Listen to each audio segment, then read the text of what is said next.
You've been told that sleep is just a time to rest, to shut down for the night and recharge for the next day. But what if sleep was an opportunity for something greater? What if, while your body rests, your mind could absorb powerful wisdom, wisdom that has transformed lives for centuries? For the next 4 hours, you're not just falling asleep. You're immersing yourself in the teachings of the greatest philosophers in history.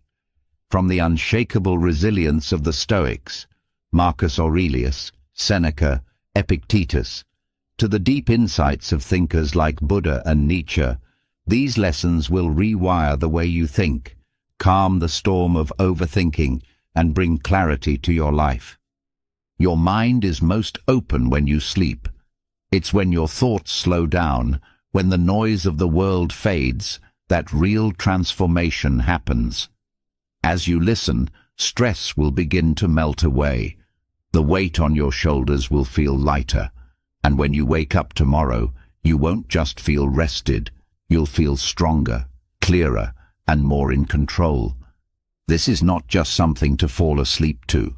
This is a shift in the way you see life, a new way of thinking, a path to real peace and resilience. Are you ready? Let's begin. Control versus influence. You have power over your mind, not outside events. Accept what you cannot change. You've been conditioned to believe that control is the key to happiness, that if you can just get everything in order, life will finally feel right. But life is unpredictable. No matter how much you plan, things will go wrong. People will disappoint you. Unexpected challenges will arise. And if your peace is dependent on external circumstances, you'll always be at their mercy. Epictetus, a Stoic philosopher who was born into slavery and later became one of the most respected thinkers of his time, understood this better than anyone. He taught that suffering doesn't come from events themselves, it comes from our reaction to them. You don't control the world, you don't control other people, but you do control one thing, your mind. Imagine carrying 2 bags, one filled with things you can control, the other overflowing with things you can't.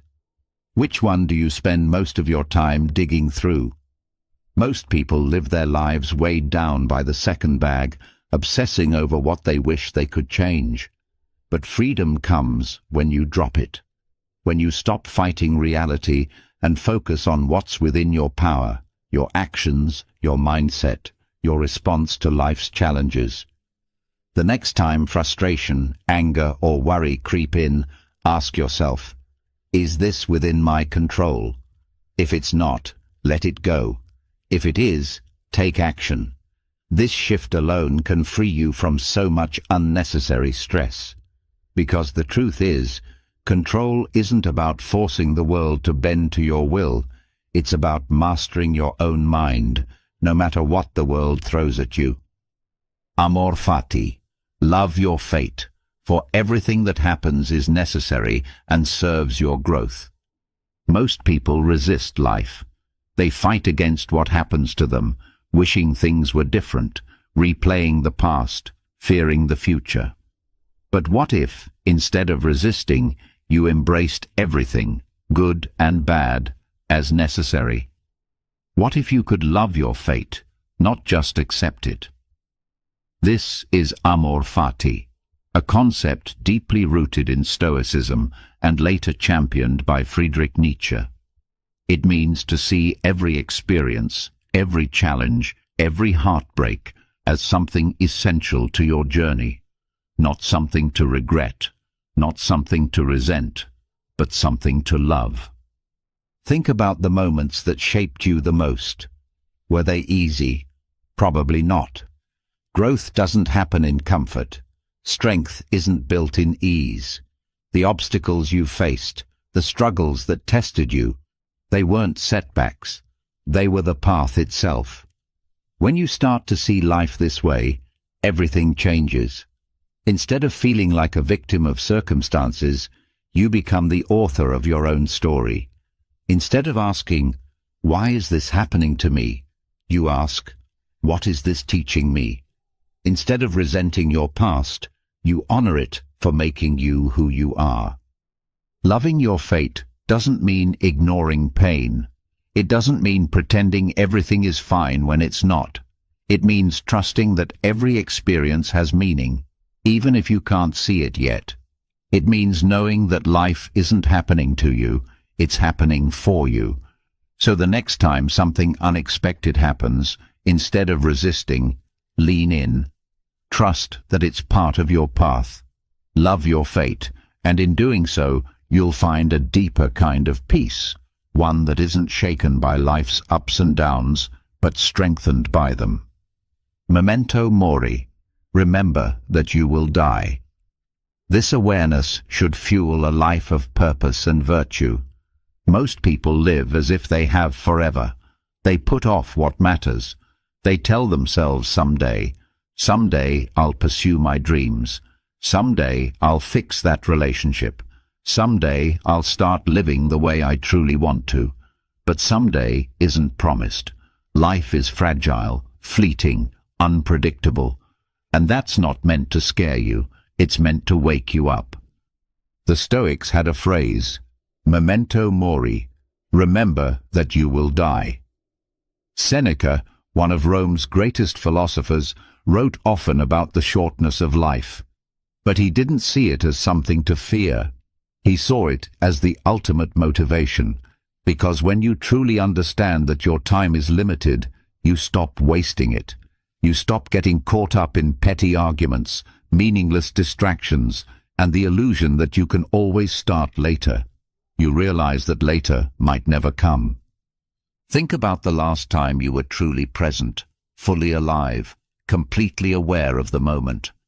Maybe it was standing at the ocean, watching the waves crash. Maybe it was laughing with someone you love, feeling that rare sense of connection.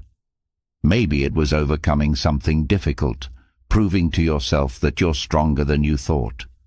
That feeling, the deep appreciation for life, that's what memento mori is about. Not dread, not fear, just clarity. Every day is a gift, but only if you see it that way. If this was your last year, your last month, your last day, would you be proud of how you spent it? Would you regret the time wasted on things that didn't matter? Or would you finally start living with urgency, with purpose, with gratitude? Memento mori isn't meant to depress you. It's meant to set you free. Because the moment you accept that you don't have forever, you stop waiting to become the person you were meant to be.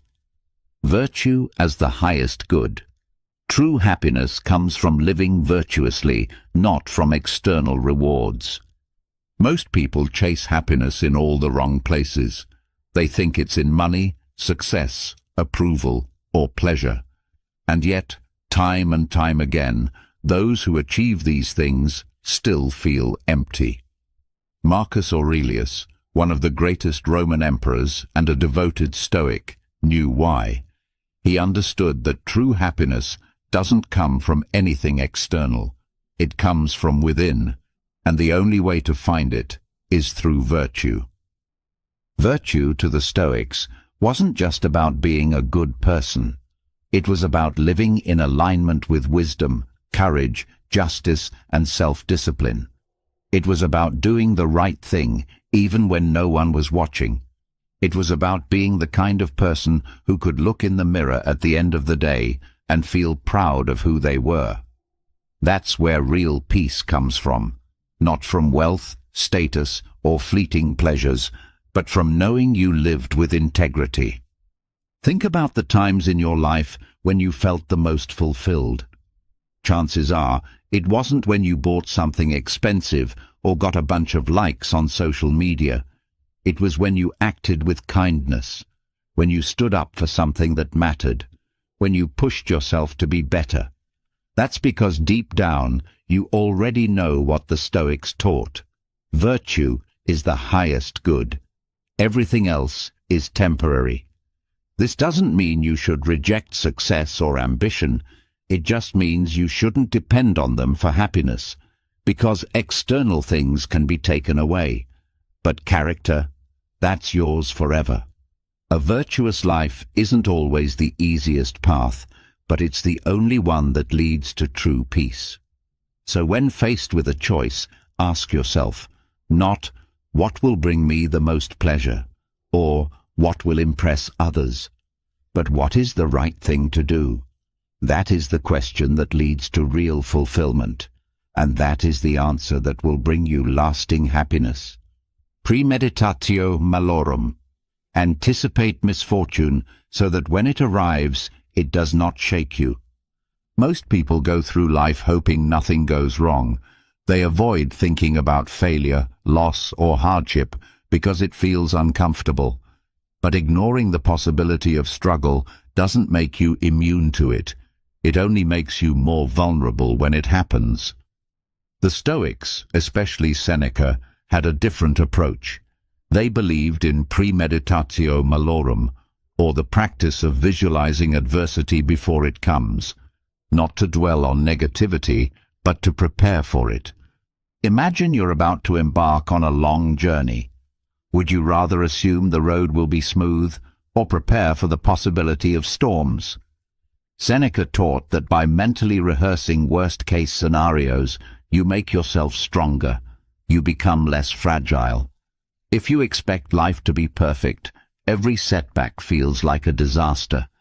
But if you anticipate difficulties, you meet them with resilience instead of panic. This doesn't mean you should live in fear or pessimism. It means training your mind to handle reality. What if you lost your job tomorrow? What if someone you love let you down? What if your plans didn't work out? Instead of avoiding these thoughts, ask yourself, how would I respond? How would I adapt? When you do this, you start to see that no obstacle is as terrifying as it seems, because the real suffering isn't in the event itself, it's in being unprepared for it. The truth is, hardship is inevitable. You will experience failure. You will face pain. But when those moments come, you have two choices. Let them break you, or let them make you stronger. By practicing premeditatio malorum, you remove the element of surprise. You shift from, why is this happening to me, to, I knew this was a possibility, and I am ready. And that mindset alone can turn obstacles into stepping stones. Impermanence, anicca. Nothing lasts forever. Clinging to the transient brings suffering. Everything you love will change. The people in your life, the circumstances you enjoy, even your own thoughts and emotions, none of it is permanent. Yet most people live as if things will stay the same forever. They cling to relationships, success, youth, and comfort, hoping to hold on to them. But clinging to what is temporary only leads to suffering. This is what the Buddha called anicca, impermanence, the understanding that nothing lasts, and because of that, we must learn to let go. Think about the happiest moments of your life. At some point, they ended. The people you laughed with moved away, the achievements you worked for became memories, the emotions faded. But does that mean they weren't meaningful? Or does it mean they were more meaningful because they were temporary? This is the paradox of impermanence. Once you accept that everything is fleeting, you stop taking things for granted. You stop holding on to what is already gone, and you start fully experiencing what is here now. Many people suffer not because of what happens to them, but because they refuse to accept change. They try to make things last forever, even when they've run their course. But resisting change is like trying to hold on to water. It will slip through your fingers no matter how tightly you grip it. Instead of clinging, the answer is to embrace, to appreciate each moment for what it is, knowing that it won't last. Impermanence is not something to fear. It's what makes life beautiful. A sunset is breathtaking because it fades. A song is powerful because it ends. and your life, with all its ups and downs, is precious because it is temporary. The goal is not to hold on to things forever, but to love them fully while they're here. And when they leave, as all things do, to let them go with gratitude instead of resistance. Because the moment you accept that nothing lasts, you are finally free to cherish everything. No self, anatta. The self is an illusion. We are a flow of ever-changing experiences. Who are you? Most people answer with their name, their job, their past, or their beliefs. But what if all of that is just a temporary construct, an illusion created by the mind? In Theravada Buddhism, there is a teaching called anatta, or no self. It challenges the idea that you are a fixed, unchanging being. Instead, it suggests that you are nothing more than a stream of constantly shifting thoughts, emotions, and experiences. Think about it. Are you the same person you were 5 years ago, 10 years ago? The way you think, the way you feel, even the way your body functions has changed. If there were a permanent you, it would never change. But the truth is, you are always evolving. The person who existed yesterday is not exactly the same as the one reading this now. And the one reading this now is not the same as the person who will wake up tomorrow. Most suffering comes from attachment to identity. People say, "This is just who I am," or "I can't change," or "I've always been this way." But when you realize that the self is not fixed, you realize you are not trapped. You are not your past.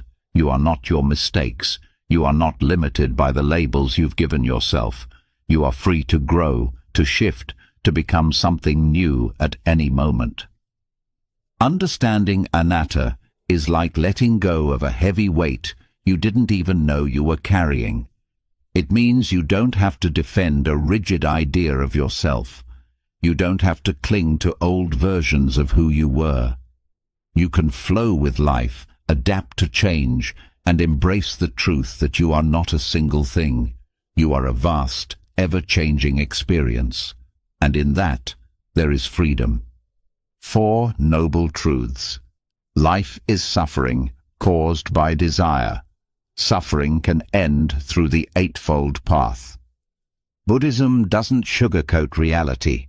It begins with a hard truth. Life is suffering. At first, that might sound depressing, but in reality, it's one of the most liberating insights ever discovered. Because the moment you understand suffering, you also gain the power to end it. The Buddha taught the 4 noble truths, the foundation of all Buddhist wisdom. The first truth is that suffering is inevitable. No matter who you are, you will experience pain, loss, disappointment, and hardship. This is not a flaw in life. It is life itself. The second truth explains why. Suffering comes from desire, from craving, from wanting things to be different than they are. You want pleasure to last forever, but it doesn't. You want people to always treat you well, but they don't. You want life to be predictable and fair, but it isn't. And the more you resist reality, the more you suffer. But the third truth is where the hope lies. Suffering can end, not by changing the world, but by changing your relationship with it. When you let go of attachment, when you stop grasping at what you can't control, suffering fades. The fourth truth offers the path forward, the Eightfold Path, a guide to living with wisdom, discipline, and compassion, leading to true peace. Most people go through life trying to avoid pain, chasing happiness like a moving target. But happiness isn't found in getting everything you want. It's found in letting go of the illusion that you need everything to be a certain way. The 4 noble truths don't just explain suffering, they show you how to transcend it. And once you understand them, life doesn't control you anymore. You move through challenges with grace. You stop resisting what is, and you find a peace that nothing in the outside world can take away.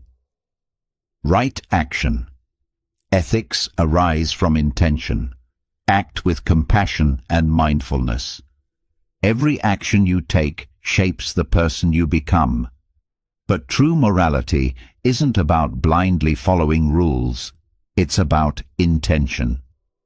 In Mahayana Buddhism, right action is one of the key principles of the Eightfold Path, a guide to living with wisdom and inner peace. It teaches that ethics are not just about avoiding harm, but about acting with awareness, kindness, and purpose. Most people act on impulse. They react out of anger, fear, or selfishness without stopping to think about the consequences.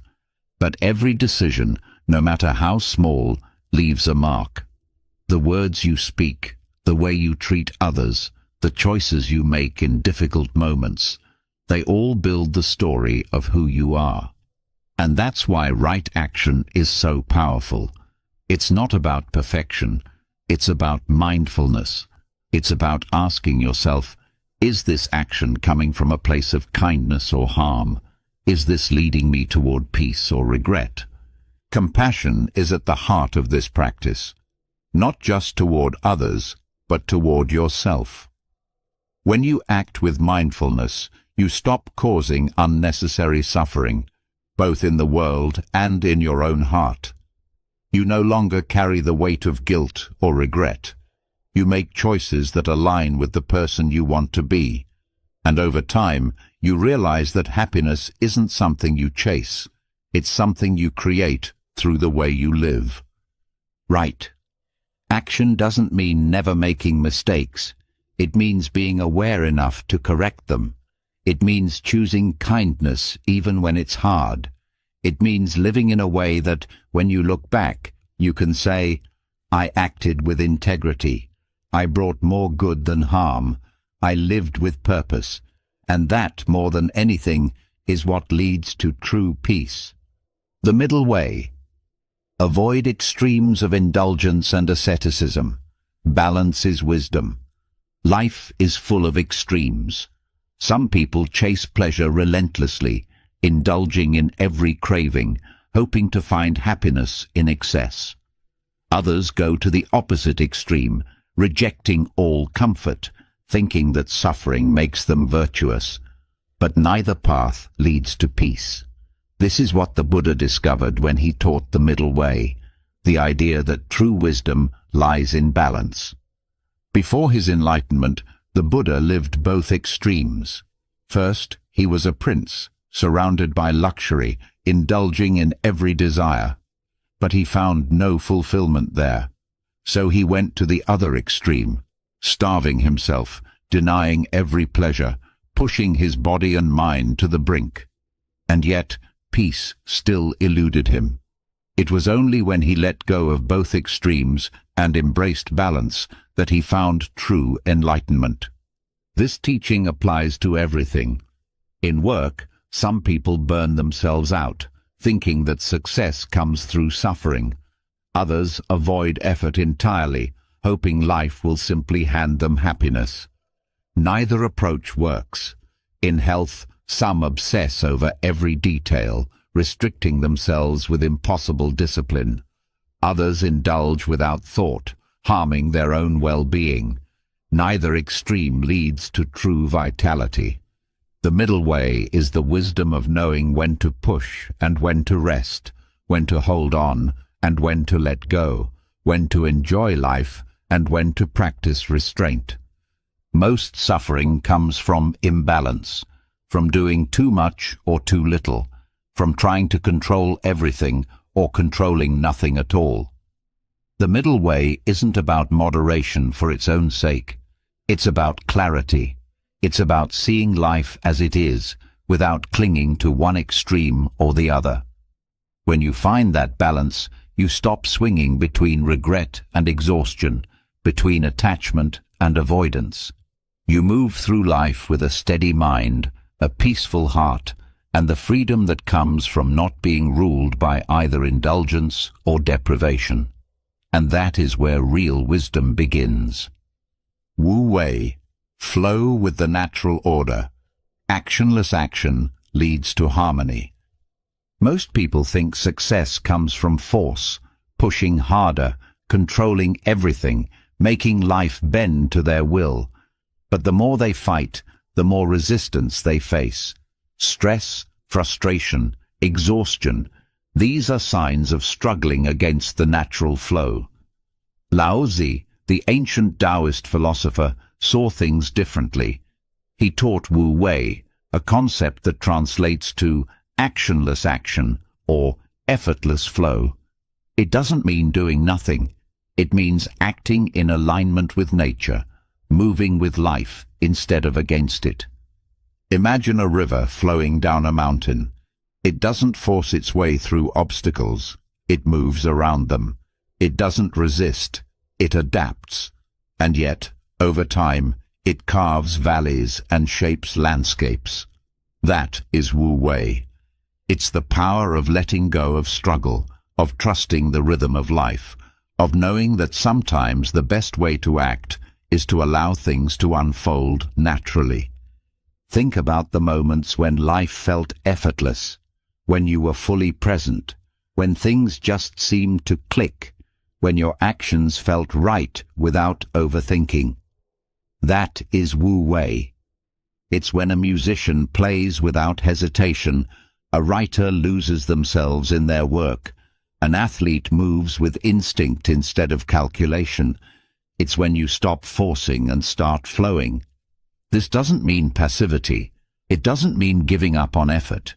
It means right effort, the kind that doesn't drain you, but sustains you. It means knowing when to act and when to step back, when to push and when to wait. The more you practice Wu Wei, the more you realize that life isn't something to dominate. It's something to dance with.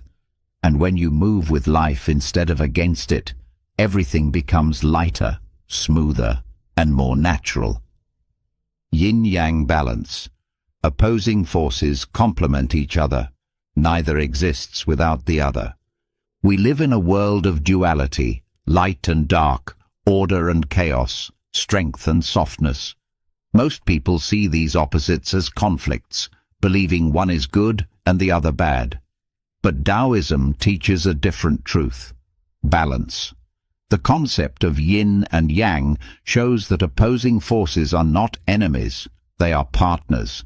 Neither can exist without the other, and only when they are in harmony can life truly flow. Think about day and night. Neither is superior. Both are necessary. The same is true for every part of existence. Too much light blinds you. Too much darkness suffocates you. Strength without gentleness becomes cruelty. Gentleness without strength becomes weakness. Motion without rest leads to burnout. Rest without motion leads to stagnation. The secret is not choosing one over the other. It's finding the balance between them. This applies to your own life in ways you may not even realize. If you always push yourself to be productive without rest, you'll collapse. If you only seek comfort without challenge, you'll never grow. If you try to suppress emotions, they will eventually explode. If you let emotions control you completely, they will lead you astray. True wisdom is learning to move between these forces, allowing them to support rather than oppose each other. Taoism teaches that the world is not meant to be forced into one extreme or the other.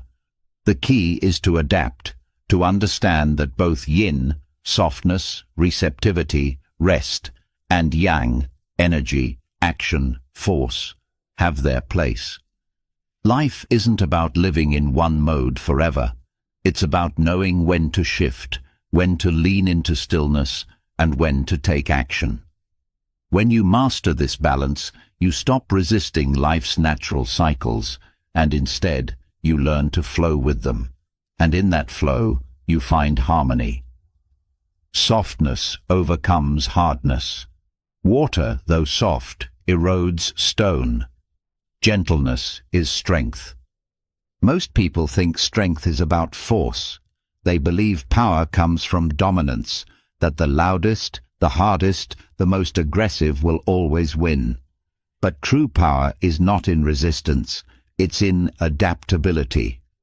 Laozi, the father of Taoism, taught that softness, though often dismissed as weakness, is actually the greatest force in nature. Think of water. It has no shape of its own, yet it carves canyons. It is gentle to the touch, yet it wears down mountains. It flows around obstacles rather than smashing into them, yet it always reaches its destination. A stone may be solid, unyielding, rigid, but given enough time, water will break it down. This is the essence of softness overcoming hardness. In life, we often believe we need to fight, to resist, to be unbreakable. But those who are too rigid eventually crack. The ones who survive the storms of life are not the hardest. They are the ones who know how to bend without breaking. This doesn't mean being passive. It means knowing that brute force is not always the answer. Sometimes yielding is the strongest thing you can do. Consider arguments. When two people fight with stubbornness, neither wins. But when one listens, adapts, and responds with understanding, real resolution happens. Consider hardships. Those who resist change suffer the most, while those who flow with life find peace even in difficulty. True strength is not about overpowering others. It's about resilience.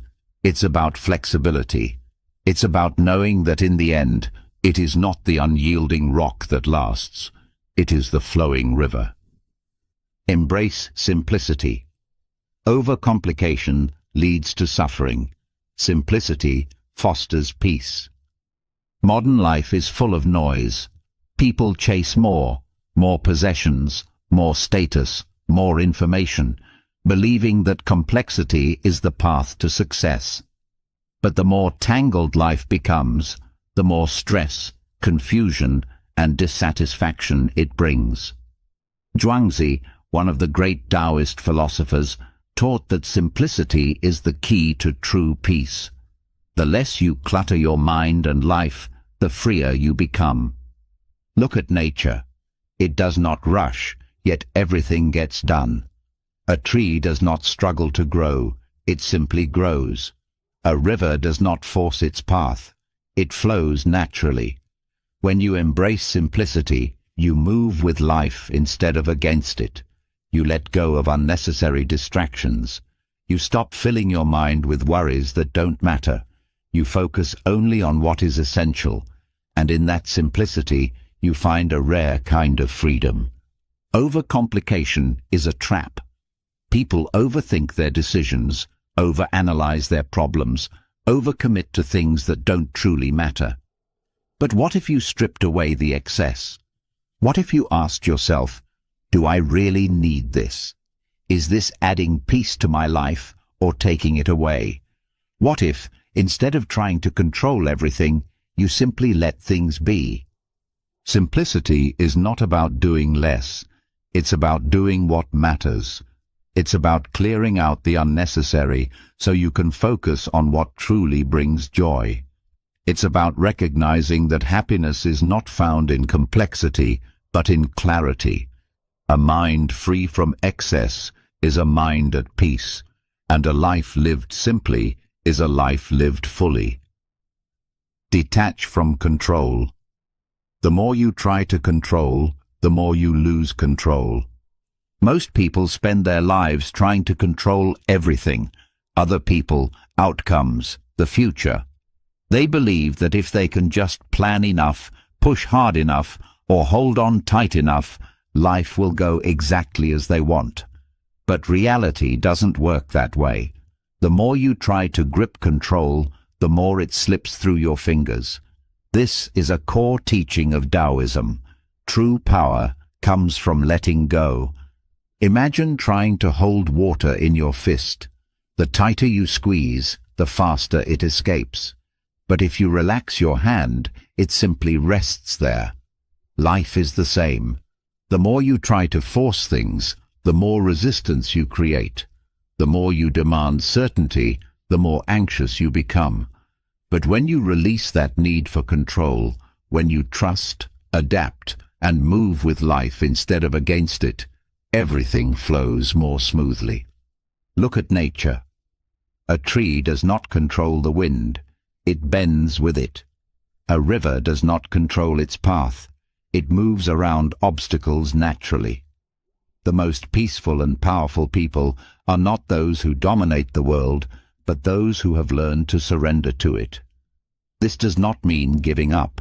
It means understanding what is in your control and what isn't, and having the wisdom to focus only on what truly matters. When you stop trying to control everything, you find something better: peace. You stop wasting energy on things you cannot change. You stop feeling frustrated when life doesn't go according to plan. And ironically, by letting go of control, you gain something even greater: inner strength, resilience, and the ability to move through life with ease rather than struggle. Radical freedom. You are condemned to be free. Your choices define you. Most people want freedom until they realize what it truly means. To be free is not just to do what you want, it is to take full responsibility for your life. This was the radical idea of Jean-Paul Sartre, the existentialist philosopher who famously said, "Man is condemned to be free." At first, this sounds like a contradiction. How can freedom be a condemnation?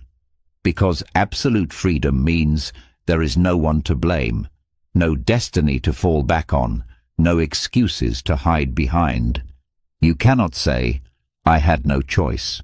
You always have a choice, and that can be terrifying. People often look for someone or something to define them: society, religion, family, expectations. But Sartre argued that nothing defines you except your own actions. You are not your past, you are not your circumstances, you are only what you choose to be right now, in this moment. This kind of freedom can feel overwhelming. It means there is no set path, no script to follow.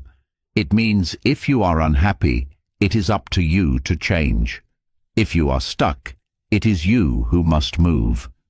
Many avoid this truth because responsibility is heavy. It is easier to believe that fate, luck, or external forces shape who we are. But the reality is, every day, through every choice, you are shaping yourself. Radical freedom is both a burden and a gift. It means there are no limits except the ones you accept. It means you can redefine yourself at any moment. It means you do not find meaning, you create it. There is no one coming to save you, but there is also no one stopping you. The question is, what will you choose? Absurdism. Life has no inherent meaning, but we create our own. People spend their lives searching for meaning. They want to believe there is some grand plan, some cosmic purpose that explains why they are here. But what if there isn't? What if life, at its core, is absurd, without inherent meaning, without deeper reason? This is the philosophy of Albert Camus, who argued that the universe is silent, that there are no answers written in the stars, no divine script guiding our existence. And yet, he did not see this as a cause for despair. He saw it as liberation. Camus described life as a clash between our desire for meaning and the universe's indifference. He called this the absurd. Most people respond to this realization in one of two ways. Either they seek false meaning, clinging to illusions that make them feel safe, or they give up entirely, sinking into nihilism. But Camus offered a third option: embrace the absurd. Instead of running from it, acknowledge that life has no predetermined meaning, and then create your own. Think of Sisyphus, the figure from Greek mythology condemned to push a boulder up a hill for eternity. His task is pointless, yet Camus reimagines him as happy. Why? Because Sisyphus accepts his fate. He does not need the universe to give him meaning. He chooses to find meaning in his struggle. And so can you. The absurd does not mean life is meaningless. It means life has only the meaning you give it. This is not a loss. It is a gift. It means you are free. Free to decide what matters to you. Free to create your own path without needing permission from the universe. The question is not, what is the meaning of life? The question is, what meaning will you create? Authenticity. Live in accordance with your own values, not societal expectations. Most people live by scripts they never wrote. They follow rules they never questioned.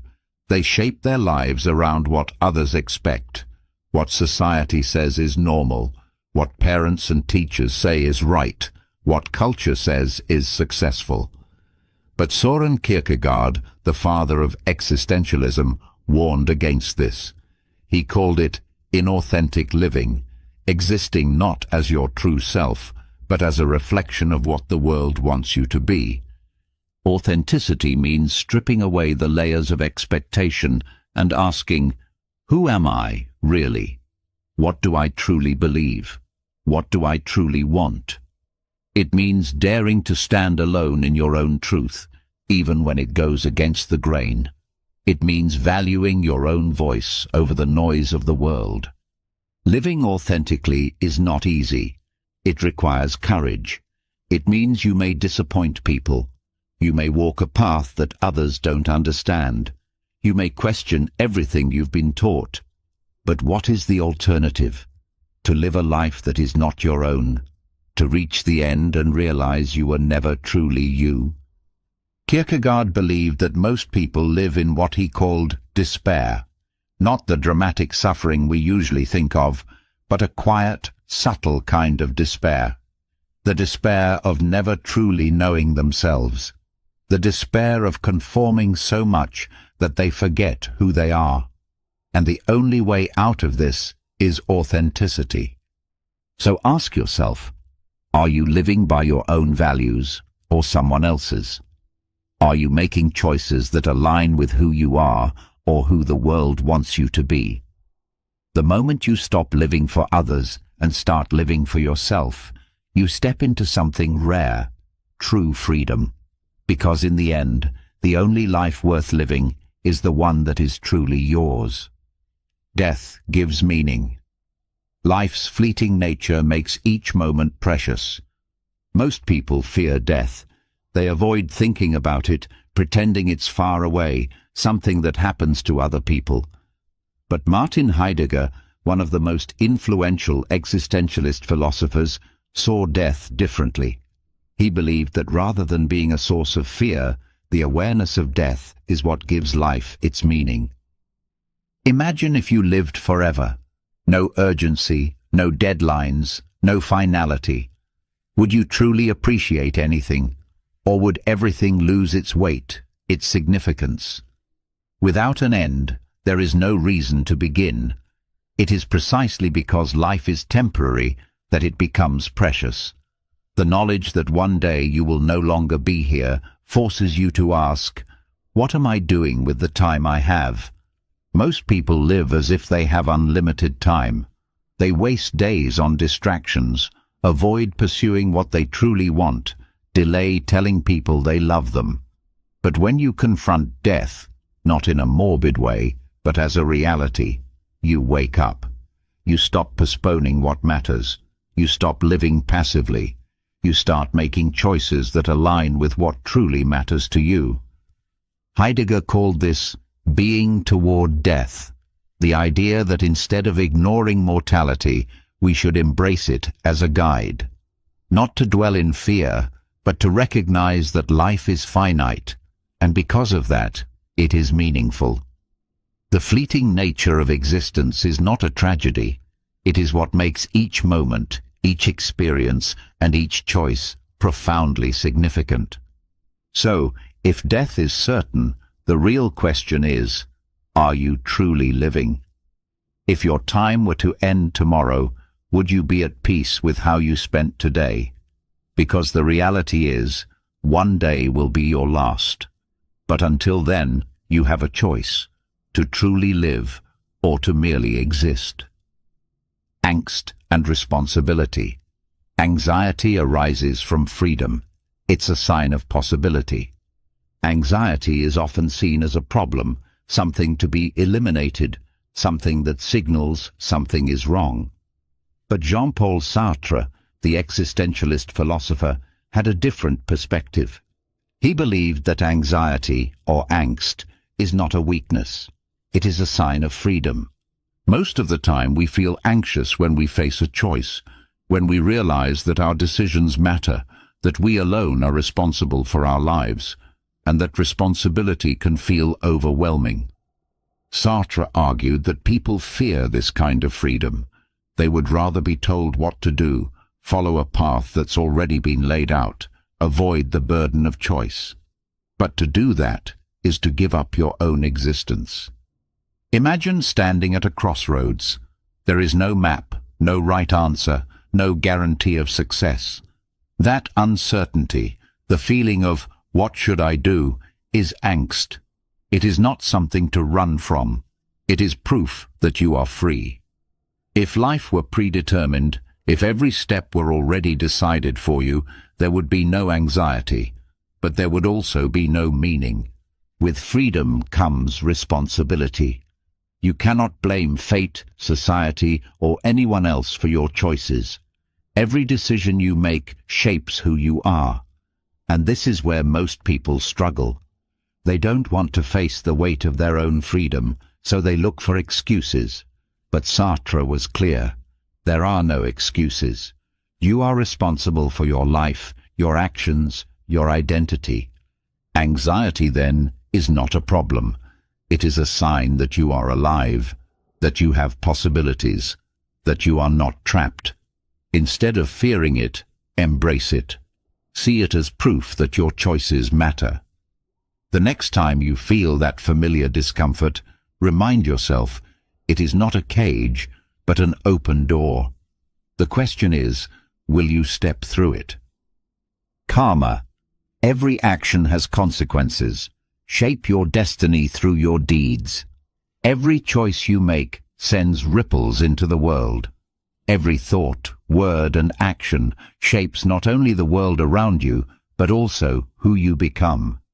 This is karma, one of the most fundamental teachings of the Bhagavad Gita and Hindu philosophy. It is the idea that nothing happens in isolation. Your actions create your future, just as your past actions have created your present. But karma is often misunderstood. Many people think of it as cosmic punishment or reward, as if some unseen force is keeping score. But karma is not about punishment. It is about cause and effect. If you plant seeds of kindness, you will grow a life filled with connection and joy. If you plant seeds of harm, you will reap suffering, not because of divine judgment, but because that is the natural law of existence. Imagine throwing a stone into a still lake. The ripples expand outward, touching everything in their path. That is how karma works. The energy you put into the world, whether positive or negative, returns to you in some way. This means that your future is not written by fate, but by your own hands. Every moment is a chance to create the life you want. Every decision is a brushstroke on the canvas of your destiny. The Bhagavad Gita teaches that the key to good karma is selfless action. Do not act out of greed, fear, or ego. Act with wisdom, compassion, and purpose. When you align your actions with truth and virtue, karma becomes your ally, guiding you toward a meaningful and fulfilled life. So, ask yourself, what kind of ripples are you creating? What kind of seeds are you planting? Because whether you realize it or not, you are shaping your destiny every single day. Atman is Brahman. Your individual soul is one with the universe. Most people see themselves as separate from the world. They believe they are individuals, alone in their struggles, disconnected from the greater whole. But the Upanishads, the ancient Hindu scriptures, reveal a deeper truth. Atman is Brahman. Your individual soul, Atman, is not separate from the universe. It is the universe. Imagine a single wave in the ocean. It rises, moves, and falls back into the sea. For a brief moment, it appears separate. But it was never truly separate. It was always part of the ocean. That is the nature of the self. You may feel like an individual, defined by your thoughts, your body, your experiences. But beneath all of that, you are something greater. You are connected to everything. This realization changes everything. It means that you are not alone. It means that the same force that moves the stars, that grows the trees, that flows through the rivers, flows through you. It means that life is not a battle to conquer, but a dance to be part of. But most people live in Maya, the illusion of separateness. They think in terms of me and mine, clinging to ego, fearing loss, chasing temporary pleasures. But once you understand that Atman is Brahman, you see through the illusion. You stop grasping, stop resisting, stop fearing. Because how can you fear losing yourself when you are already everything? The Upanishads teach that enlightenment is not about becoming something new. It is about remembering who you already are. The drop does not need to become the ocean. It already is the ocean. And you do not need to find the universe. You already are the universe. The only question is, are you ready to wake up to that truth? Detachment in action. Do your duty without attachment to results. Most people live trapped by expectations. They work hard, not for the sake of the work itself, but for the outcome. They love, not freely, but with the hope of being loved in return.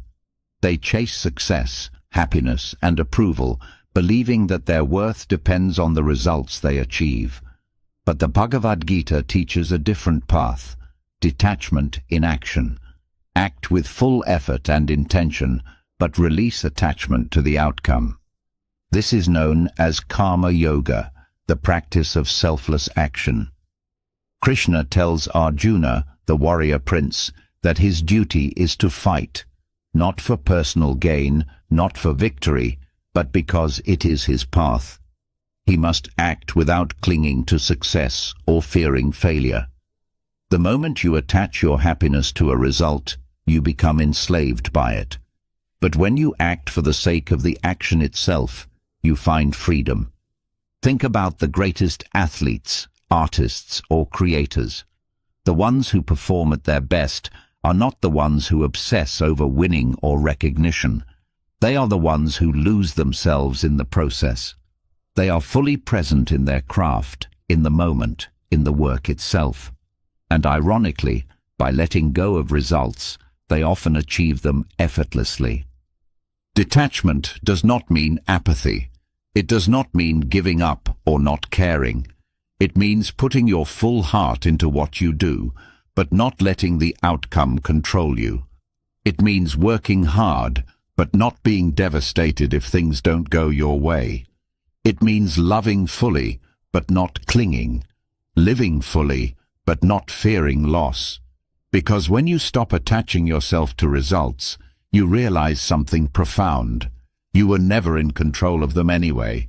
You were only ever in control of how you show up. Reincarnation. The soul is eternal and takes many forms. Death is not the end.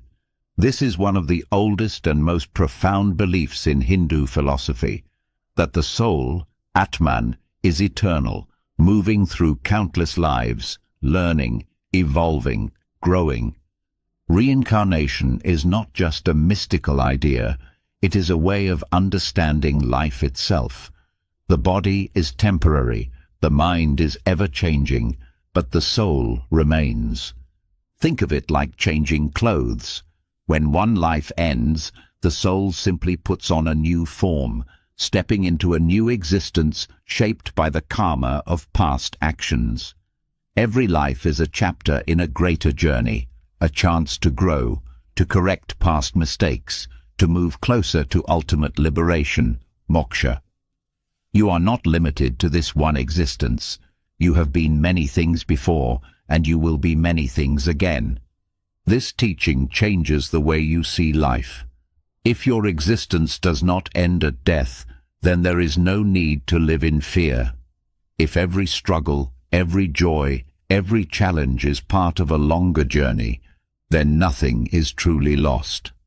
Failures become lessons, losses become transitions, and the purpose of life is not to cling to this moment, but to evolve through it.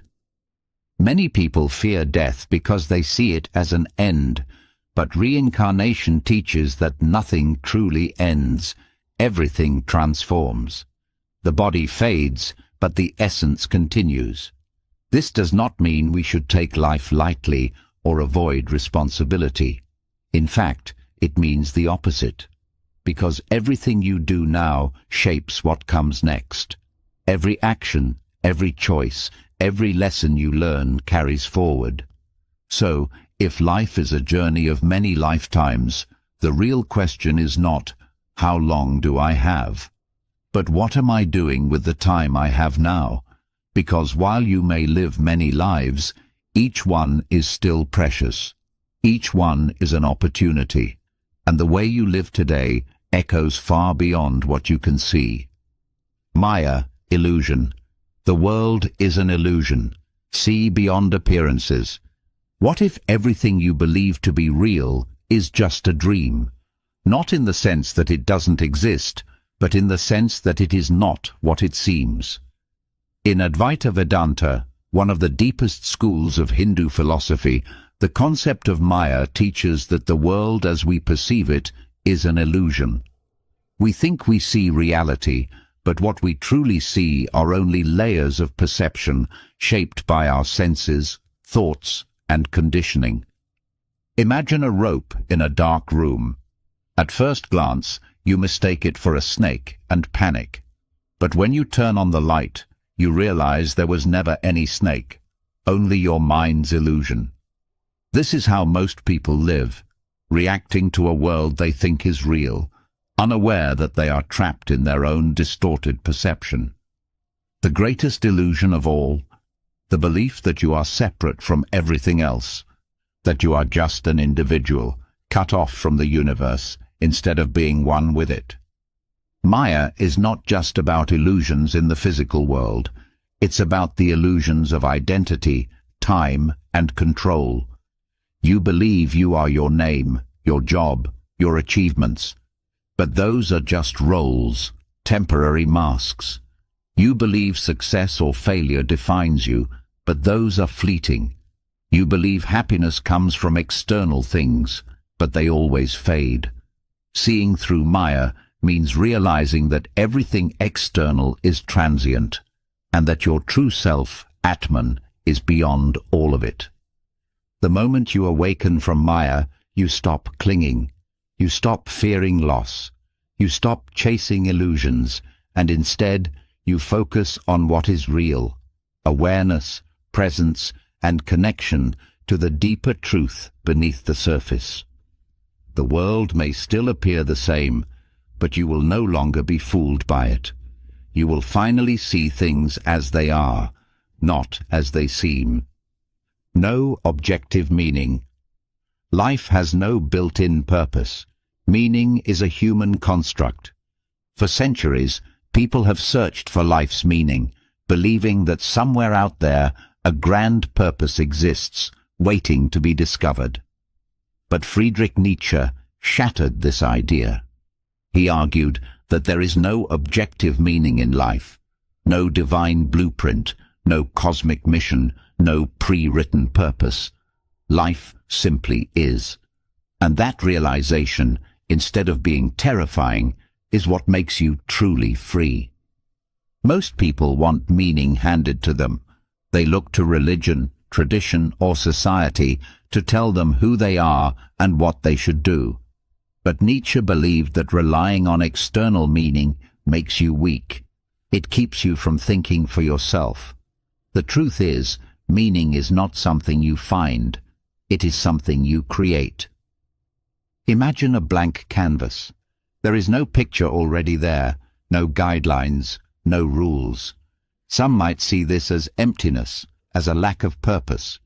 But the wise see it as limitless potential. If life has no built-in meaning, then you are free to make your own. You can define your values, your purpose, your reason for existing. You are the artist of your own life. This is why Nietzsche warned against blindly following societal norms, religions, or traditions without questioning them. If you let others dictate your meaning, you are not truly living. You are just following someone else's script. True power comes from choosing what matters to you, from building your own path instead of walking one that was forced upon you. Some might see the absence of objective meaning as a void, but in reality, it is the greatest gift. You are not bound by fate. You are not trapped by destiny. You are not required to be anything other than what you decide. And that is what makes your choices, your actions, and your life matter. Not because some higher power says so, but because you say so. The question is not, what is the meaning of life? The question is, what meaning will you create? Morality is a construct. Good and evil are subjective, shaped by society. From childhood, you were taught what is right and what is wrong. You were told what is good and what is evil, as if these were universal truths. But Friedrich Nietzsche challenged this idea. He argued that morality is not absolute. It is a human construct shaped by culture, history, and power. What one society calls virtuous, another may call sinful. What one era condemns, another may celebrate. Morality is not a fixed law of the universe. It is a set of beliefs created by people, often to serve their own interests. Nietzsche saw morality as a tool. The weak used it to control the strong. The powerful used it to justify their rule. Religion, governments, and ideologies imposed moral codes, not because they were objectively true, but because they maintained order. He called this slave morality, a system designed to keep people obedient, submissive, afraid to think for themselves. True strength, he believed, comes from breaking free from imposed morality and creating your own values. This does not mean there is no right or wrong. It means you must decide what is right or wrong. Instead of blindly following what society tells you, ask, do I believe this? Is this truly just, or is it just what I've been told? Nietzsche urged people to live beyond good and evil, to rise above borrowed morality and develop their own ethical code based on reason, courage, and self-awareness. Most fear this kind of freedom. It is easier to be told what to do than to take responsibility for your own principles. But morality is not about following rules. It is about living authentically, acting with integrity, and deciding for yourself what kind of person you want to be. Because in the end, true morality is not imposed. It is chosen. The void. Confront the nothingness of existence without fear. Most people fear nothingness. They avoid thinking about the vast emptiness of existence, the fact that the universe is indifferent, that life has no built-in meaning. But Arthur Schopenhauer believed that confronting the void, the emptiness at the heart of existence, is the key to true understanding. Instead of running from it, he urged people to face it directly, without fear. Schopenhauer saw life as fundamentally will-driven, an endless cycle of desire, striving, and suffering. You want something, you chase it, you get it, and then the feeling fades. Then you want something else. The cycle never stops. And underneath it all, When you strip everything away, there is nothing. No grand purpose, no divine plan, just an empty universe moving without reason. Most people distract themselves from this truth with work, relationships, entertainment, anything to avoid staring into the abyss. But what if you didn't run? What if you accepted the void, embraced it, let it wash over you? What if, instead of fearing the nothingness, you found peace in it? Schopenhauer believed that the only way to escape the suffering of endless desire is through detachment. Not in a nihilistic, despairing way, but in a way that frees you from the endless pursuit of things that will never truly satisfy you. When you stop fearing the void, you stop grasping for distractions. You stop needing constant validation, success, or purpose to feel whole. You see life for what it is, impermanent, fleeting, yet strangely beautiful. The void does not have to be terrifying. It can be a relief, because when you accept that there is no ultimate meaning, you are free to simply be, to exist without pressure, to experience life without expectation, to find peace in the present moment. Most spend their lives running from the void, but those who face it, who accept the nothingness, find something unexpected. Freedom. Denial of eternal truths. No universal truth exists, only perspectives. Since the beginning of civilization, people have searched for absolute truth, something unquestionable, permanent, and universal. But postmodern nihilism rejects this entirely. It argues that there are no eternal truths, no ultimate reality, no objective meaning that applies to all. Everything is perspective. Everything is constructed. Think about history. How often have people been certain they had found the truth, only for time to prove them wrong? The earth was once the center of the universe, until it wasn't. Kings once ruled by divine right, until that idea crumbled. Every truth that seems eternal is eventually replaced by another. This is why postmodernists like Jean Baudrillard and Jacques Derrida argue that truth is not something you find, it's something you create. This idea shakes the foundation of how most people think.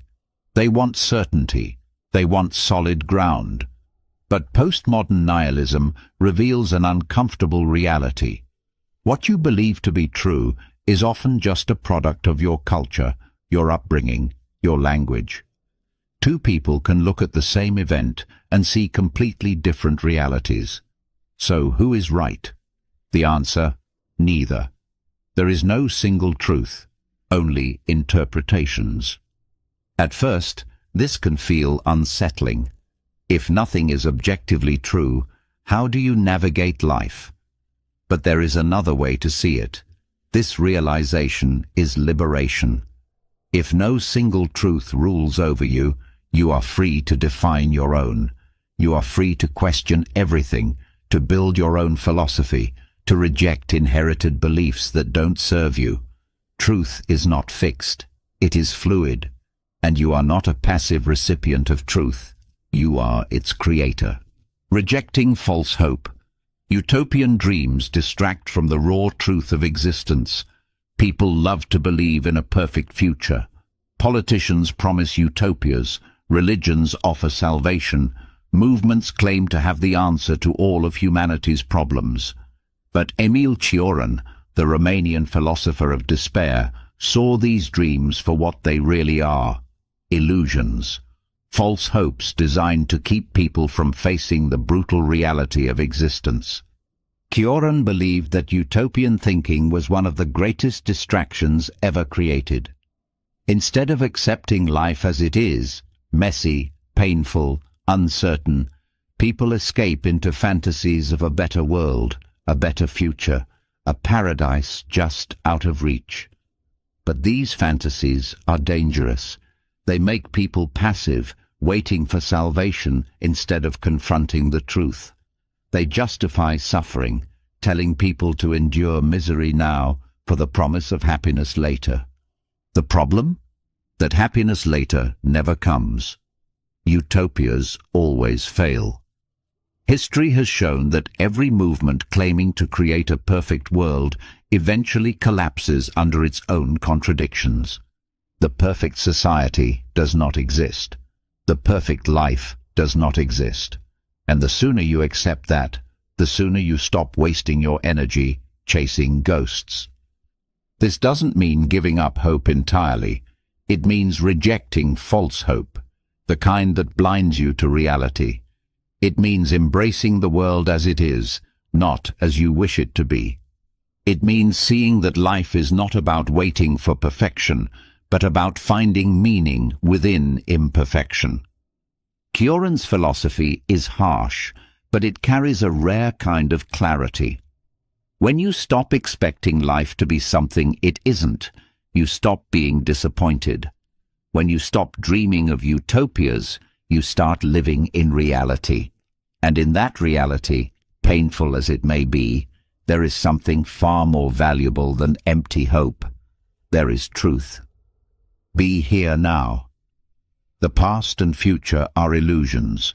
Only the present moment exists. Most people live anywhere but the present. They dwell on the past, replaying old mistakes, reliving moments they can never change. Or they rush toward the future, believing happiness is always one step away, after the next achievement, the next relationship, the next big moment. But Zen Buddhism teaches a simple yet profound truth. The past is gone. The future isn't real. The only thing that truly exists is now. Think about it.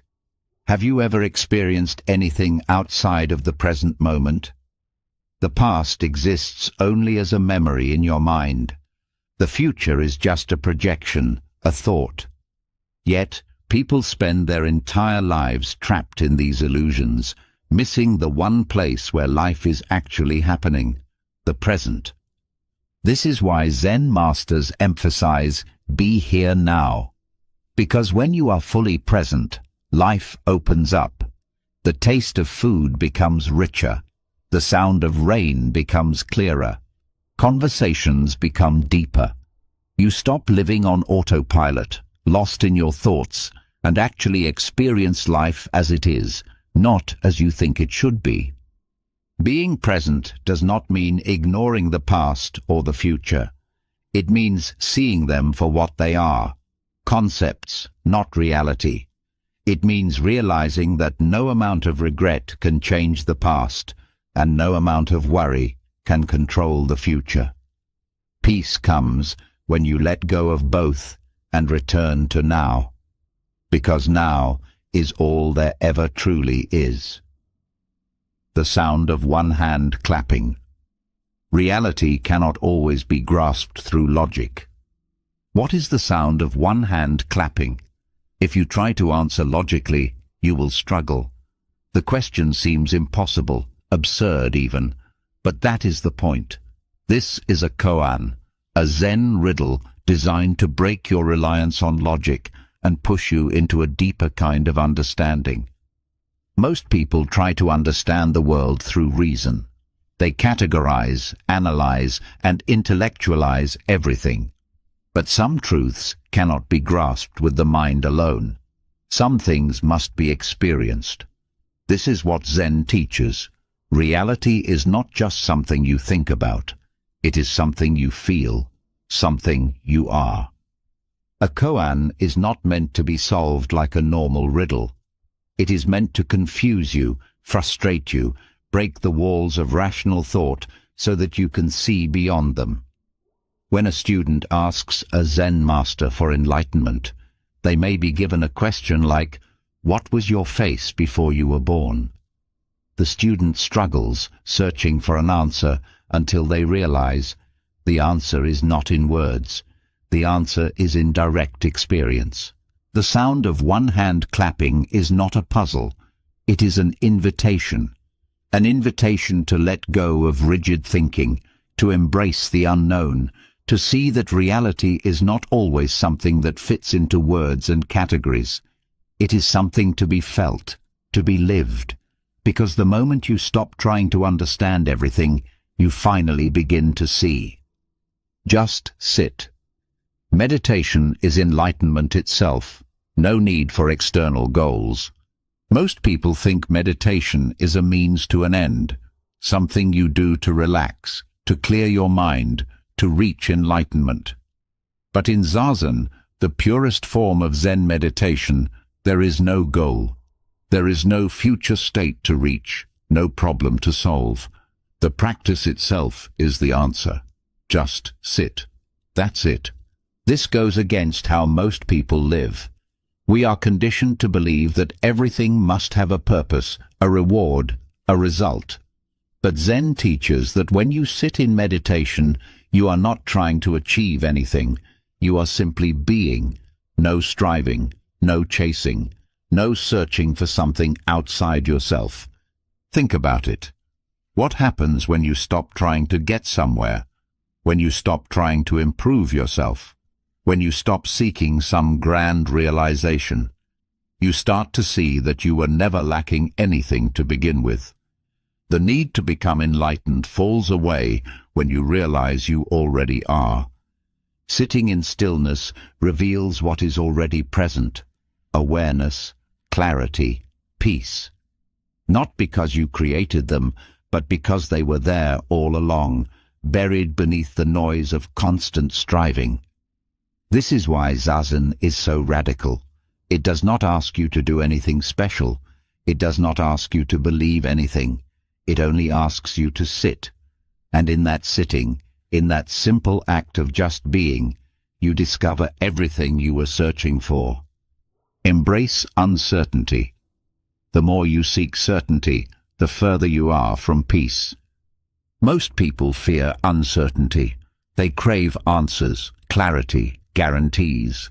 They want to know what will happen next, how things will turn out, what the future holds. But Zen wisdom teaches that the more you try to grasp certainty, the more it slips through your fingers. Life is uncertain by nature. No matter how much you plan, how much you analyze, how much you try to control, the future remains unknown. And yet, people exhaust themselves fighting this reality, as if certainty were something they could capture and hold on to. But true peace is not found in certainty. It is found in letting go of the need for it. Imagine standing in the middle of a river, trying to grab the water and hold it still. The harder you try, the more the water rushes past you. But if you simply let go, if you stop grasping, you float effortlessly with the current. That is what embracing uncertainty feels like. Zen does not offer answers. It offers presence. It teaches that instead of trying to predict the future, you should return to this moment. Instead of fearing the unknown, you should welcome it as part of life's natural flow. Because when you stop demanding certainty, when you stop fighting what is, you open yourself up to something far greater: freedom. Freedom from fear, freedom from worry, freedom to simply be without needing to know what comes next. Because the truth is, you never really know what's coming. And that's okay. The more you make peace with uncertainty, the more you make peace with life itself. The journey is the goal. There is no final destination. Walking the path is enlightenment. Most people live as if they are climbing an invisible mountain, always focused on the peak. They believe happiness, fulfillment, and meaning exist somewhere in the future, after they achieve success, after they find love, after they figure everything out. But Zen teaches the opposite. There is no final destination. The journey itself is the goal. Think about it. Every time you reach a milestone, what happens? The satisfaction fades. The goal you worked so hard for suddenly feels ordinary. And then a new goal appears. The cycle continues, always pushing happiness just out of reach. But what if you stopped chasing? What if you realized that this moment, right now, is just as important as any imagined future. Zen masters often say that enlightenment is not something you find at the end of the road. It is in each step you take. It is not waiting for you in some distant future. It is right here in the act of living itself. When you stop worrying about getting somewhere, you start to actually experience life.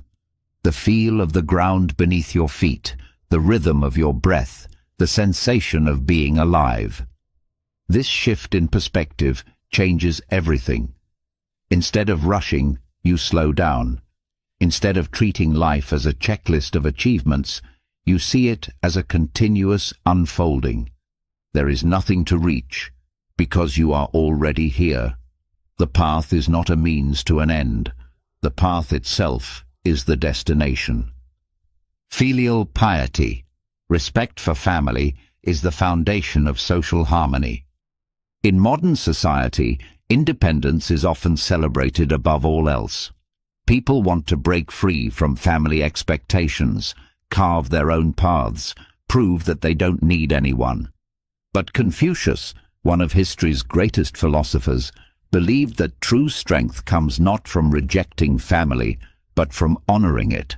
He taught that filial piety, deep respect for parents and ancestors, is the foundation of a good life and a stable society.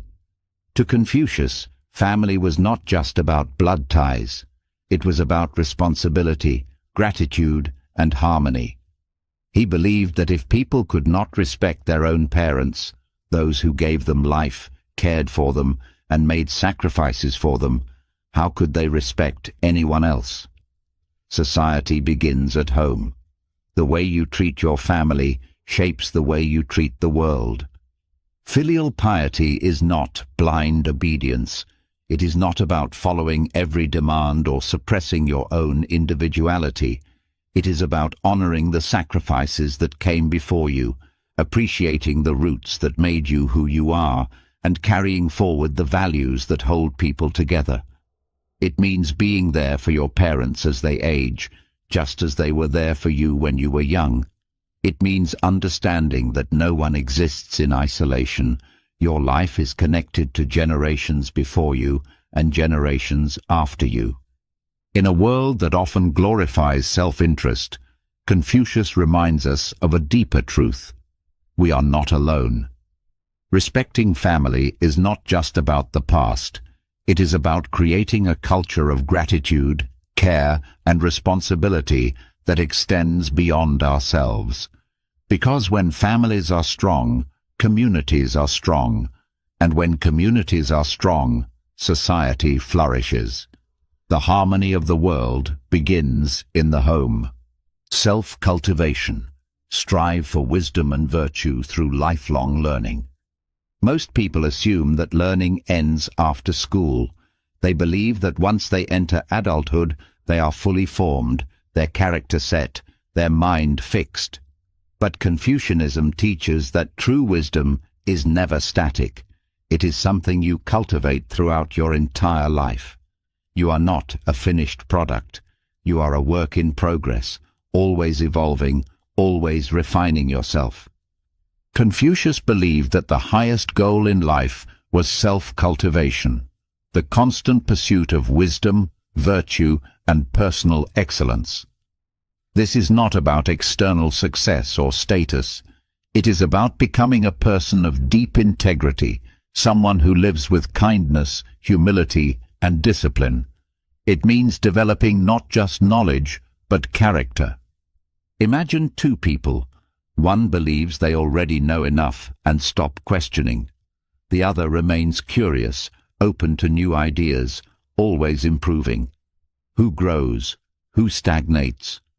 Confucius taught that the wise person is the one who remains a student of life, always seeking to understand more about the world, about others, about themselves. But self-cultivation is not just intellectual, it is moral. It means being honest, even when no one is watching. It means treating others with fairness, even when it is inconvenient. It means practicing patience, self-control, and kindness, even in difficult situations. Every action, every habit, every decision shapes who you become, and the person you become shapes the world around you. True greatness is not something you are born with. It is something you build, step by step, through daily effort. No matter where you are in life, the path of self-cultivation is always open. The question is, will you walk it? Ritual and order. Structure in life brings inner peace. Modern life is chaotic. People wake up to endless distractions, rush through their days without intention, and collapse at night feeling overwhelmed and unfulfilled. They seek peace, but live in disorder. Confucius understood that inner peace does not come from the absence of problems. It comes from structure, from order, from ritual.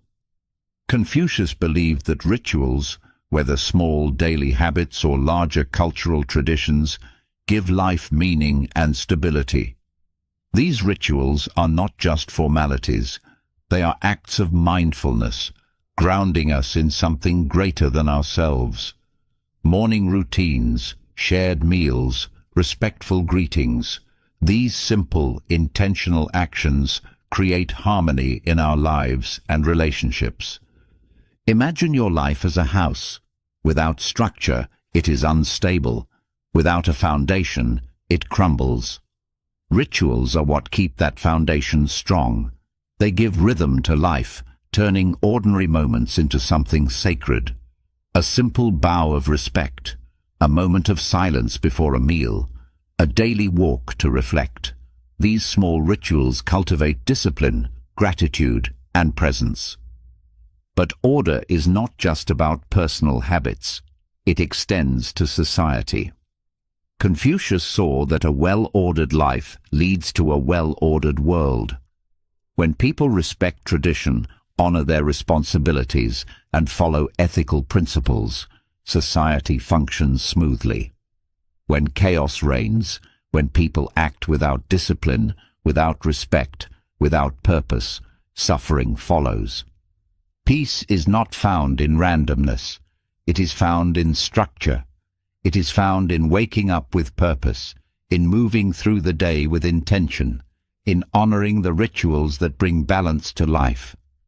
The world may be unpredictable, but when you cultivate order within yourself, you carry peace wherever you go. Humaneness, Ren. Kindness is the foundation of good leadership. Leadership is often associated with power, authority, and control.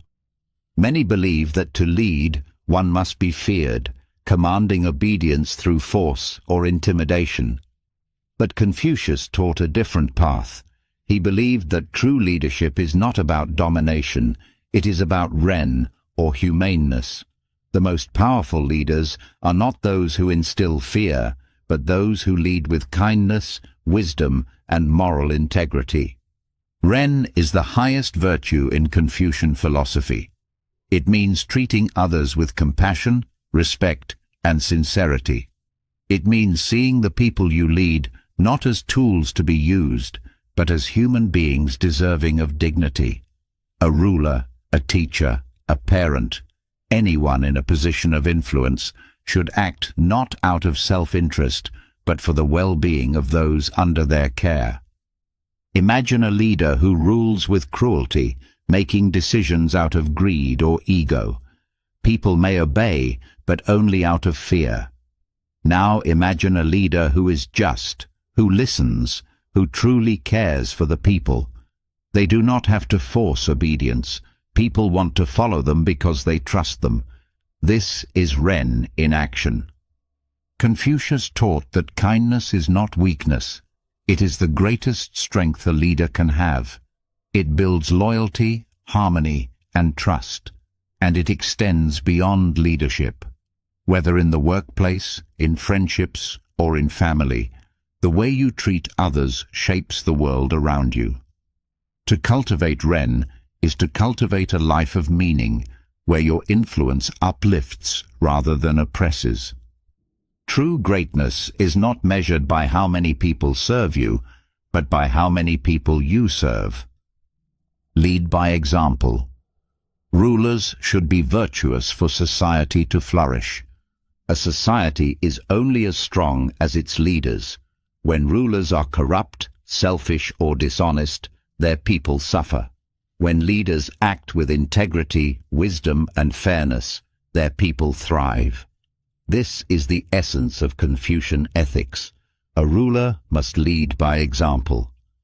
Confucius believed that the key to a just society was not strict laws or harsh punishments, but virtuous leadership. A leader should not demand respect. They should earn it through their own character. If a ruler is kind, the people will be kind. If a ruler is just, the people will be just. If a ruler is greedy and immoral, corruption will spread like wildfire. Leadership is not about issuing commands.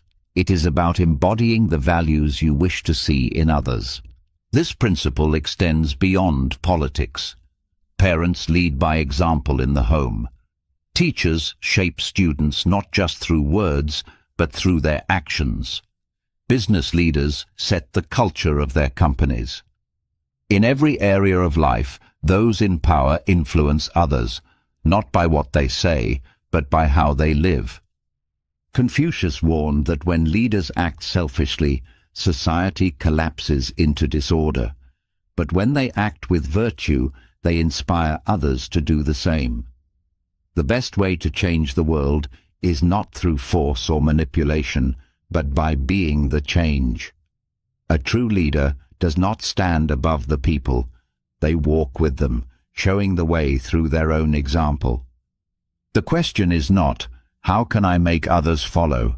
The question is, am I the kind of person others would want to follow?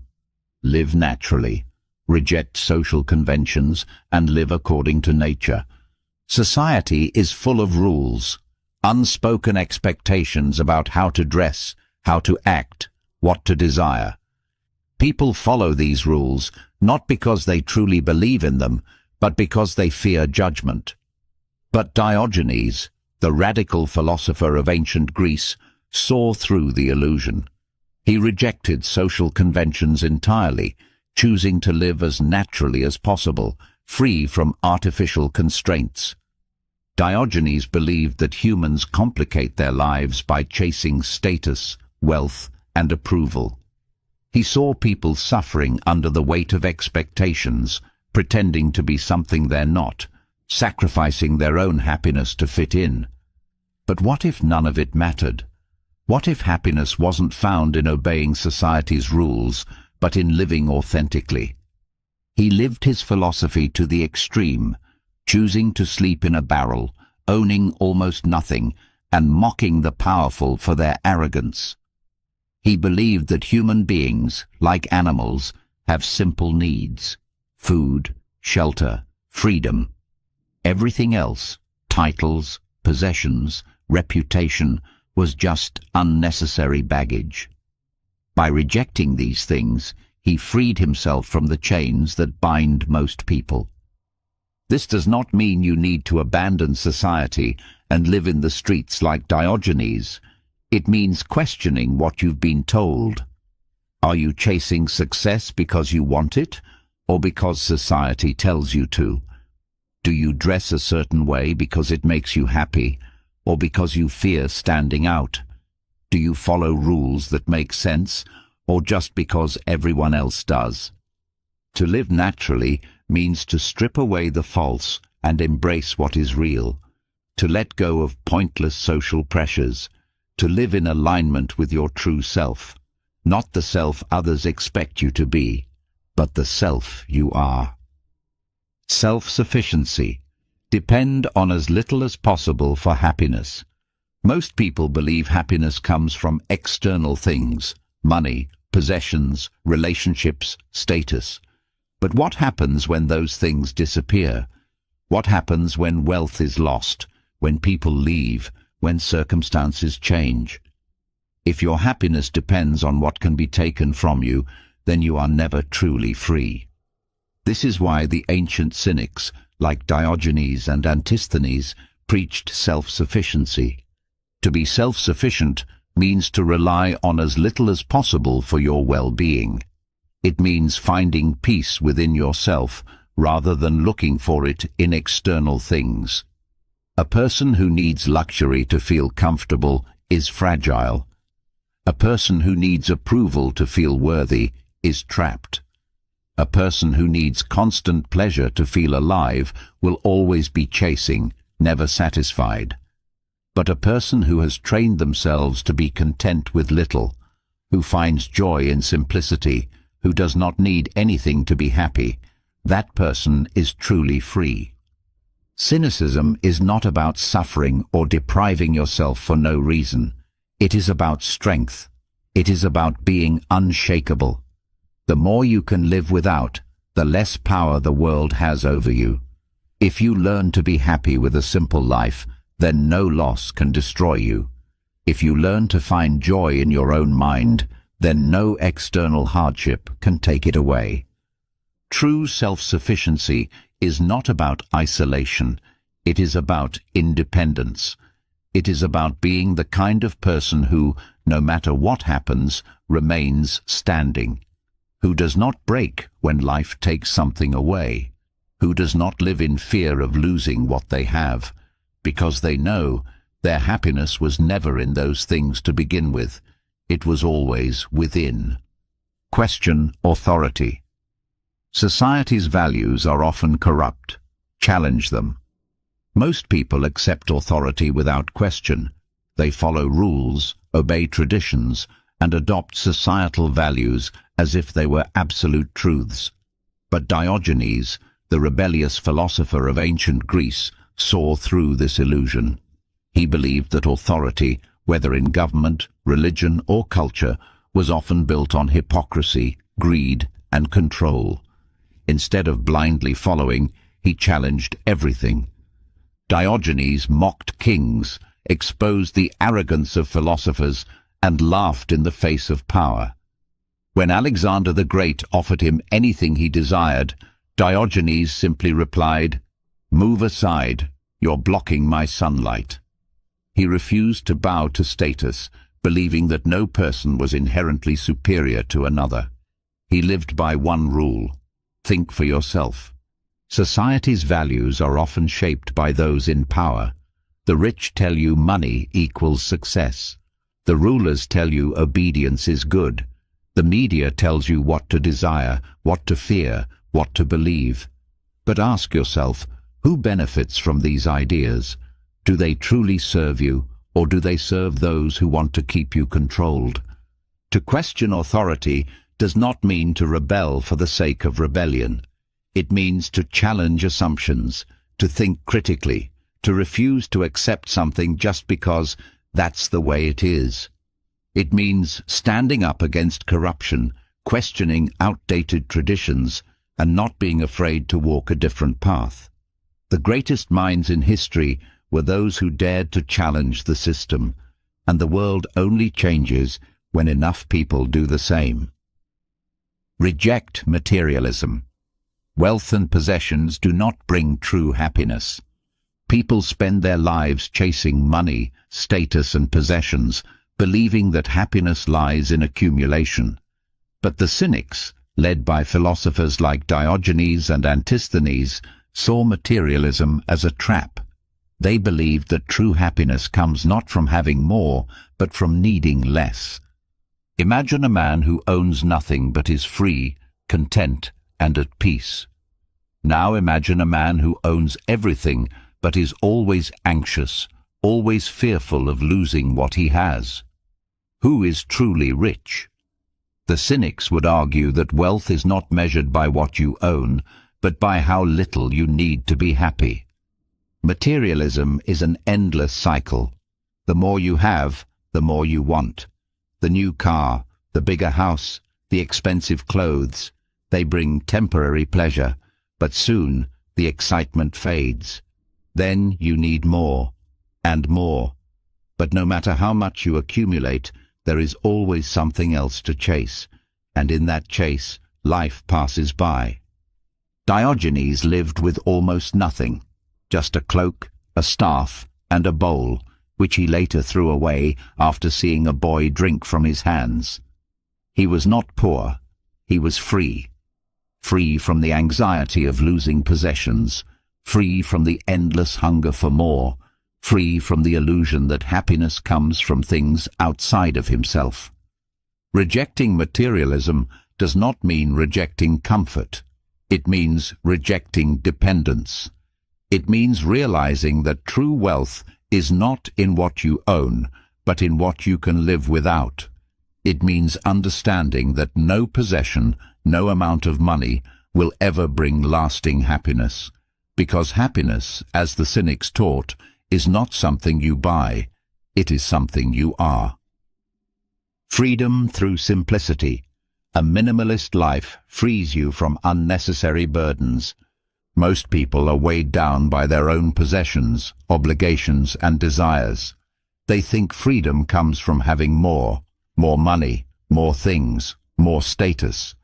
But the ancient Cynics, like Diogenes and Antisthenes, believed the opposite. True freedom comes from having less. The fewer things you rely on, the fewer things can control you. Imagine carrying a heavy backpack everywhere you go. At first, it seems manageable, but over time, it becomes exhausting. Every new possession, every new responsibility adds weight. Soon, you are not moving freely. You are struggling under the burden of everything you thought you needed. This is why the Cynics embraced simplicity. They lived with only what was necessary, freeing themselves from the endless cycle of desire. They saw that most people are not owners of their possessions. They are owned by them. The bigger the house, the more you must maintain it. The more money you have, the more you worry about losing it. The higher your status, the more you fear falling from it. The pursuit of more becomes a prison. But simplicity is liberation. When you need little, you fear little. When you let go of the unnecessary, you gain something priceless: peace. You move through life unburdened, unattached, fully present. This does not mean rejecting all comfort, but rather rejecting dependence on things for happiness. Because happiness, as the Cynics taught, is not found in accumulating, it is found in being free. Cogito, ergo sum. I think, therefore I am. What if everything you believe to be real is just an illusion? What if your senses are lying to you? How do you know anything is real? René Descartes, the father of modern philosophy, wrestled with these questions and arrived at one undeniable truth. Cogito, ergo sum. I think, therefore I am. Descartes doubted everything.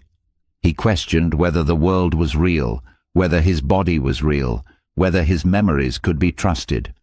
But no matter how much he doubted, he realized one thing remained certain: his own thinking. Even if he was deceived, even if everything around him was an illusion, the very act of doubting proved that something was there, and that something was him. This single phrase changed philosophy forever. It established that self-awareness, conscious thought, is the foundation of existence. Your identity is not in your body, not in your possessions, not even in your memories. It is in the awareness behind all of it. This realization is powerful. It means that no matter what happens in the external world, no matter what you lose, you still are. Your existence is not dependent on circumstances. It is rooted in your very ability to think, to perceive, to be aware. This is why Descartes' insight remains one of the most profound in history, because at the core of everything, beyond all doubt, beyond all uncertainty, one truth remains: you exist. Tabula rasa. The mind starts as a blank slate. Are you born with knowledge, or is your mind shaped entirely by experience? John Locke, one of the great Enlightenment thinkers, argued that every human mind begins as tabula rasa, a blank slate, empty and untouched, waiting to be filled by life's experiences. This idea was revolutionary. Many philosophers before Locke believed that people were born with innate ideas, built-in knowledge of morality, logic, or even God. But Locke rejected this. He argued that everything you know, everything you believe, comes from experience. From the moment you are born, the world writes on your slate. Think about how a child learns. They are not born knowing language, numbers, or right from wrong. They absorb these things from their surroundings. They watch, listen, and mimic. Their mind is shaped by the books they read, the people they meet, the experiences they have. And the same is true for you. Your beliefs, your fears, your habits are not fixed from birth. They were learned. This means that nothing about you is set in stone. If your mind was written on by experience, then you have the power to rewrite it. You are not trapped by your past, not bound by what you once thought. You can unlearn, relearn, and grow. Tabula rasa is not just a theory of knowledge. It is a call to take control of your own mind. Justice as fairness. Societal fairness must prioritize the least advantaged. What does a just society look like? Should it reward the strongest, the smartest, the most powerful? Or should it focus on lifting up those who have the least? John Rawls, one of the most influential modern philosophers, argued that true justice is not about making everyone equal. It is about ensuring that the least advantaged have the greatest support. Rawls' theory of justice as fairness asks a simple but powerful question. If you were designing society from scratch, but you didn't know who you would be, rich or poor, strong or weak, privileged or oppressed, what kind of system would you choose? Most people, if faced with this veil of ignorance, would not gamble on a world where the poor suffer and the wealthy thrive. They would choose a system that protects the vulnerable, that ensures fairness for all, that does not let chance dictate a person's worth. This does not mean eliminating success or ambition. Rawls believed that inequality can exist, but only if it benefits everyone, especially the least advantaged. If the rich get richer, but the poor stay trapped, the system is unjust. But if progress lifts society as a whole, giving opportunities to those at the bottom, then inequality can be justified. His philosophy challenges the idea that success is purely individual. It reminds us that no one succeeds alone. Opportunities, education, and social conditions all play a role. And if society benefits from those at the top, it also has a duty to protect those at the bottom. A truly just society is not one where the strong dominate. It is one where everyone, regardless of their starting point, has a fair chance to live with dignity, purpose, and opportunity. The will to power. Strength is found in overcoming obstacles. What drives human beings? What pushes some to greatness while others remain stagnant? Friedrich Nietzsche believed that at the core of all life is the will to power, the force that drives people to grow, to struggle, to assert themselves, and to rise above challenges. Nietzsche rejected the idea that people are naturally passive or meant to follow predefined moral codes. He believed that the strongest individuals, the ones who truly live, are those who embrace struggle, face hardships head-on, and use obstacles as fuel for their own growth. To him, life is not about comfort. It is about becoming. Every challenge, every failure, every hardship is an opportunity to develop power, not power over others, but power over yourself. Think of the people who inspire you. Are they the ones who had everything handed to them, or the ones who overcame adversity, who refused to break, who turned pain into strength? This is the will to power in action, the ability to take suffering and transform it into something greater. Nietzsche warned against those who shrink from struggle, those who seek comfort at the expense of growth. He believed that many moral systems, particularly religious ones, taught people to be meek, to submit, to avoid hardship rather than conquer it. But true fulfillment comes from rising above, from constantly evolving, from striving to be better than you were yesterday. To live by the will to power means to embrace difficulty, to seek challenges, to push past limitations. It means seeing obstacles not as barriers, but as stepping stones. Because strength is not given, it is forged. Ethical relativism. Morality depends on culture and context. Is there such a thing as absolute right and wrong? Or does morality depend on the time, place, and culture you live in? Postmodern thinkers argue that morality is relative, not a fixed universal law, but a human-made system that varies across societies and eras. What one culture sees as sacred, another might see as immoral. What was considered right 100 years ago may be seen as unacceptable today. Practices that are normal in one society may be condemned in another. This raises a critical question.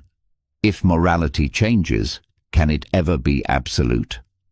Ethical relativism suggests that it cannot.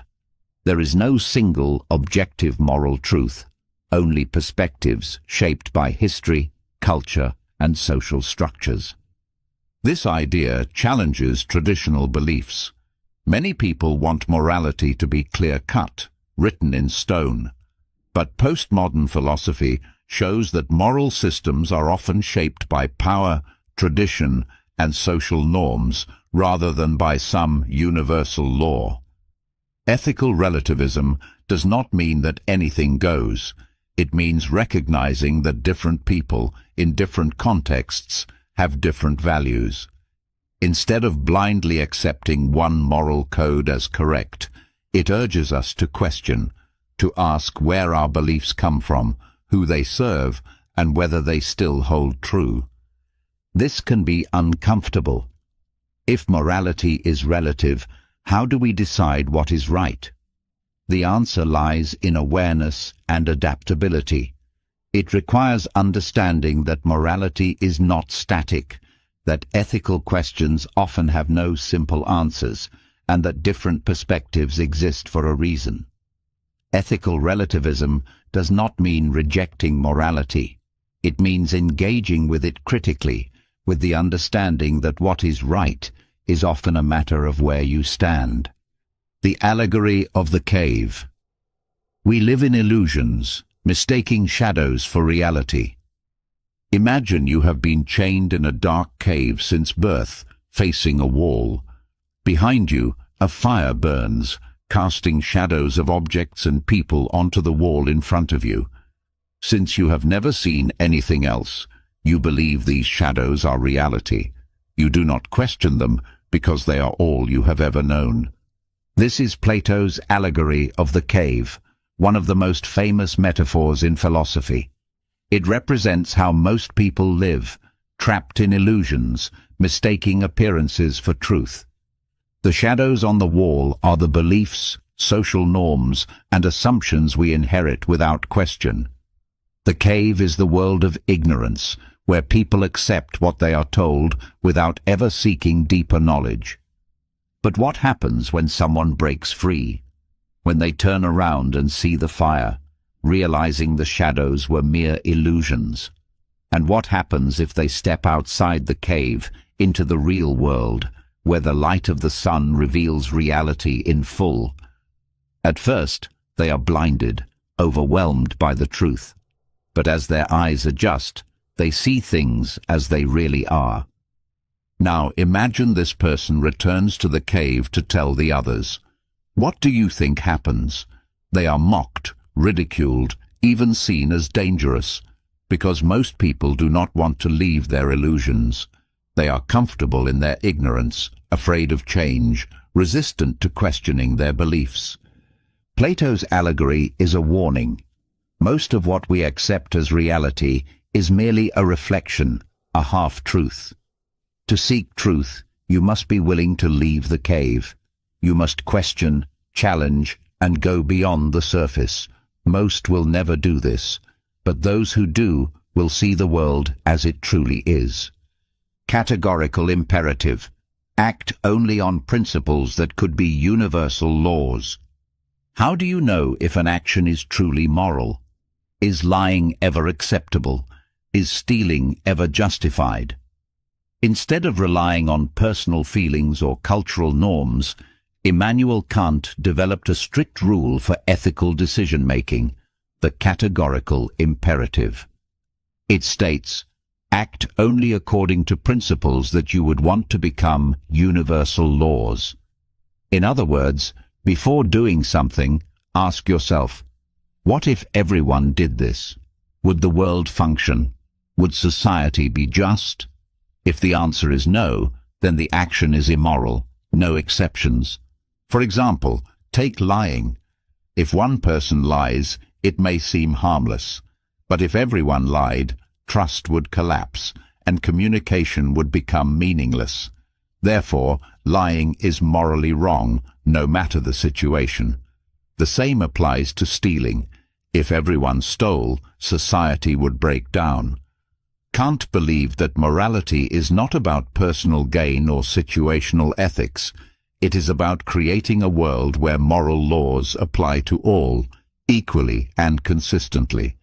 This goes against moral systems based on personal benefit or emotions.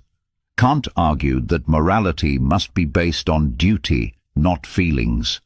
Helping someone because it makes you feel good is not truly moral. Helping someone because it is the right thing to do, regardless of your feelings, is moral.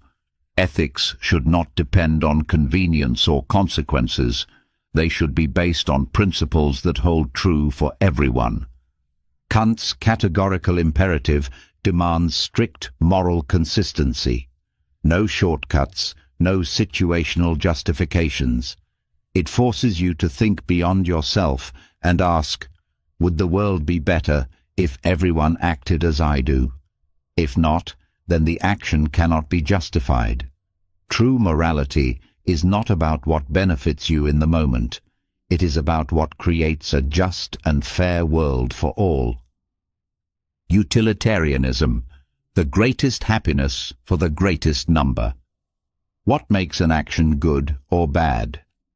Should morality be based on rules, emotions, or intentions? Jeremy Bentham, the founder of utilitarianism, proposed a simple but radical answer. Morality should be based on outcomes. The right action is the one that produces the most happiness and the least suffering for the greatest number of people. Unlike moral systems based on duty, like Kant's categorical imperative, utilitarianism is flexible. It does not ask, is this action right or wrong in itself? Instead, it asks, what will this action lead to? If it increases overall well-being, it is good. If it causes harm, it is bad. Imagine a doctor has 5 patients, all dying from different organ failures, and one healthy person who could be sacrificed to save them. A strict utilitarian might argue that sacrificing one to save 5 creates more happiness overall. But does that make it just? This is the challenge of utilitarianism. While it prioritizes the greater good, it can sometimes clash with personal rights and justice.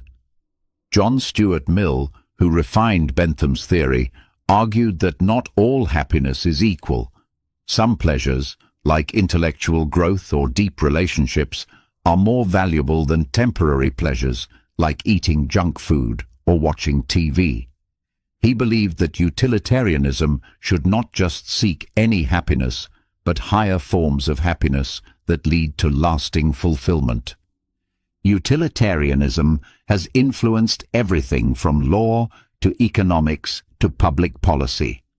It asks us to think beyond personal interests and consider the collective good. Before making a decision, ask, does this benefit only me, or does it create the greatest happiness for the greatest number? Because morality, according to Bentham, is not about rigid principles.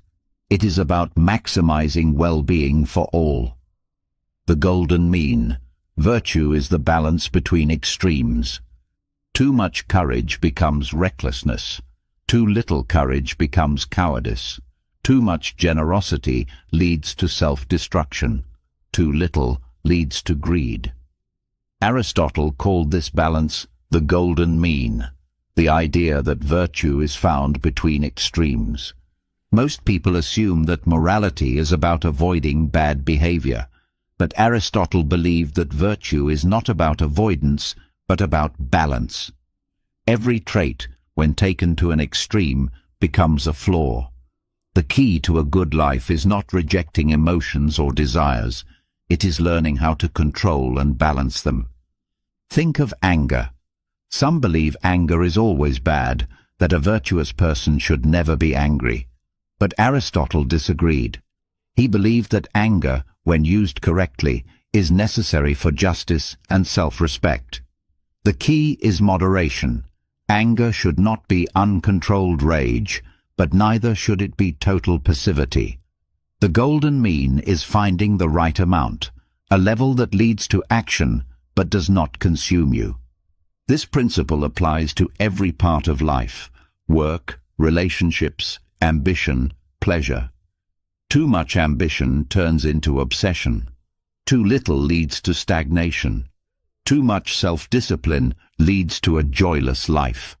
Too little leads to chaos. The secret to fulfillment is knowing when to push and when to pull back. The golden mean is not about being average or mediocre. It is about balance, about knowing how to apply virtues in the right way at the right time. Living virtuously does not mean rejecting emotions, desires, or ambition. It means mastering them. Because true wisdom is not found in excess or deficiency, but in harmony. Monads. The universe consists of infinite individual substances. What is reality made of? For centuries, philosophers and scientists tried to break existence down into its smallest components. Some believed in atoms, others in spiritual forces. But Gottfried Wilhelm Leibniz proposed a radically different idea: monads. He argued that the universe is composed of an infinite number of indivisible, self-contained entities called monads, each with its own unique qualities. Unlike physical atoms, monads are not material. They are spiritual in nature, more like tiny souls than tiny particles. Each monad is self-sufficient, independent, and reflects the entire universe from its own perspective, like infinite mirrors, each showing a different angle of reality. But if monads are separate, how does the universe stay organized? Leibniz introduced his concept of pre-established harmony, the idea that all monads are synchronized by God in a perfect, harmonious order. Like clocks set to the same time, they do not interact directly, but they appear to move together seamlessly. This theory was Leibniz's attempt to solve deep philosophical problems about causation, free will, and the nature of reality. It suggests that everything in the universe follows a divine plan, even if it seems chaotic to us. Whether or not monads exist, the idea challenges us to consider reality not as a collection of interacting objects, but as a web of individual, self-contained existences, each playing its role in the grand design. Eternal recurrence. Would you live this life over and over? Imagine this. One night, a demon visits you and tells you that your life, every moment, every joy, every pain, will repeat forever. Not just once, but for eternity. Every decision, every mistake, every victory, you will relive it exactly as it is, without change, forever. This is eternal recurrence, one of Friedrich Nietzsche's most haunting and profound ideas. It is not meant to be taken literally. Instead, it is a thought experiment, a test of how you are living. If the idea of repeating your life forever fills you with dread, then perhaps you are not living fully. If you would gladly embrace it, then you have found true meaning. Nietzsche challenges us. Are you living in a way that you would willingly repeat for eternity? Or are you simply existing, letting life pass you by, waiting for something to change? Most people drift through life, postponing happiness, avoiding risks, staying in comfort. But eternal recurrence forces you to ask, if you had to live this exact life again and again, would you be satisfied? This idea is an invitation to radical ownership of your life, to stop waiting, to stop regretting, to act as if every choice matters, because in this experiment, it does. Eternal recurrence is not about the future, it is about now. If you knew that every moment would return eternally, how would you live differently? Because in the end, Nietzsche's challenge is simple. Live in such a way that you would say yes to life, again and again, forever. We are star stuff. The cosmos and humans are one. Look up at the night sky. Every star, every planet, every galaxy is made of the same elements that make up you. Your body, your bones, your breath, all of it was once inside a star that exploded billions of years ago. Carl Sagan famously said, "We are star stuff." But this idea is more than poetic. It is a profound truth that connects science and philosophy. The ancient Stoics believed in a concept called cosmopolitanism, the idea that humans are not separate from nature, but part of a vast, interconnected whole.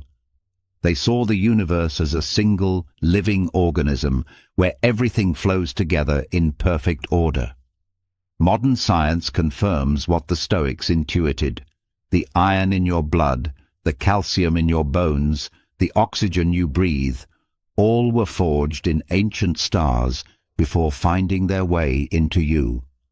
This realization changes everything. It means you are not small, not insignificant. You are literally part of the universe. The same forces that shape galaxies flow through you. You are made of the same matter as supernovas, black holes, and distant planets. You are the cosmos, temporarily arranged in human form. So what does this mean for how you live? It means embracing your connection to everything. It means seeing life not as something separate from the universe, but as a continuation of its great unfolding. It means recognizing that you are part of something infinite, and that within you, the universe itself is alive. Survival of the fittest. Natural selection shapes all living things. Why do some species thrive while others disappear? Why do certain traits become dominant while others fade? Charles Darwin's theory of natural selection, popularly known as survival of the fittest, explains how life evolves over time, shaping everything from the smallest bacteria to the complexity of the human mind. The idea is simple but powerful. Those who adapt survive. Nature does not reward strength, intelligence, or beauty on their own. It rewards what works. Traits that help an organism survive and reproduce get passed down. Traits that do not vanish. Over time, this slow process of adaptation sculpts all life, molding species into forms best suited for their environments. But survival of the fittest is not just about biology. It is also a philosophy of life. It teaches resilience. Those who thrive in life are not necessarily the strongest or the smartest, but the most adaptable. Those who resist change, who cling to outdated ideas, who fear the unknown, they struggle. But those who evolve, who learn, who adjust to new challenges, they survive and grow. This is why evolution is more than a scientific theory. It is a way of thinking. It reminds us that nothing stays the same, that change is inevitable, that those who refuse to adapt will be left behind, and that in every challenge, in every struggle, nature is asking you one simple question: will you evolve? Time is an illusion. Past, present, and future exist simultaneously. Most people believe time flows in one direction: past, present, future. We see time as a river, moving forward, carrying us with it.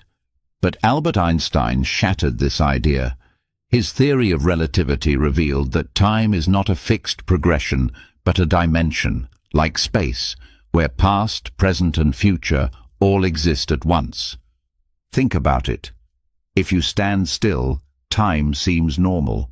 But if you move close to the speed of light, time slows down for you while continuing normally for others. This is not science fiction. It is proven physics. This means that time is not an absolute reality, but something that bends, shifts, and depends on perspective. Eastern philosophy arrived at similar conclusions long before Einstein. Hinduism and Buddhism teach that time is Maya, an illusion created by human perception. The past and future are constructs of the mind. Only the present moment is real, but even now is fleeting. The more you chase time, the more you become trapped in its illusion. So what does this mean for your life? It means that clinging to the past or fearing the future is meaningless, because in a deeper sense, they are already happening. It means that instead of treating time as something to escape or control, you should flow with it. Time is not a straight line. It is a vast, interconnected whole. The question is not where you are in time. The question is how you are experiencing it. Innate ideas. Some knowledge exists within us before experience. Is all knowledge learned, or do we come into the world already knowing certain truths? René Descartes believed that some ideas, like mathematics, logic, and even the concept of existence, are innate, meaning they are present in our minds from birth. He argued that not all knowledge comes from experience. Some truths are so fundamental that they must already exist within us, waiting to be recognized. Take the concept of self. When you close your eyes and think, you know you exist, not because you see yourself, but because you are aware of your own thoughts. This is the basis of cogito, ergo sum. I think, therefore I am. You do not learn existence through experience. You realize it through thought. The same applies to mathematical truths. 2 + 2, 4, is not something we invent. It is something we discover. Descartes saw innate ideas as evidence of a deeper structure in the universe, possibly placed there by a higher intelligence. Even modern cognitive science suggests that infants possess an intuitive understanding of space, numbers, and even basic morality before they are taught. If true, this means that learning is not just absorbing information from the outside world, it is awakening knowledge already within us. Truth through reason. The mind, not the senses, is the path to real knowledge.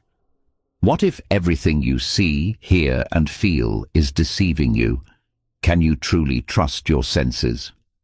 Baruch Spinoza, one of the greatest rationalist philosophers, believed that real knowledge does not come from what we perceive, but from what we reason. Our senses are limited, subjective, and easily fooled, but our mind, when used correctly, can access deeper truths. Spinoza argued that most people live trapped in illusion, mistaking temporary appearances for reality. You see the sun rise and set, and it feels like the sun moves around the earth, but science tells us the opposite is true. You experience emotions and assume they reflect reality, but they are often irrational reactions. If you rely only on your senses and feelings, you will never find truth. Instead, Spinoza believed in pure reason, the ability of the human mind to understand reality beyond what is immediately visible. He saw the universe as an interconnected whole, governed by logical, mathematical laws. By using reason, we can see beyond the chaos of everyday experience and uncover the deeper structure of reality. This idea challenges how most people live. It asks you to question your immediate perceptions, to seek truth not in how things seem, but in how they are. It means valuing logic over impulse, knowledge over opinion, and understanding over illusion. Because in the end, reality is not what you see, it is what you understand. Mathematical universe. The world follows logical, mathematical principles. What if the universe itself is built on numbers? Gottfried Wilhelm Leibniz, one of the great rationalist philosophers, believed that reality is fundamentally mathematical. He argued that the universe is not chaotic or random. It operates according to deep, logical structures that can be understood through reason. Leibniz was fascinated by how mathematics could explain nature. The laws of physics, the patterns in nature, the motion of planets, all of these follow precise mathematical principles. Even things that seem random, like the shape of clouds or the growth of plants, often follow hidden mathematical patterns like the Fibonacci sequence. But Leibniz went even further. He believed that not only is the physical world mathematical, but so is truth itself. He saw the universe as a vast system of logical relationships, where every truth can be broken down into a kind of ultimate mathematical equation. In his search for a universal language, he even dreamed of creating a system where all knowledge could be expressed and solved using symbols, an idea that later influenced modern computing and artificial intelligence. If Leibniz was right, then understanding reality is not about relying on our senses, which can be deceived. Instead, it is about uncovering the mathematical and logical patterns that govern existence. This idea forms the foundation of modern science, suggesting that to truly understand the universe, we must think like mathematicians, because in the end, reality is not just what we see, it is what we can prove. A priori knowledge. Some truths are known without experience, like logic and math. Can you know something without ever experiencing it? Immanuel Kant argued that you can. He called this kind of knowledge a priori, truths that exist in the mind before any experience of the world. For example, take the statement, "All bachelors are unmarried." You don't need to go out and interview every bachelor in the world to know this is true. It is true by definition. The same applies to logic and mathematics. 2 plus 2 prove 4 is not something we learn from experience. It is something that is necessarily true, independent of what happens in the world. Kant divided knowledge into two categories. First, a priori knowledge, which is known independently of experience, like math and logic. Second, a posteriori knowledge, which is learned from experience, like science and history. This was a major shift in philosophy. Before Kant, philosophers like John Locke and David Hume argued that all knowledge comes from experience. Kant disagreed. He believed that the mind is not a blank slate. It comes with built-in structures that shape how we see the world. We do not just passively receive information from the world, we actively organize it using the fundamental rules of logic, space, and time. This idea influences everything from science to metaphysics. It suggests that reality is not just out there, waiting to be observed. It is also within us, shaped by the way our minds work. It means that some truths, like mathematical laws and logical principles, are universal, not because we discover them in the world, but because they are woven into the very way we think. God as necessary being. If perfection exists, it must exist necessarily. Can you imagine a perfect being that does not exist? Gottfried Wilhelm Leibniz, expanding on the ontological argument first proposed by Anselm, argued that if perfection is possible, then it must exist in reality. The logic behind this is subtle but profound. A perfect being, by definition, must possess all perfections, including existence itself. If such a being did not exist, it would be less perfect, contradicting the very concept of perfection.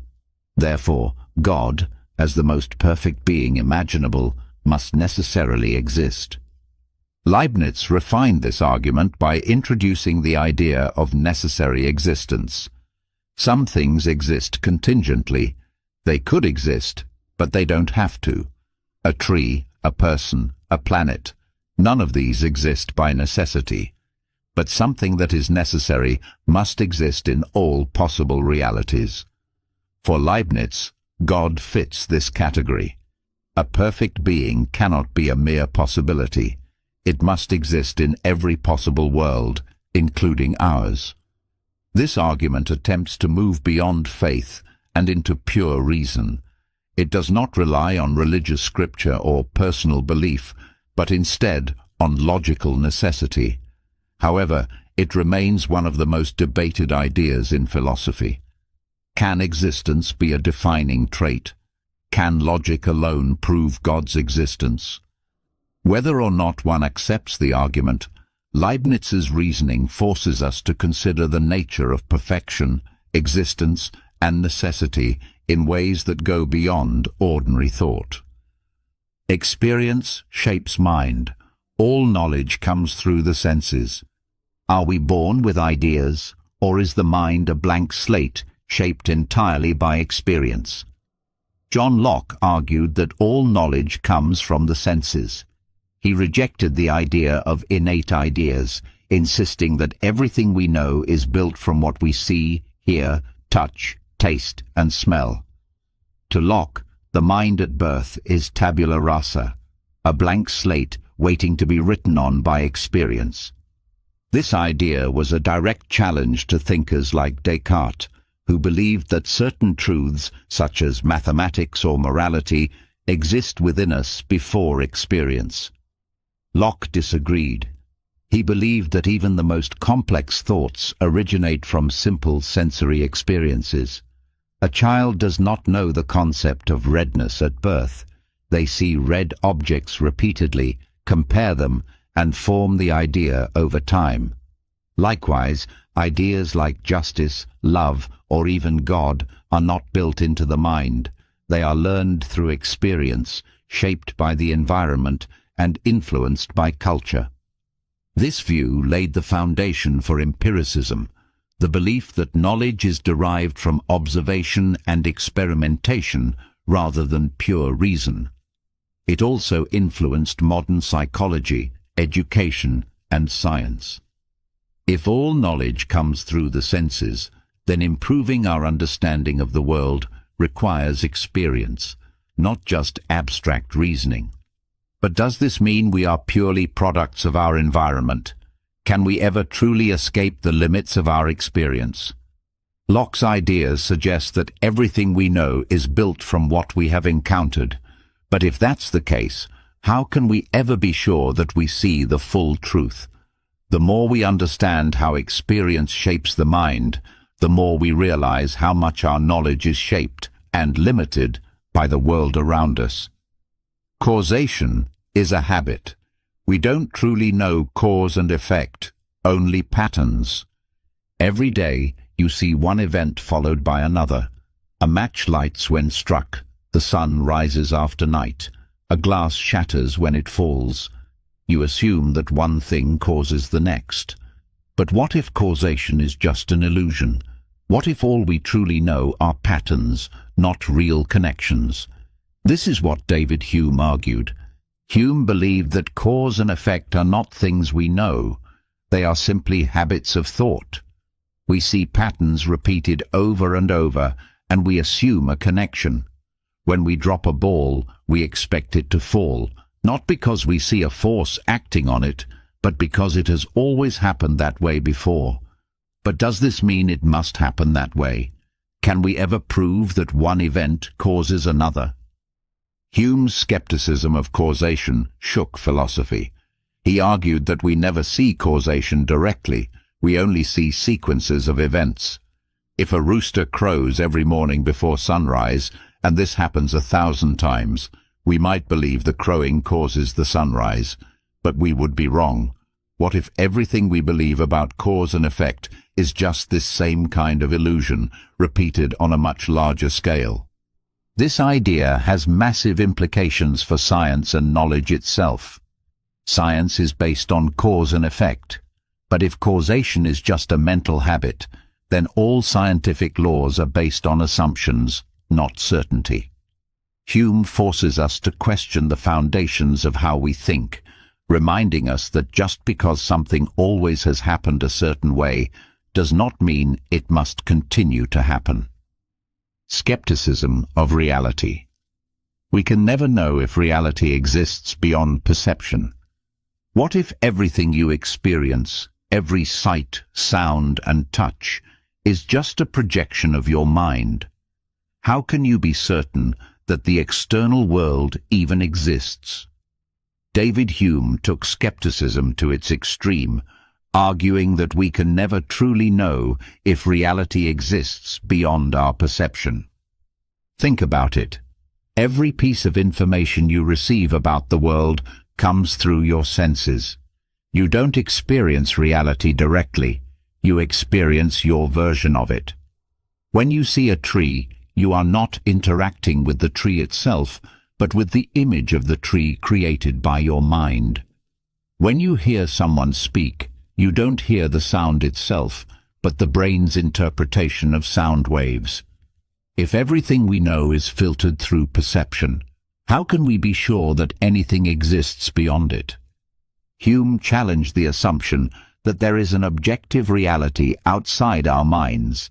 He argued that all we have are perceptions, colors, sounds, textures, emotions, but we have no way of proving that an external world causes them. What if there is nothing beyond our mental experience? What if the world as we know it is just a collection of perceptions without an independent existence? This radical skepticism influenced later philosophers like Immanuel Kant, who attempted to solve the problem by distinguishing between the phenomenal world, what we perceive, and the noumenal world, reality as it truly is. But Hume's challenge remains. Can we ever truly step outside our own perception to see what is real? Or are we forever trapped in our own minds, unable to know if reality is anything more than a dream? The mind is a mirror. The mind only reflects what experience provides. Is the human mind capable of generating knowledge on its own, or does it simply reflect the world around it? John Locke argued that the mind is like a mirror. It contains nothing until experience provides something for it to reflect. Unlike thinkers such as Descartes, who believed in innate ideas, Locke believed that all knowledge comes from external experience. At birth, the mind is tabula rasa, a blank slate. It does not possess built-in truths or concepts. Instead, it passively absorbs information from the senses, forming ideas based on what it encounters. Just as a mirror reflects only what is placed in front of it, the mind can only know what has been fed into it through experience. A person who has never seen the ocean can never imagine its vastness, just as a blind person can never experience color. This idea transformed how people understood learning and education. If knowledge is not something we are born with, then our environment, culture, and experiences shape everything we think and believe. It also raises deep philosophical questions. If our minds can only reflect what we experience, then how can we ever know anything beyond our personal reality? If we have never encountered something, can we ever truly understand it? Locke's philosophy laid the foundation for empiricism, the belief that all knowledge comes from observation. But it also reveals the limits of human understanding. If the mind is only a mirror, then how much of reality do we actually see? And how much of it is forever hidden from us because we lack the experiences to reflect it? Science as the guide. Only empirical testing can distinguish truth from fiction. How do we separate truth from illusion? For most of human history, people relied on tradition, religion, or authority to decide what was true.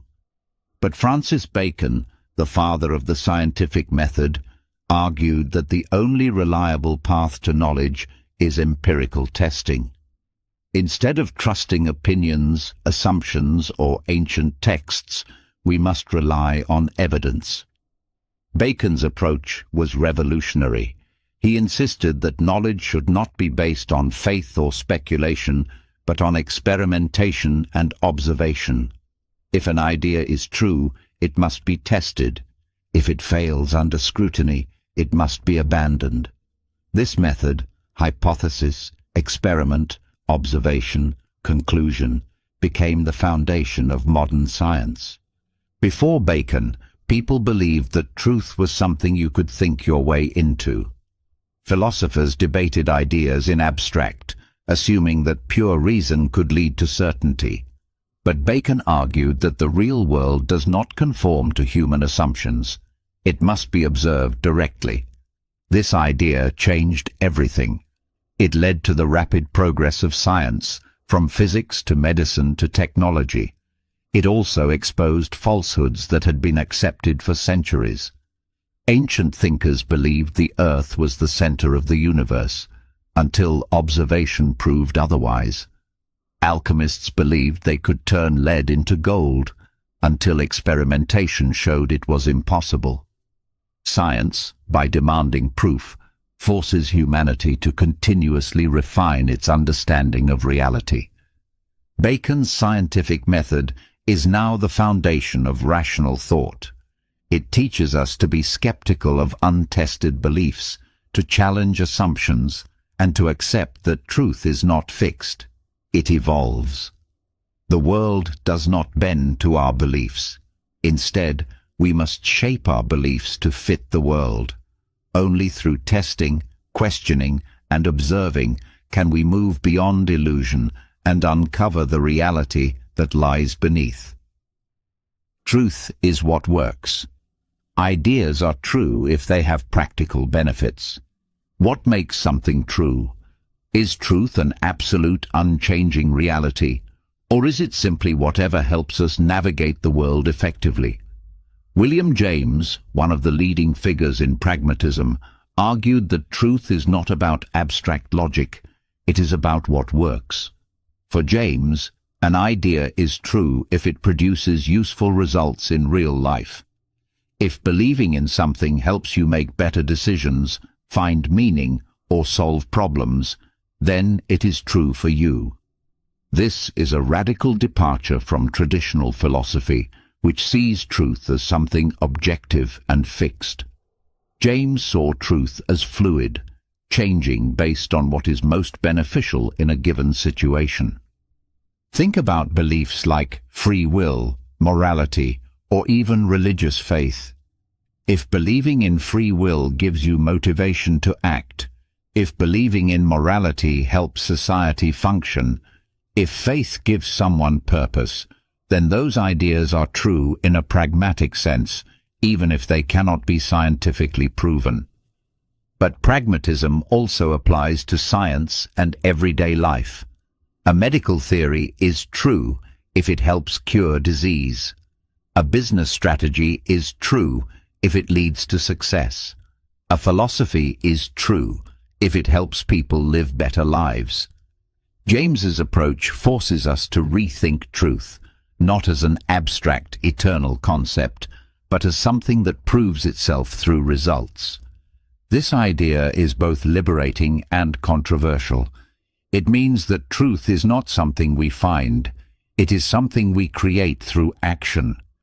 But it also raises the question, if truth is just what works, does that mean different things can be true for different people?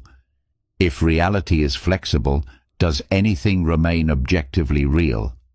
Reality is malleable. Our beliefs shape what we see as real. Most people assume that reality exists independently of them, that the world is fixed and objective. But John Dewey, one of the great American pragmatists, argued that reality is shaped by our beliefs, actions, and experiences. What we see as real is not something separate from us. It is something we participate in creating. Dewey believed that the mind does not just observe reality, it interacts with it, shaping it through perception, learning, and social influence. The way we interpret events, the values we hold, even the scientific facts we accept, all of these are influenced by the mental frameworks we bring to the world. Think about how two people can experience the same event but interpret it completely differently. One sees an opportunity, another sees a disaster. One sees kindness, another sees manipulation. Reality itself does not dictate these meanings. Our beliefs do. Dewey argued that this applies on a larger scale as well. Society's understanding of truth, morality, and even science evolves based on what people collectively believe and test over time. This idea challenges the traditional notion of objective reality. If beliefs shape what we see as real, then truth is not something waiting to be discovered. It is something that emerges through experience and interaction. This is why education, science, and culture matter so much. They shape the lens through which we see the world. Dewey's philosophy encourages us to be active participants in reality. If the world is not fixed, if it is shaped by how we think and act, then we are not just passive observers, we are co-creators of reality itself. The question is, what kind of reality are you helping to create? Action over theory. Knowledge must be useful to be meaningful. What is the purpose of knowledge? Is it enough to simply know something, or does knowledge only matter if it can be used? Pragmatists argue that ideas are not valuable for their own sake. They are valuable because of what they allow us to do. Knowledge without application is empty. For pragmatists like William James and John Dewey, truth is not about abstract theorizing. It is about action. If an idea does not lead to useful consequences, it is meaningless. A scientific theory is only valuable if it can predict and explain real-world events. A philosophy is only meaningful if it helps people live better lives. Even morality must be judged not by rigid principles, but by how well it works in practice. This perspective challenges traditional philosophy, which often prioritizes theory over application. Think about the centuries of debates over the nature of free will, morality, and consciousness. Do these discussions matter if they never lead to real-world improvements? The pragmatists would say no. Knowledge must serve life. It must help solve problems, guide decisions, and improve the human condition. This does not mean theory is useless. It means theory must be tested against reality. An idea that remains purely intellectual, without real-world consequences, is no better than an illusion. Pragmatism urges us to ask, does this belief help me? Does this knowledge change anything? Can I apply this in the world? If not, then perhaps it is not true knowledge at all. Ideas evolve. Truths change over time as society evolves. What is true today may not be true tomorrow. Charles Peirce, one of the founders of pragmatism, believed that truth is not a fixed, eternal thing. It evolves. As society changes, as knowledge expands, as new discoveries are made, what we once thought was true is often replaced by something better. History proves this.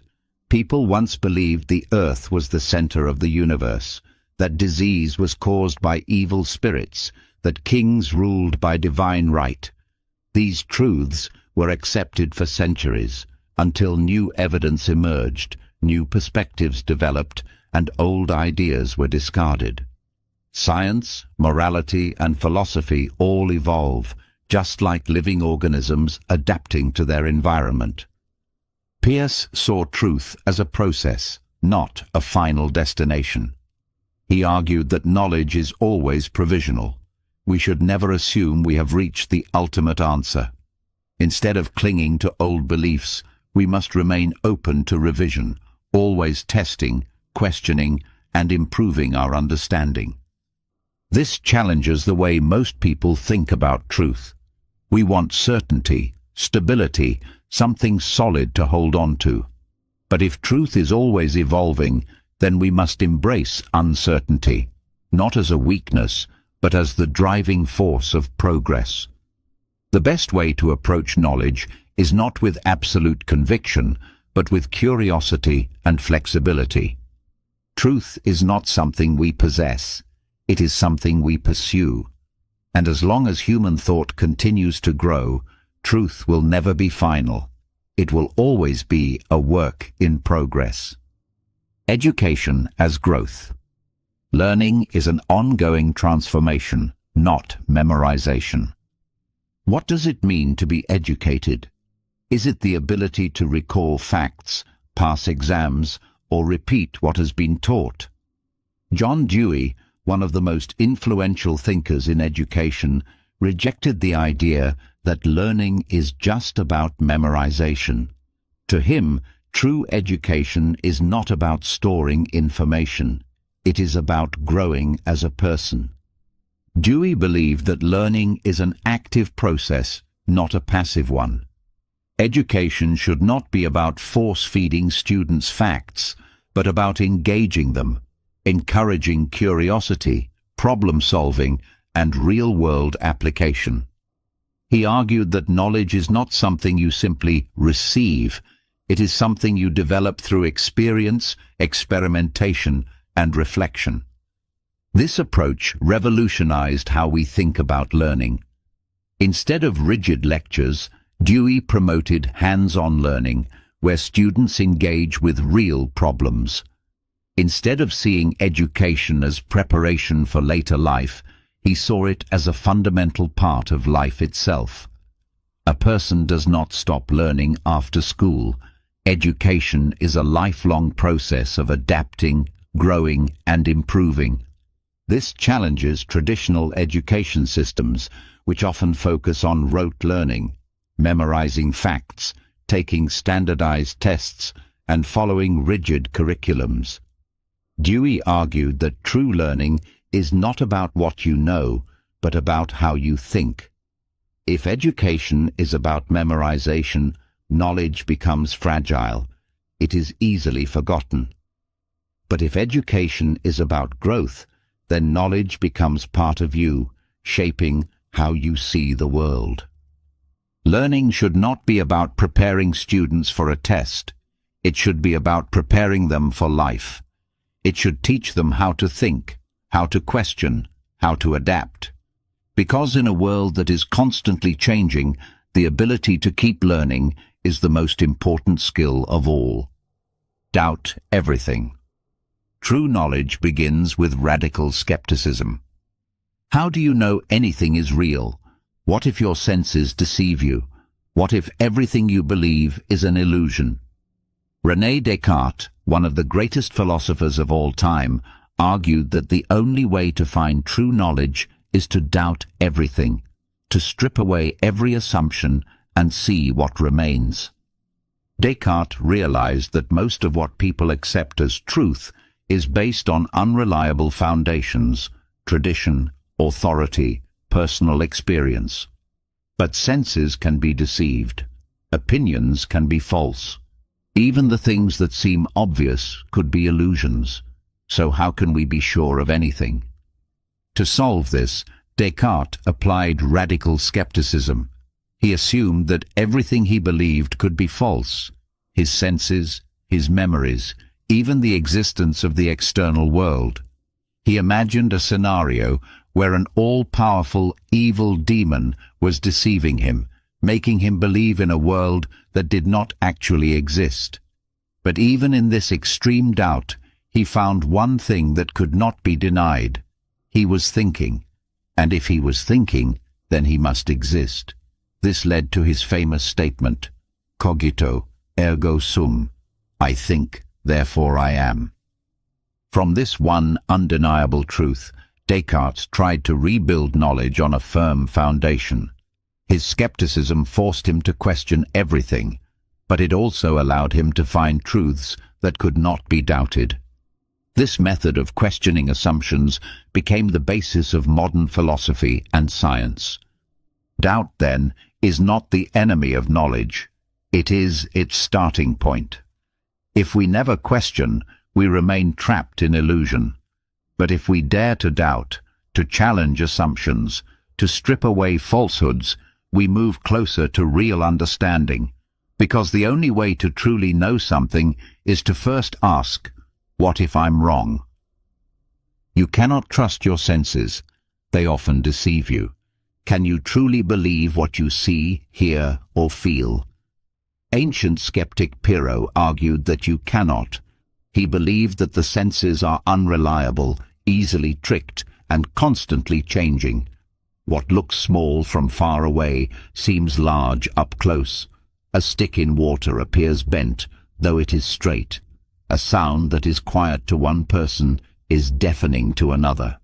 If our senses contradict themselves, how can we trust them?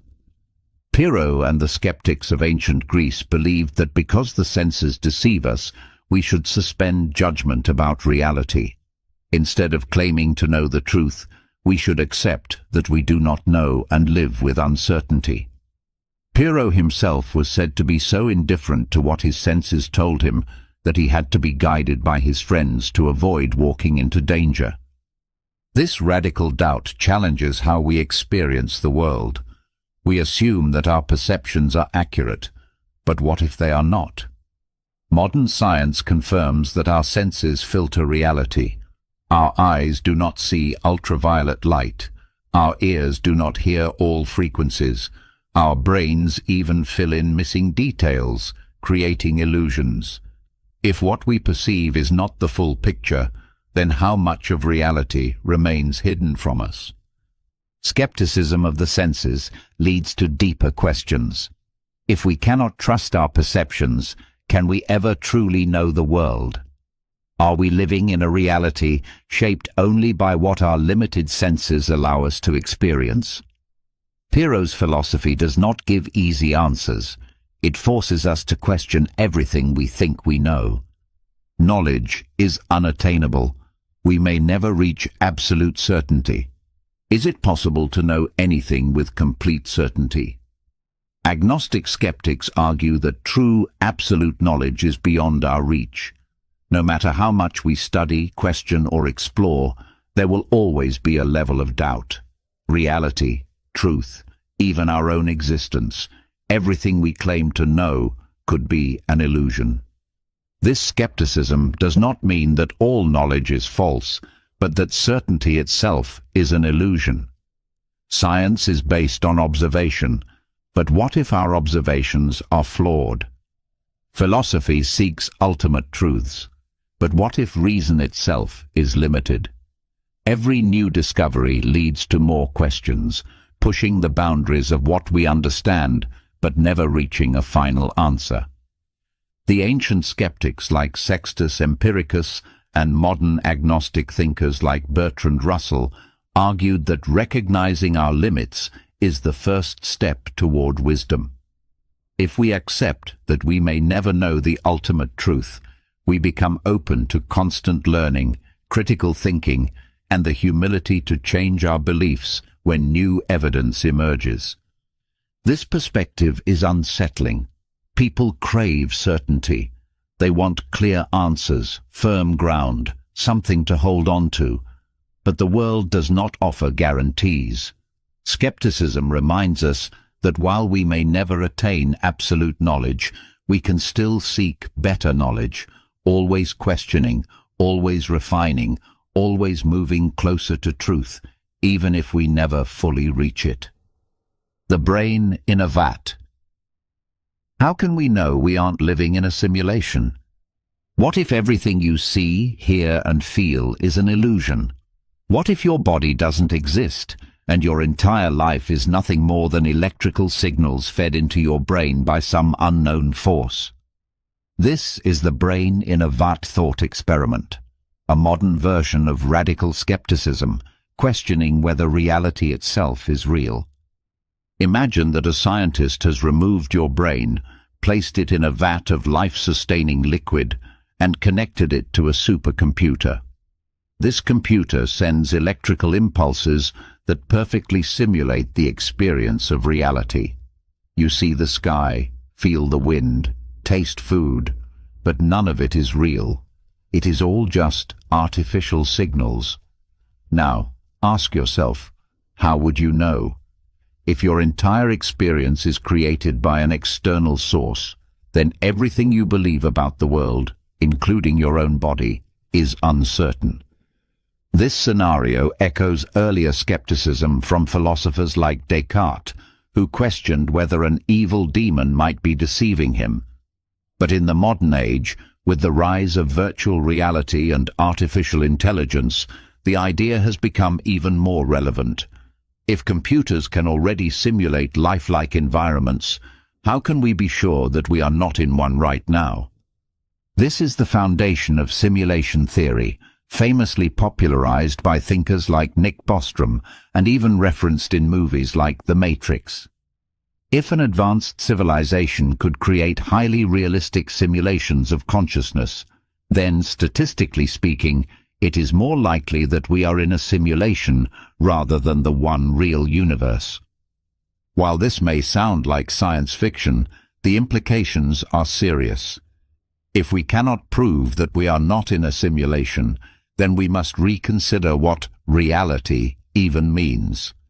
If our senses can be manipulated, then knowledge itself is uncertain. The brain in a vat forces us to ask the ultimate skeptical question: what is real, and can we ever truly know?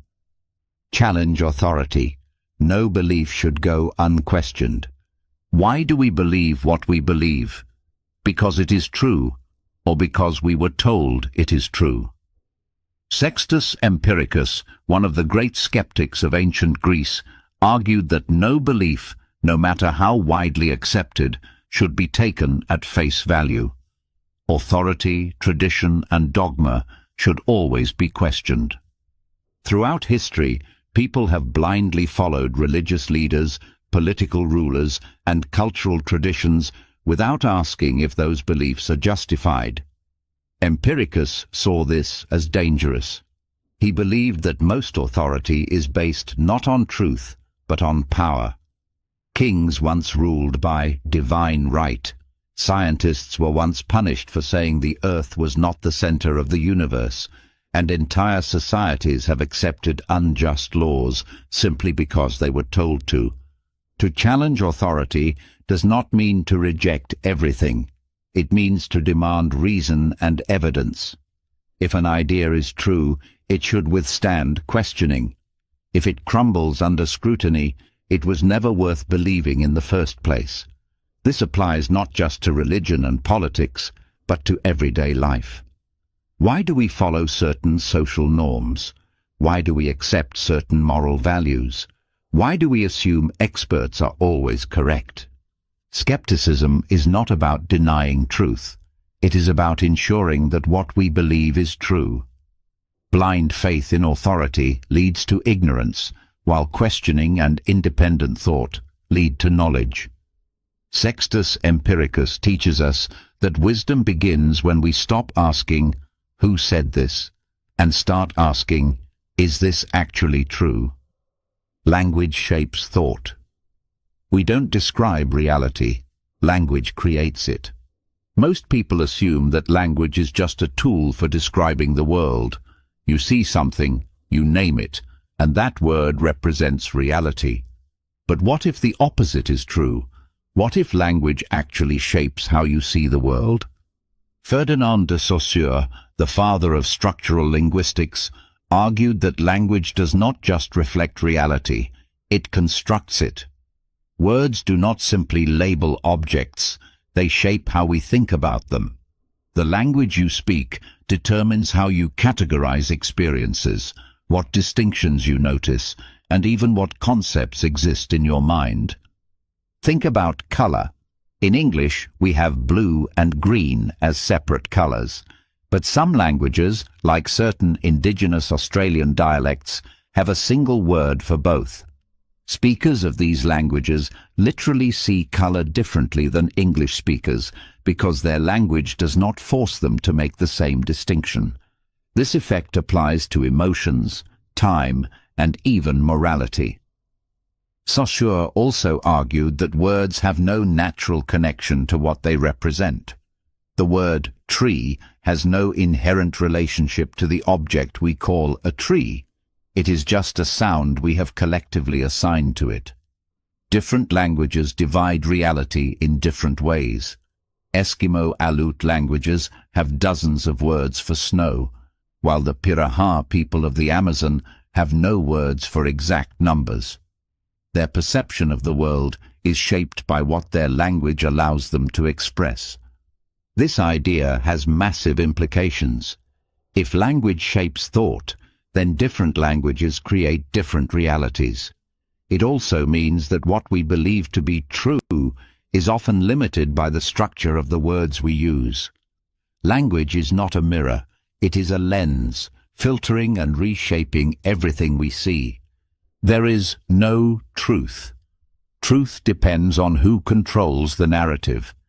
We like to believe that truth is objective, that facts exist independently of human influence. But Michel Foucault, one of the most influential postmodern thinkers, argued that truth is not something fixed. It is a product of power. Whoever controls the narrative controls what society accepts as truth. Throughout history, those in power have shaped knowledge. Kings and emperors dictated what was considered just. Religions defined morality. Governments and media frame events to fit their agendas. Scientific truths have often been influenced by politics, funding, and cultural bias.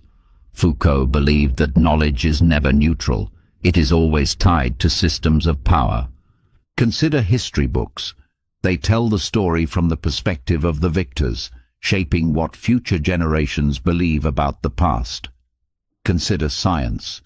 For centuries, medical research excluded women and minorities, treating the male body as the universal standard.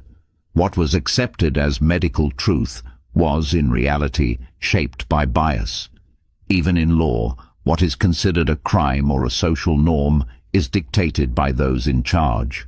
Foucault argued that truth is not something we discover. It is something that is created through discourse, institutions, and authority. This does not mean that objective reality does not exist, but rather that what we accept as true is always influenced by the social structures around us.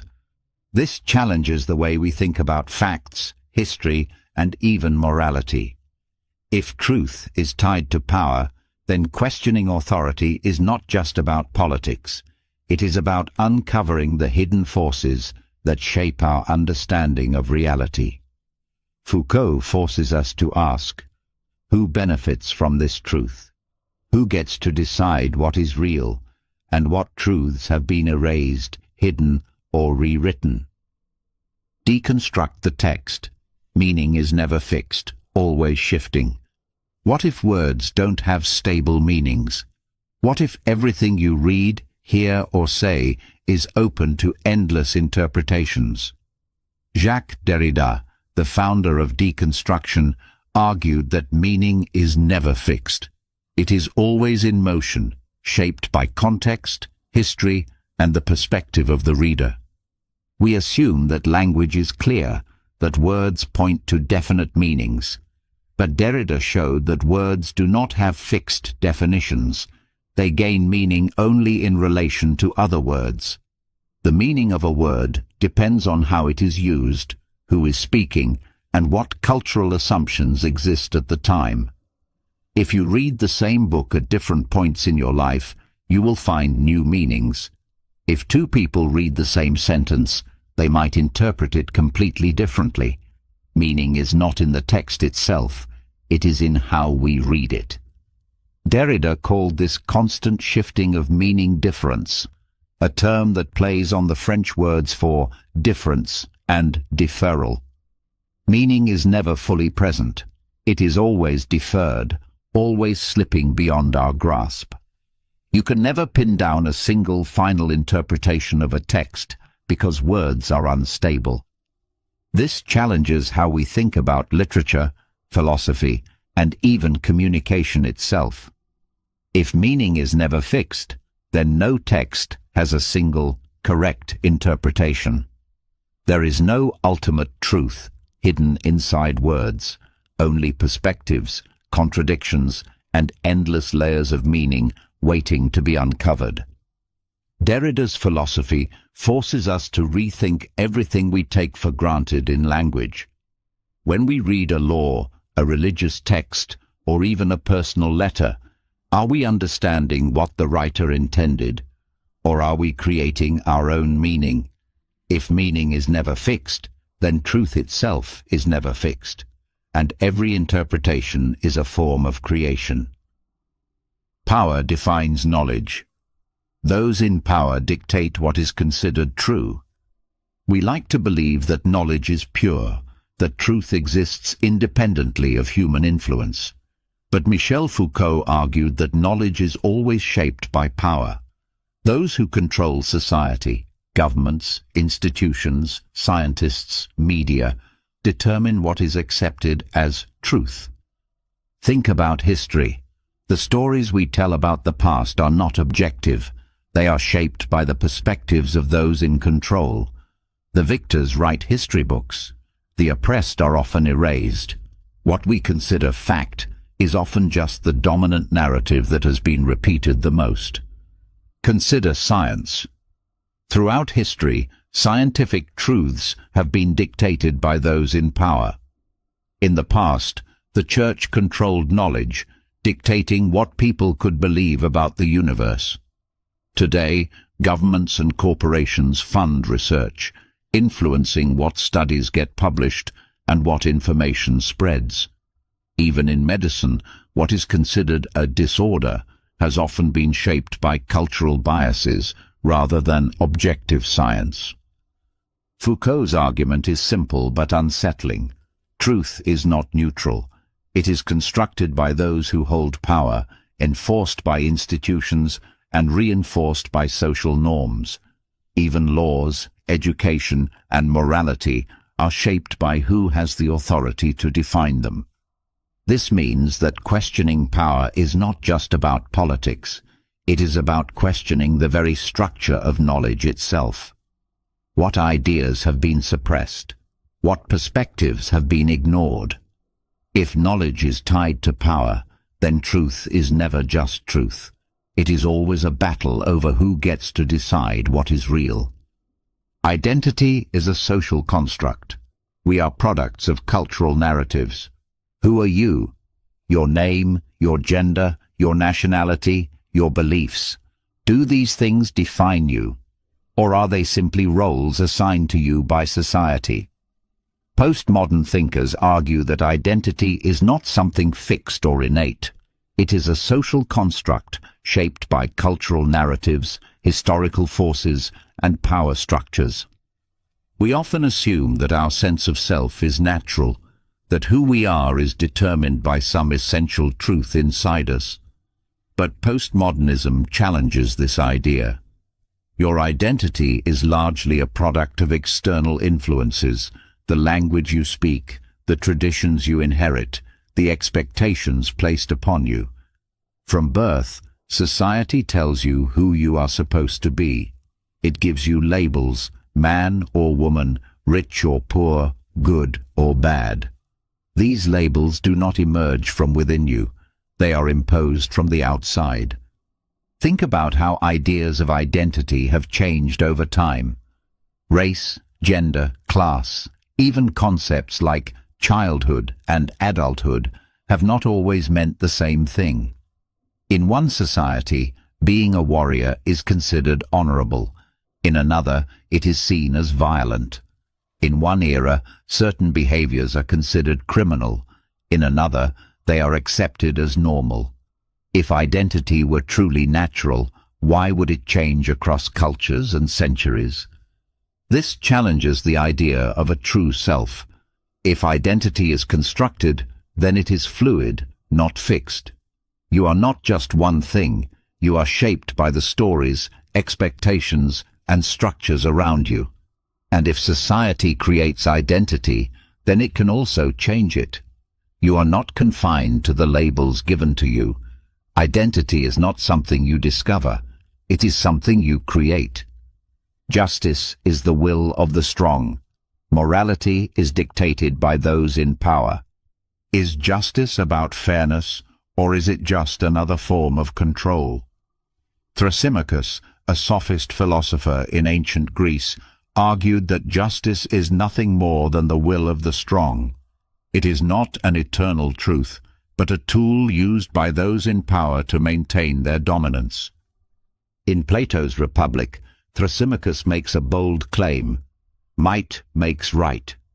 The laws of a society are not created to protect truth or morality. They are created by the ruling class to serve their own interests. In a dictatorship, justice serves the dictator. In a democracy, justice serves the ruling majority. What is called right or wrong is simply whatever benefits those in control. History supports this view. Powerful rulers have always shaped the definition of justice to fit their needs. Monarchs claimed divine right to rule, declaring rebellion to be immoral. Colonizers justified conquest as a civilizing mission. Governments make laws that protect their own power, while branding those who oppose them as criminals. Even modern legal systems, supposedly based on fairness, often reflect the biases of the wealthy and influential. This raises an unsettling question. Is there any such thing as real justice, or is it always a product of power? If Thrasymachus is right, then morality itself is just a game of influence. What we consider good or evil is not absolute. It is determined by whoever holds the most authority. Plato, through Socrates, challenges this idea, arguing that true justice must be based on reason and universal ethics. But Thrasymachus's cynicism remains relevant. If justice is defined by power, then seeking fairness is not just about arguing what is right. It is about questioning who gets to decide. Liberty over security. A society that sacrifices freedom for safety deserves neither. How much freedom would you be willing to give up for security? In times of crisis, governments often expand their powers, restricting individual rights in the name of protection.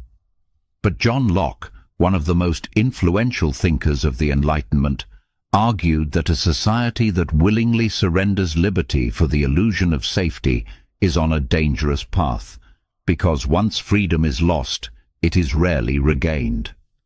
Locke believed that natural rights, life, liberty, and property are the foundation of a just society. He saw government as a necessary evil, existing only to protect these rights, not to control them. But when a government begins to limit freedom under the excuse of security, it risks becoming oppressive. Power, once taken, is rarely returned. History proves this. Dictatorships often rise by promising protection from chaos, only to become the greatest source of danger themselves. This idea remains relevant today. Governments use terrorism, pandemics, and crime as justifications for increasing surveillance, restricting speech, and expanding their control. But at what point does protection become control? If people willingly trade their freedom for security, they may wake up to find they have neither. Locke's warning is clear. A free society must always be skeptical of those who promise safety at the expense of liberty. Security matters, but freedom matters more. Without it, security is meaningless, because what is the point of being safe if you are not truly free? The social contract. Government exists only by the people's consent. Why do we follow laws? Why do we accept authority? If all humans are born free, what gives anyone the right to rule over others? Jean-Jacques Rousseau argued that government is not a divine right or a natural order. It exists only because the people allow it to exist. Rousseau's social contract is the foundation of modern democracy. He believed that individuals agree, either explicitly or implicitly, to give up some personal freedoms in exchange for a government that protects their rights. But this government does not have unlimited power. It must reflect the general will of the people. If it fails to serve them, they have the right to dissolve it. This was a radical idea. For centuries, kings and emperors claimed that they ruled by divine authority. Rousseau rejected this, arguing that no one has the right to rule unless the people choose to be governed. Power comes from the bottom up, not from the top down. However, Rousseau also warned that true freedom does not mean absolute individual liberty. It means collective self-rule. People must be actively involved in shaping their government, not just submitting to it. If they become passive, power will be taken from them. A government that no longer represents the will of the people is illegitimate, no matter how long it has been in power. This idea inspired revolutions, from the American to the French, and still defines modern democratic systems. But it also raises a challenge. If government exists by the consent of the governed, what happens when the people stop paying attention, when they stop questioning authority? Rousseau's message is clear. Freedom is not something you receive. It is something you must always fight to maintain. Power corrupts. Absolute power leads to absolute corruption. Why do leaders, no matter how well-intentioned, so often become corrupt?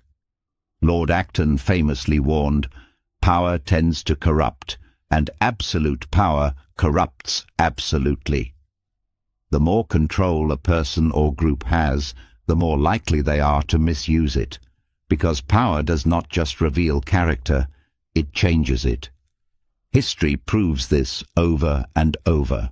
From emperors and kings to modern politicians and corporate leaders, those with unchecked authority often become arrogant, greedy, and oppressive. They surround themselves with yes-men, suppress dissent, and justify their actions as necessary for the greater good. Even the most moral individuals, once given absolute control, find themselves tempted by the ability to bend the rules in their favor. Power feeds on itself. The more of it a person gains, the less they believe they can be questioned. They start to believe they are above the rules. Corrupt leaders rarely begin their journey as villains. Many start with noble intentions. But once they realize they can take without consequence, once they feel untouchable, their priorities shift from serving others to preserving their own power. This is why systems of checks and balances are crucial. The best way to prevent corruption is to never allow absolute power in the first place. Whether in government, business, or even personal relationships, authority must always be questioned, distributed, and held accountable. Because history shows that even the strongest minds are not immune to the intoxicating effect of control. Alienation in capitalism. Workers become disconnected from the fruits of their labor. Why do so many people feel unfulfilled at work, even when they have jobs that pay well? Karl Marx argued that capitalism creates alienation, a deep disconnect between workers and the work they do. Under capitalism, people do not create for themselves. They produce for someone else, for profit, for a system that sees them as replaceable. In pre-industrial societies, a craftsman could take pride in their work. A shoemaker made an entire shoe, saw the final product, and knew it was their creation. But in modern capitalism, workers are reduced to fragments of a process. A factory worker assembles a single part of a product they will never own. An office employee fills out spreadsheets without seeing how their work contributes to anything meaningful. Labor becomes mechanical, repetitive, and impersonal. Marx saw this as alienation from labor. Workers become disconnected from the products they create, from the process of creation, and even from their own human potential. They work not because they find meaning in it, but because they need money to survive. As a result, work stops being a source of fulfillment. It becomes a means to an end, something endured rather than enjoyed. This alienation extends beyond just jobs. In a capitalist system, relationships are shaped by profit, people are valued by their productivity, and life becomes centered around survival rather than self-expression. Marx believed that true freedom would only come when workers controlled their own labor, when they created not for profit, but for themselves and their communities. Whether or not one agrees with Marx's vision of a post-capitalist world, his critique of alienation remains relevant. Many people today feel like cogs in a machine, disconnected from the purpose of their work. His question still lingers. Is a system that turns labor into something empty and meaningless truly the best we can do?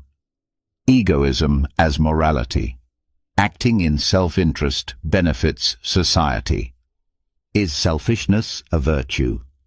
Most moral philosophies teach that selflessness is good and that putting others before yourself is the highest moral ideal.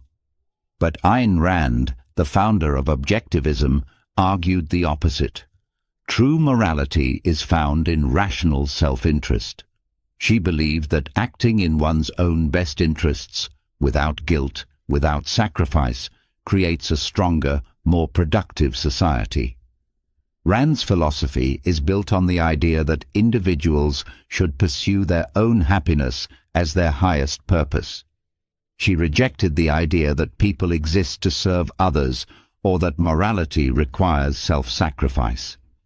To her, forcing someone to give up their time, effort, or wealth for others, whether through religion, government, or social pressure, was a form of moral slavery.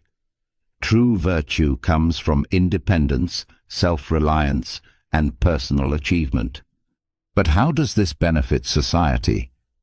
Rand argued that when individuals focus on their own success, they create innovation, wealth, and progress. Entrepreneurs, artists, and inventors do not create out of duty.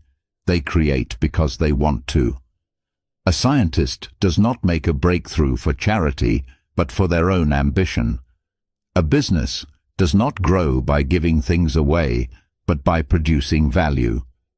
When people act in their own rational self-interest, they naturally contribute to a thriving society. This view challenges traditional ethics. Rand dismissed altruism as destructive, believing that placing others before oneself leads to stagnation, dependency, and mediocrity. She saw capitalism as the only system that rewards individual effort and punishes laziness. To her, the greatest crime is living for others instead of living for oneself. Critics argue that pure egoism leads to greed and exploitation. But Rand countered that rational self-interest is not recklessness or cruelty. It means creating value, trading fairly, and refusing to be a burden on others. She believed the world improves not through sacrifice, but through people striving to be their best selves. The question her philosophy leaves us with is this: is morality about serving others, or is it about fulfilling our own potential? The noble lie. Some myths are necessary to maintain order. What if the truth is dangerous? What if, instead of telling people the harsh realities of life, leaders should give them a noble lie, a myth that keeps society stable? Plato argued that some falsehoods are necessary to maintain order, protect the weak, and ensure people accept their roles in society. In the Republic, Plato describes an ideal society divided into three classes: rulers, warriors, and workers. He suggests that to keep this structure intact, leaders should promote a myth, the idea that people are born with different kinds of metals in their souls. Some have gold, rulers, some silver, warriors, and some bronze, workers.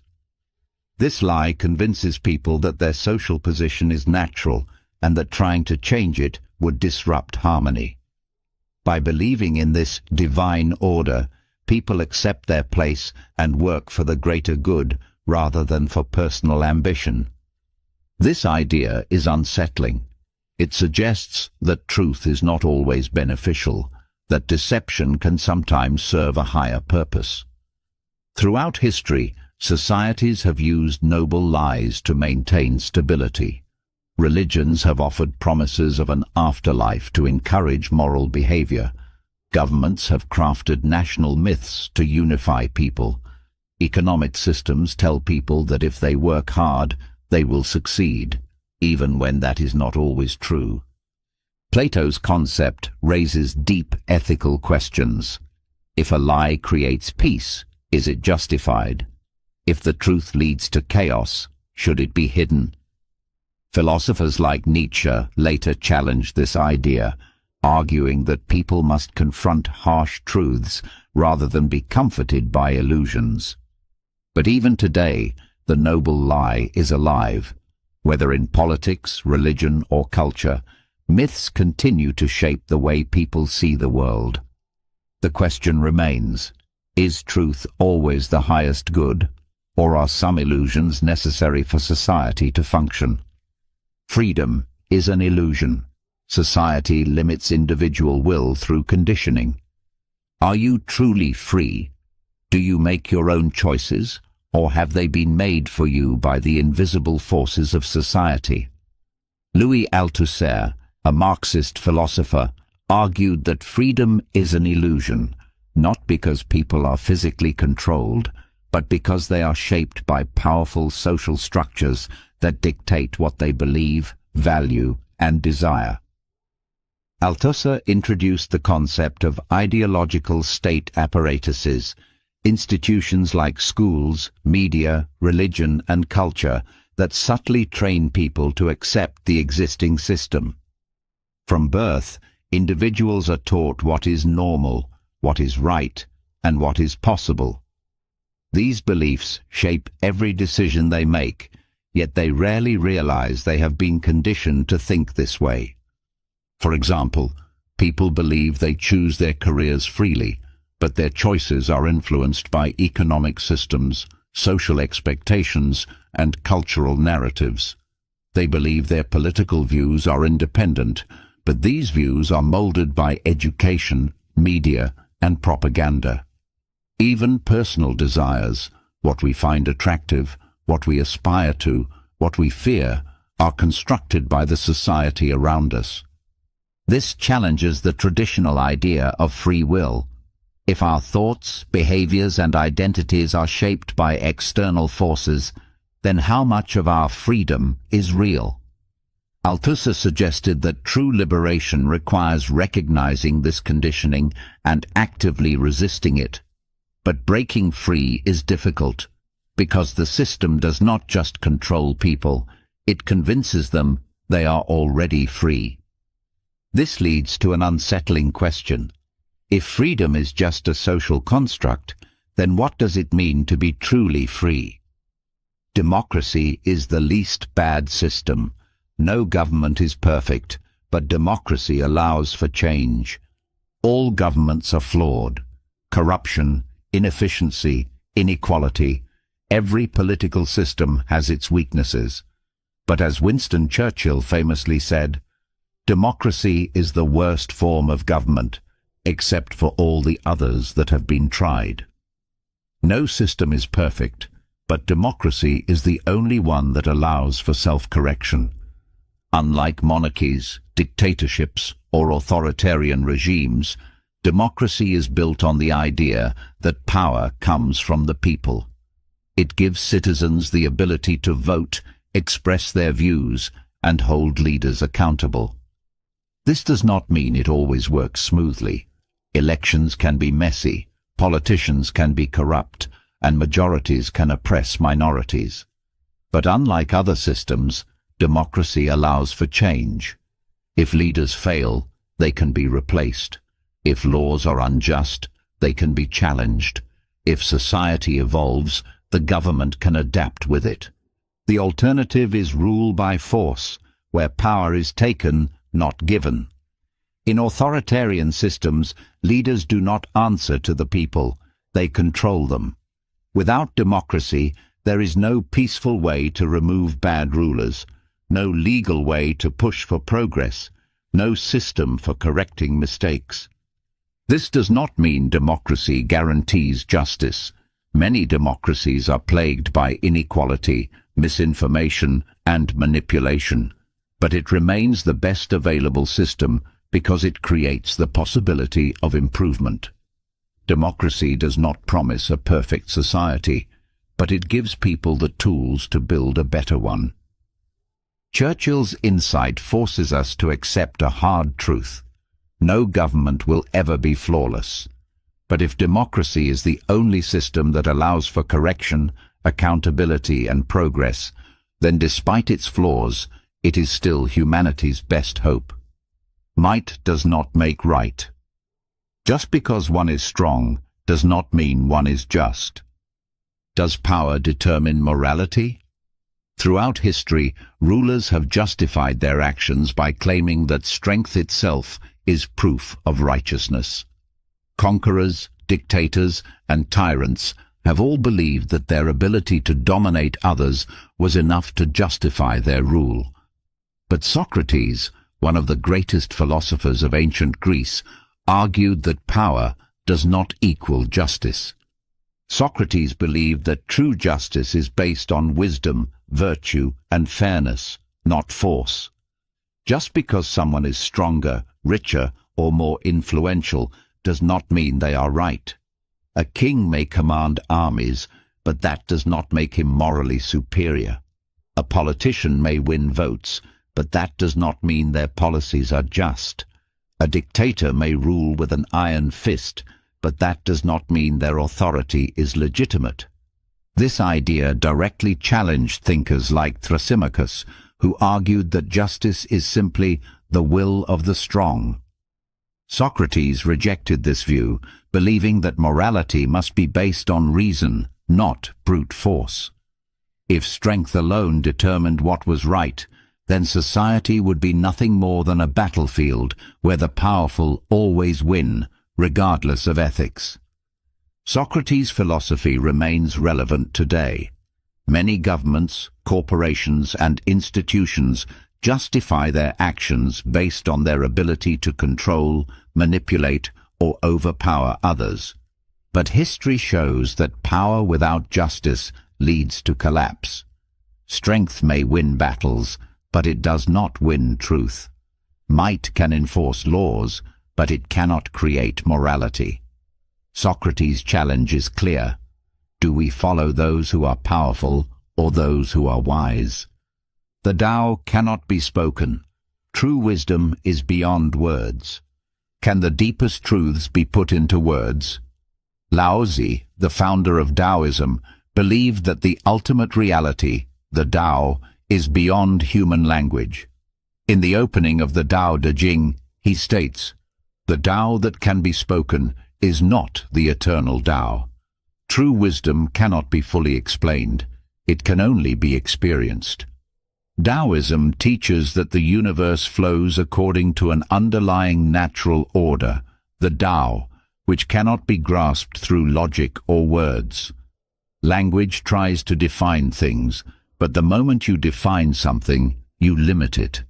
The more you try to explain the Tao, the further you drift from understanding it. Just as describing the taste of water can never replace drinking it, intellectual discussion about the Tao can never replace living in harmony with it. This idea challenges how humans typically seek knowledge. We rely on books, debates, and teachings to understand the world, but Taoism suggests that real wisdom is not found in philosophy. It is found in being present, in observing nature, in flowing with life rather than controlling it. Trying to grasp the Tao is like trying to catch the wind in your hands. The harder you try, the more it slips away. This is why Taoism emphasizes simplicity, intuition, and Wu Wei, effortless action. Instead of overanalyzing, we should feel our way through life, trusting in the natural flow of things. The Tao is not something you study, it is something you live. Laozi's words serve as a reminder. Not all wisdom can be spoken. Some truths can only be known in silence. Harmony with nature. Humans should align with the natural order. Modern life is built on control over nature, control over people, control over outcomes.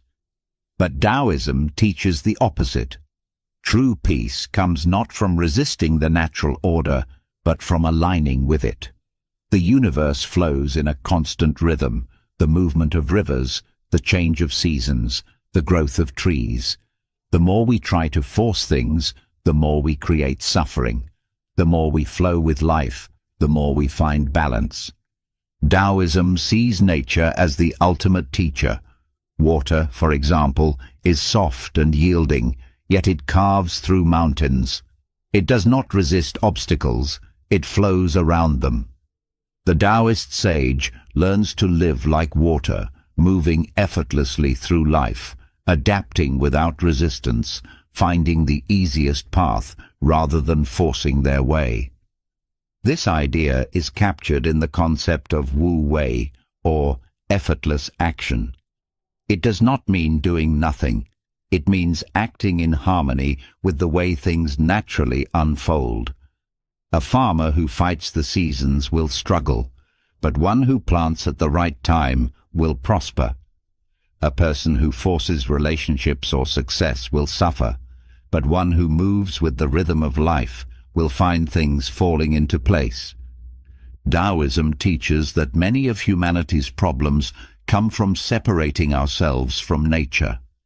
Cities, technology, and rigid rules make us believe we are separate from the world, but we are not. The more we recognize our connection to nature, the more we let go of unnecessary stress and control. The Tao reminds us, stop fighting the current, flow with it. Nature already knows the way. Detachment from ego. The self is the root of suffering. Who are you? Your name, your status, your thoughts. Do these things define you? Hinduism and Buddhism teach that clinging to the self is the root of suffering. The more you attach to your ego, your desires, your identity, your possessions, the more you create suffering for yourself. True peace comes from detachment, from realizing that the self is an illusion.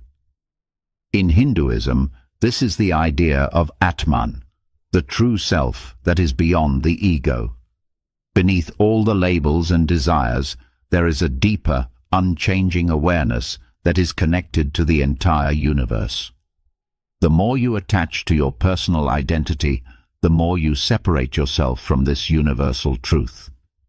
Buddhism expands on this with anatta, the doctrine of no self.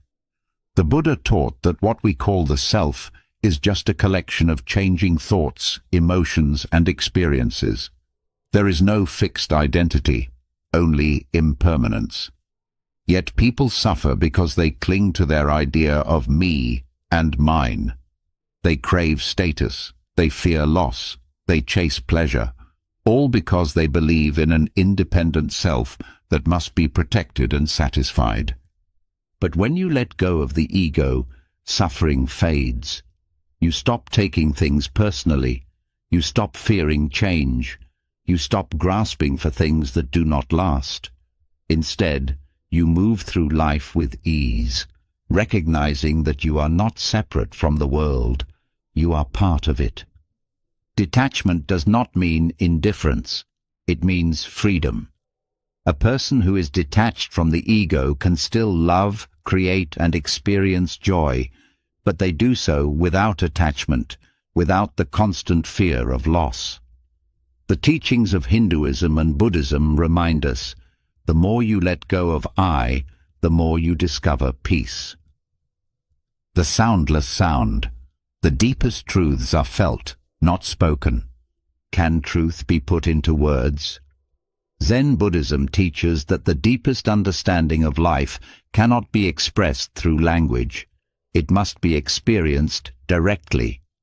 Words are useful, but they are only symbols pointing toward reality, not containing it. The more you try to explain something like love, consciousness, or enlightenment, the further you get from truly understanding it. This is why Zen masters often use paradoxes, silence, or even sudden actions, like striking their students to provoke direct realization.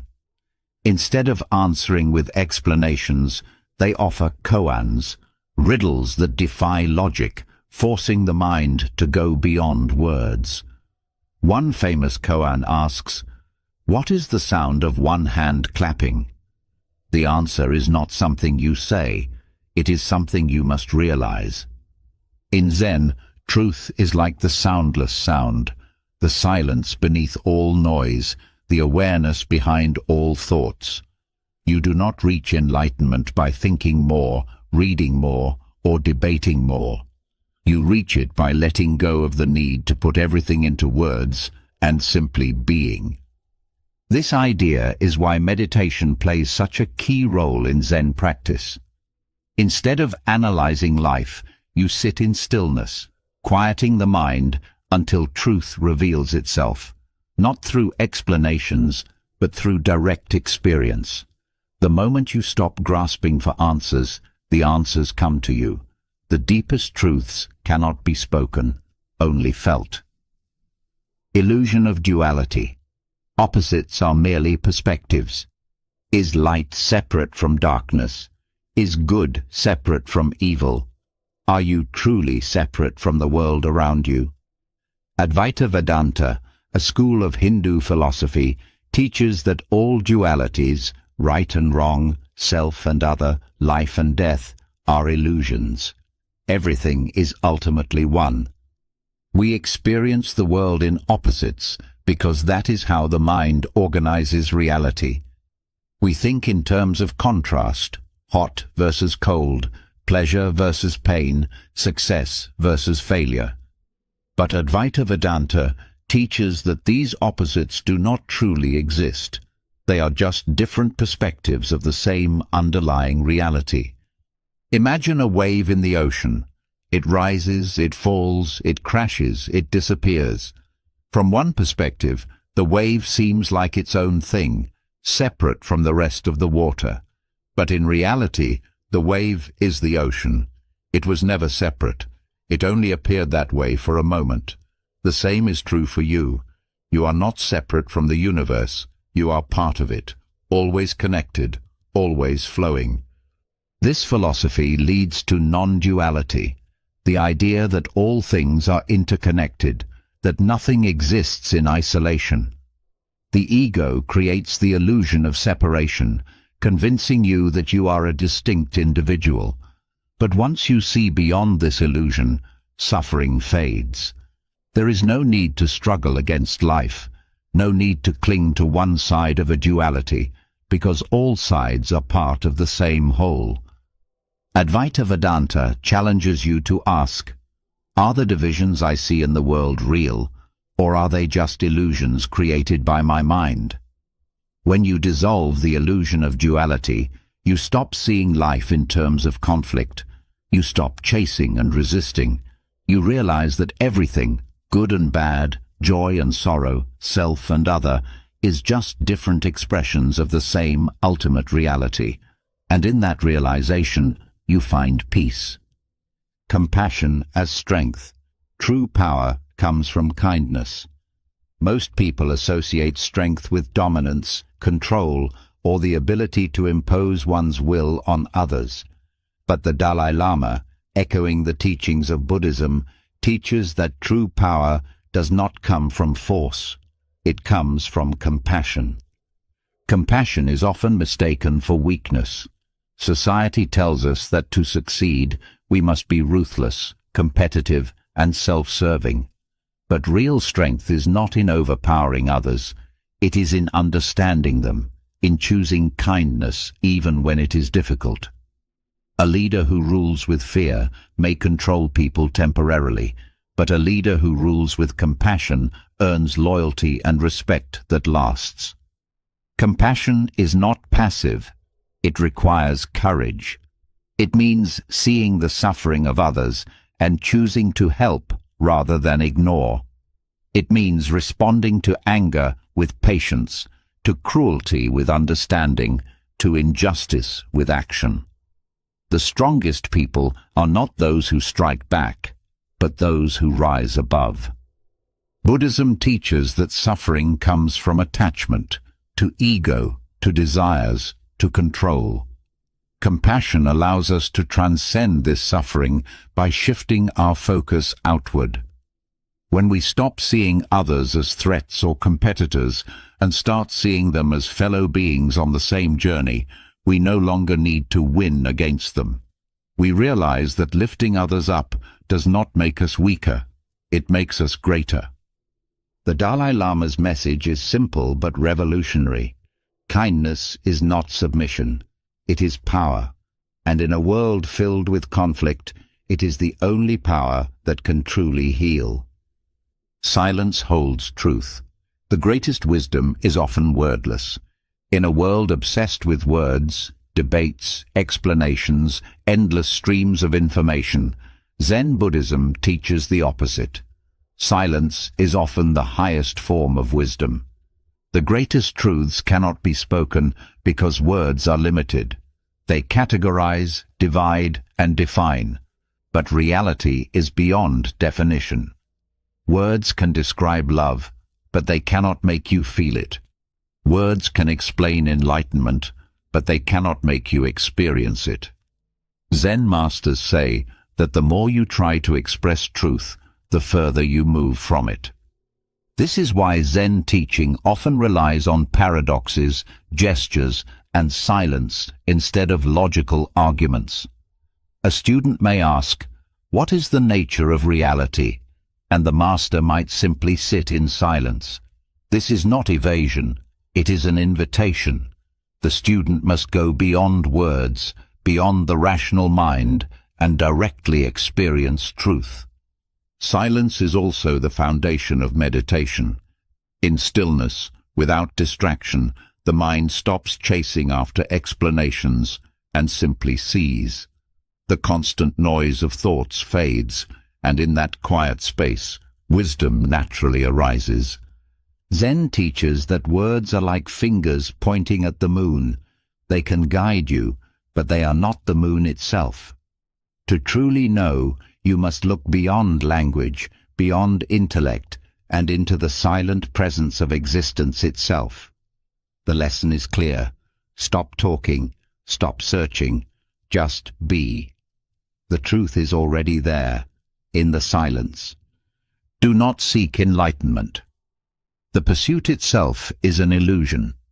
Most spiritual traditions speak of enlightenment as a goal, something to be reached through years of effort, meditation, and discipline. But Bodhidharma, the legendary founder of Zen Buddhism, taught that the very act of seeking enlightenment is what keeps you from realizing it. The more you chase it, the further away it gets. Why? Because enlightenment is not something you attain. It is not a treasure hidden at the top of a mountain, nor a prize earned through struggle. It is simply seeing reality as it is, without illusion. But the moment you begin seeking, you create the illusion that you are separate from it. You imagine enlightenment as something outside yourself, something distant, when in truth it is already here, right now. Bodhidharma taught that all beings are already enlightened. The only difference between an awakened person and an ordinary one is that the awakened person realizes it, while the ordinary person is caught in the illusion that they are incomplete. The search for enlightenment itself becomes the final barrier, because to search is to assume that you lack something. Zen uses this paradox to shock students into awakening. A master may tell a student, "Stop looking for enlightenment. You already are what you seek." The student may struggle to understand, but the moment they stop struggling, the truth becomes clear. It was never about effort.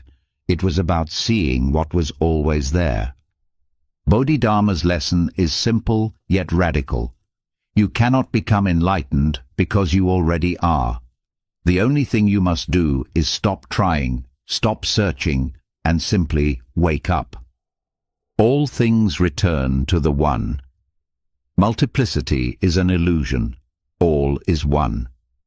We see a world of separate things, people, animals, objects, ideas. We see ourselves as distinct individuals, moving through a universe that is separate from us. But Taoist thought teaches that this division is an illusion. Beneath the appearance of multiplicity, all things are one. The Tao, the ultimate source of all existence, is not divided into parts. It flows through everything, mountains, rivers, stars, and humans, without distinction.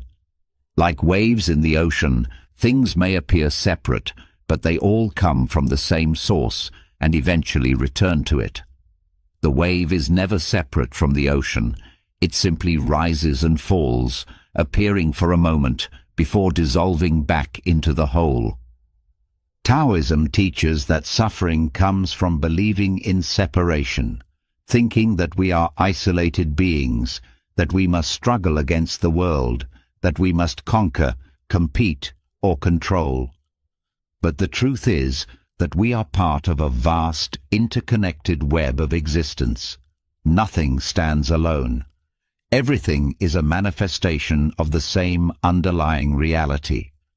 This realization is not just philosophical, it is deeply practical. When we stop seeing ourselves as separate, we stop fighting against life. We stop clinging to labels, identities, and divisions. We move with the flow of existence rather than against it. We recognize that birth and death, gain and loss, self and other, are just different forms of the same unbroken whole. Taoism invites us to let go of the illusion of separation. Instead of grasping at things, trying to control life, or resisting change, we simply return to the One, moving with the Tao as effortlessly as a river flowing to the sea. In the end, everything that appears separate is just the One, temporarily taking different forms before returning home. Meditation is non-doing. Trying too hard defeats the purpose.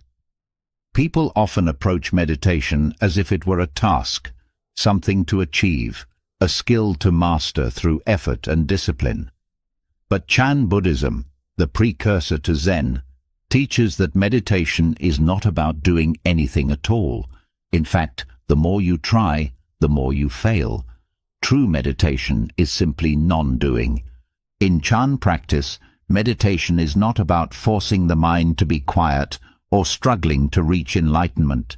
It is about allowing thoughts to come and go without attachment, allowing the body to be still without strain, allowing awareness to settle naturally. The moment you start trying to meditate, you create effort, tension, and resistance, which only pulls you further away from true stillness. Imagine trying to calm the surface of a pond by splashing at it. The more effort you make, the more ripples you create. But if you simply step back and wait, the water naturally becomes still. The mind works the same way. Instead of forcing thoughts away, instead of chasing after some imagined perfect state, meditation is about letting go. Chan masters often say, just sit, nothing more, no goal, no expectation, no striving, just be. Because true meditation is not about reaching somewhere, it is about realizing you were already there.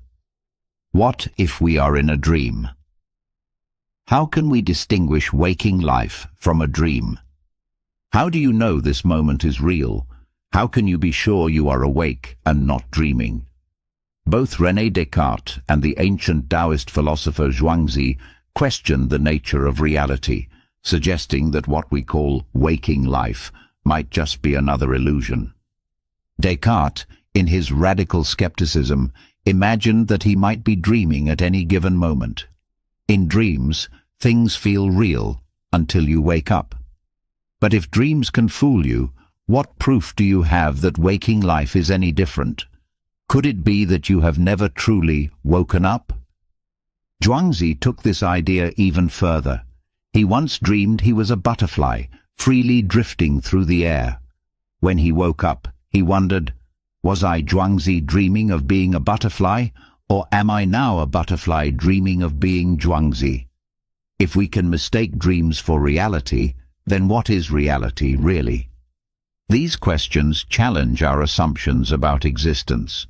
If reality is just a set of perceptions, and perceptions can be false, then what we take for granted as real may be nothing more than another layer of illusion. Some philosophers have suggested that the only true awakening is enlightenment, the realization that the self and the world are not what they seem. This leads to an unsettling yet liberating thought. What if everything you experience is just a dream? And if that is the case, what would you do differently? If nothing is as real as it seems, then perhaps the only thing that truly matters is how you experience it. The ship of Theseus. If all parts are replaced, is it the same thing? What makes something itself? If you replace every part of an object, does it remain the same object, or does it become something entirely new?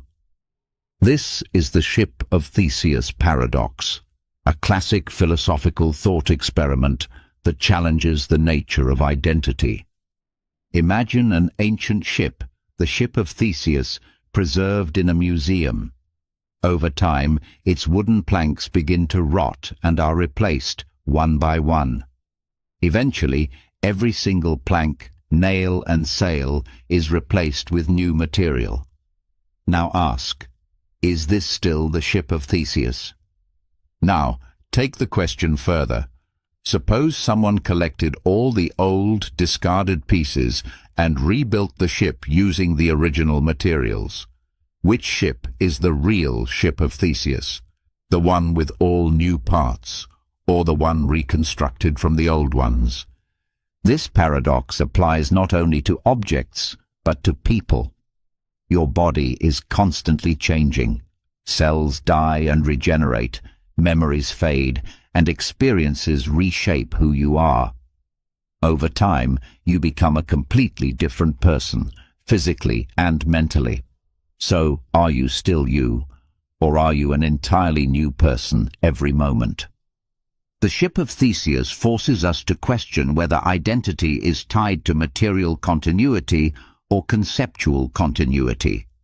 Is something defined by its components or by the idea of what it is?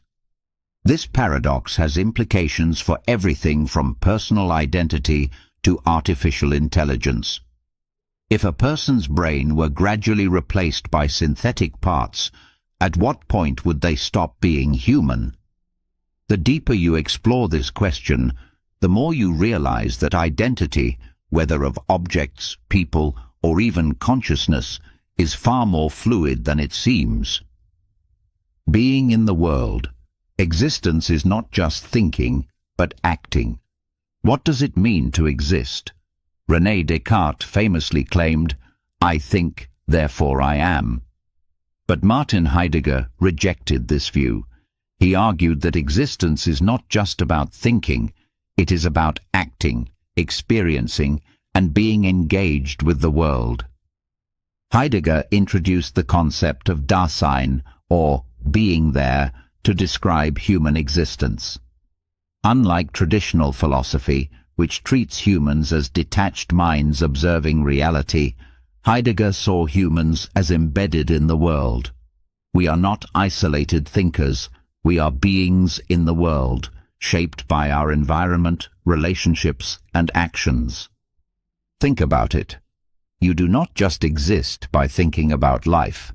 You exist by living it, by making choices, by interacting with others, by working, loving, struggling, and experiencing.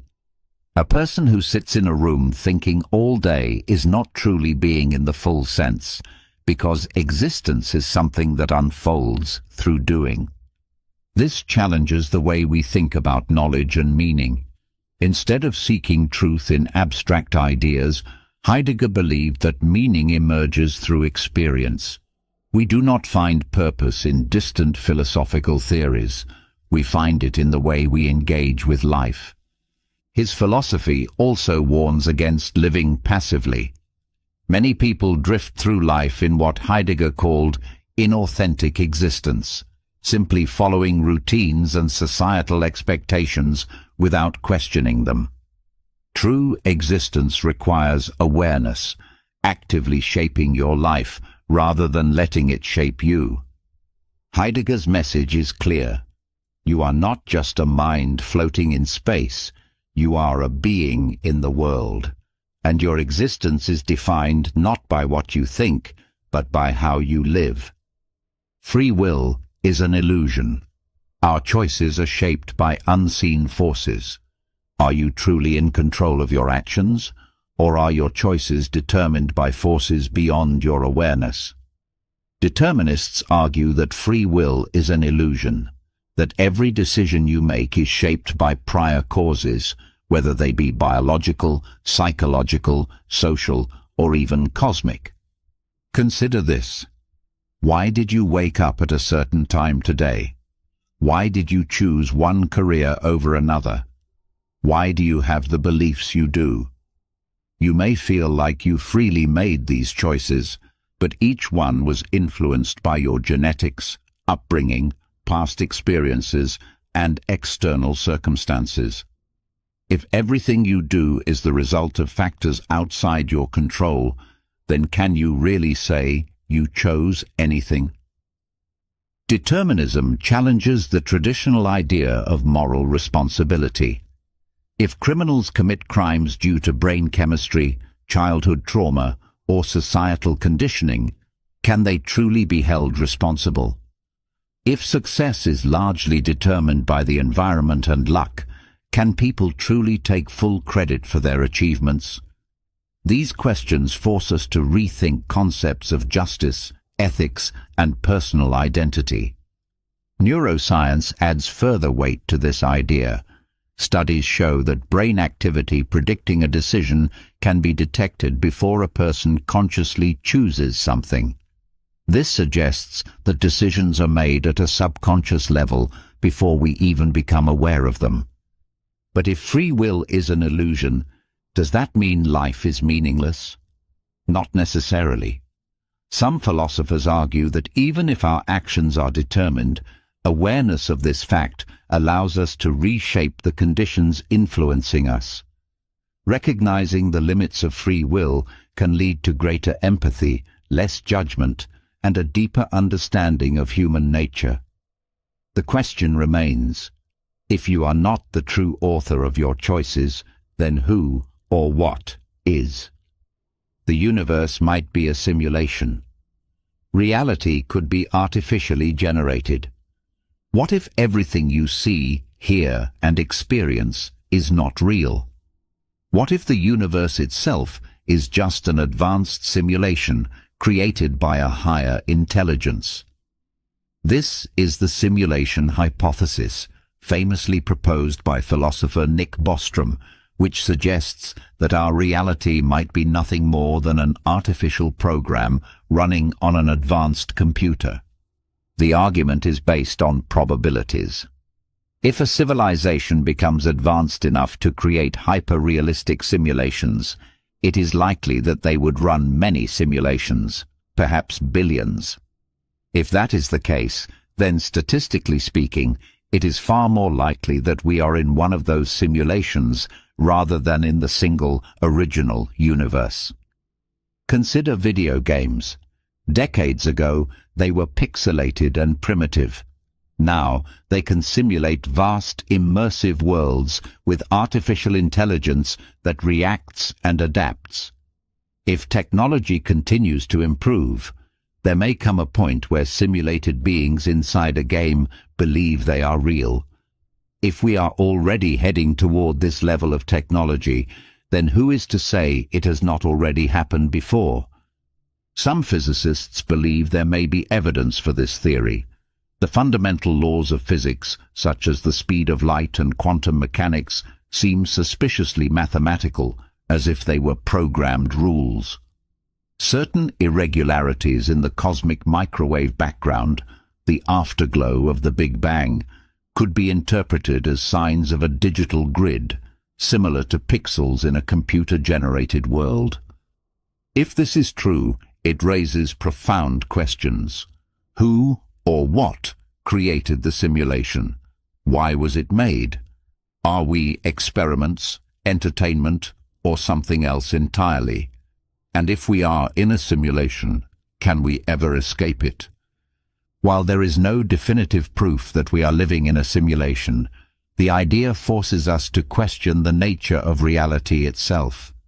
If everything we know could be an illusion, then what is real? Or, as Elon Musk once put it, the odds that we are in base reality are 1 in billions. Time is an illusion. What if all moments exist simultaneously? We experience time as a flow, past fading behind us, the present unfolding now, and the future waiting ahead. But what if this perception is an illusion? Albert Einstein's theory of relativity and the block universe. Theory suggests that time does not actually pass. Instead, all moments already exist, fixed and unchanging. Einstein showed that time is not an absolute constant, but is relative to speed and gravity.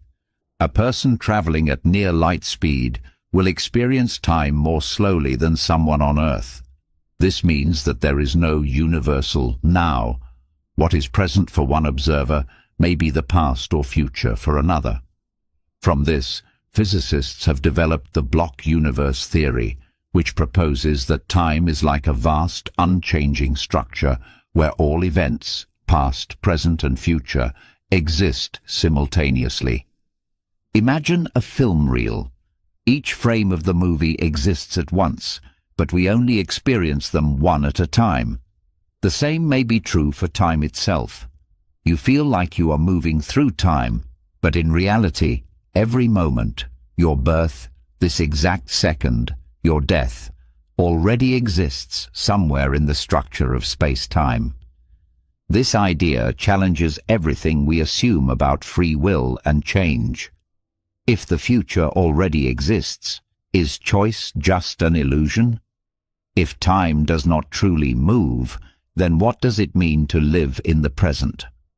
Some interpretations suggest that consciousness itself is what gives the illusion of movement through time, like a flashlight scanning across a frozen landscape.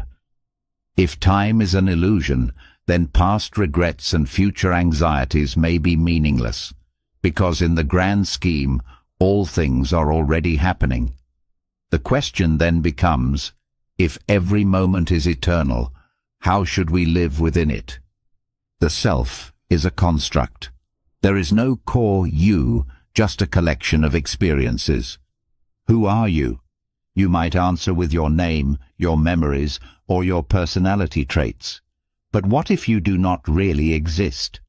Buddhism and modern neuroscience both suggest that the self is not a fixed, independent entity. It is merely a collection of experiences, thoughts, and perceptions constantly changing over time. Buddhism teaches anatta, or no self, the idea that there is no unchanging essence behind who you are. The body changes. The mind changes. The thoughts you had 10 years ago are not the same as the ones you have now. Even your personality shifts depending on context. If every part of you is constantly in flux, then what exactly is the real you? Neuroscience supports this idea. Studies show that the brain does not store a single continuous self, but instead constructs an illusion of identity moment by moment. Split brain experiments, in which the connection between brain hemispheres is severed, reveal that different parts of the brain can hold different selves simultaneously. Damage to the brain can alter a person's identity completely, further proving that the self is not a singular, unchanging entity. This realization is both unsettling and liberating. If the self is an illusion, then suffering caused by ego, pride, fear, attachment loses its grip. You are not a fixed identity trapped in a body. You are a process, an ever-changing flow of consciousness. Buddhist practice encourages embracing this truth, letting go of attachment to a rigid self, and realizing that identity is not something to hold on to, but something to observe and release. Neuroscience echoes this, suggesting that recognizing the fluidity of identity can lead to greater mental flexibility and well-being. If there is no fixed you, then the question arises, if you are not the thinker of your thoughts, nor the owner of your experiences, then who or what are you? Multiple worlds. Theory. Every choice creates a new reality. What if every decision you make splits reality into different paths, creating parallel worlds where every possibility plays out? According to Hugh Everett's many worlds interpretation of quantum mechanics, this is not just science fiction, it may be the true nature of reality. In quantum physics, particles exist in a state of superposition, meaning they can be in multiple states at once, until observed, at which point they collapse into a definite outcome.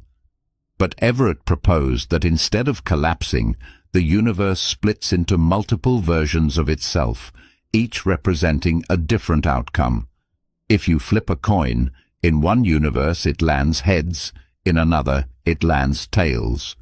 If you choose one career, another version of you exists in a parallel world where you made a different choice. This means that every possible version of reality exists.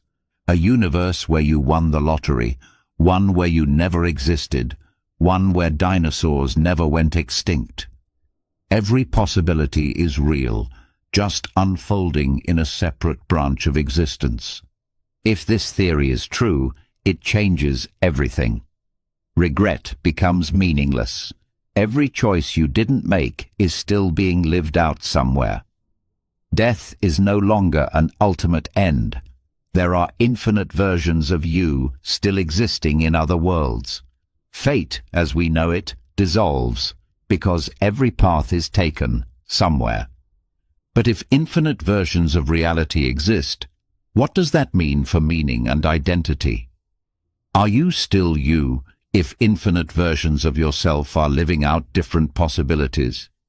And if every outcome happens, does choice even matter? The many worlds. Theory forces us to reconsider the very nature of existence, suggesting that reality is far stranger and far more infinite than we ever imagined. Death is nothing to fear. Non-existence before birth was not painful. Why fear it after? Why do we fear death? Epictetus, one of the great philosophers of ancient Greece, argued that death is nothing, and because it is nothing, we have nothing to fear. His reasoning was simple. Before you were born, you did not exist. There was no pain, no suffering, no awareness of time. You were not waiting to be born, nor did you experience any distress over your non-existence. So why should death be any different? If you did not suffer before you existed, you will not suffer after you exist. Epictetus rejected the idea that death is something to be dreaded. He saw fear of death as irrational, something based on illusion rather than reason. Most people fear death not because of what it is, but because of how they imagine it, picturing themselves trapped in darkness, missing out on life. But Epictetus reminds us that death is not an experience at all. Once you die, there is no you left to feel regret, pain, or loss. This philosophy frees us from anxiety. If death is nothing, then the only thing that matters is life itself. Epictetus taught that the key to a good life is focusing on simple pleasures, friendship, knowledge, and peace of mind, rather than worrying about what happens after we are gone. His question challenges us. Why fear what you will never experience? If death is merely the return to the nothingness from which we came, then perhaps the wisest thing we can do is not fear it, but embrace life fully while we have it. Why is there something rather than nothing? The greatest mystery of all. Why does the universe exist? Why is there something instead of nothing? This question, famously posed by the philosopher Gottfried Wilhelm Leibniz, remains one of the deepest mysteries in philosophy and cosmology. Leibniz believed that everything must have a reason for existing. This is known as the principle of sufficient reason. If something exists, there must be a cause or explanation for it. But when we apply this to everything, we reach an unsettling question. Why does existence itself exist? Why does reality happen instead of simply never beginning? Science attempts to answer this question, but every answer leads to more questions. If the universe was created by the Big Bang, what caused the Big Bang? If something existed before it, what caused that? If the laws of physics brought everything into being, what created the laws of physics? Some theories suggest that the universe emerged from a quantum fluctuation, but this still does not answer why the quantum field exists at all. Some have turned to God as the answer, claiming that a necessary being must exist to explain existence itself. But this leads to another question. Why does God exist rather than nothing? If everything requires an explanation, does God not require one too? This question shakes the foundation of all knowledge. It forces us to confront the limits of human understanding. Perhaps the question itself is flawed. Maybe nothing was never a possibility to begin with. Or maybe the true answer is beyond our comprehension. But one thing is clear. The fact that we exist at all is the greatest mystery of all. You cannot step in the same river twice. Everything is in constant flux. Everything changes. Nothing stays the same. Not people, not the world, not even the self. Heraclitus, an ancient Greek philosopher, captured this truth with his famous statement, "You cannot step into the same river twice." At first, this seems simple. A river is always flowing, always moving. The water you stepped into a moment ago has already drifted away. But Heraclitus meant something deeper. Everything in life is in constant flux. The world around you is shifting. The cells in your body are dying and regenerating. Your thoughts, emotions, and beliefs are always evolving. Even your identity is not fixed. It is shaped by experience, time, and change. People often resist this truth. We cling to stability, trying to hold on to the past, to who we were, to things that feel permanent. But nothing is permanent. Relationships change, societies shift, even mountains erode over time. The illusion of permanence causes suffering, because we try to grasp what cannot be held. Heraclitus did not see this constant change as chaos, but as the natural order of existence. To live wisely is to flow with change rather than resist it. Instead of fearing loss, we embrace transformation. Instead of clinging to a past self, we allow ourselves to grow.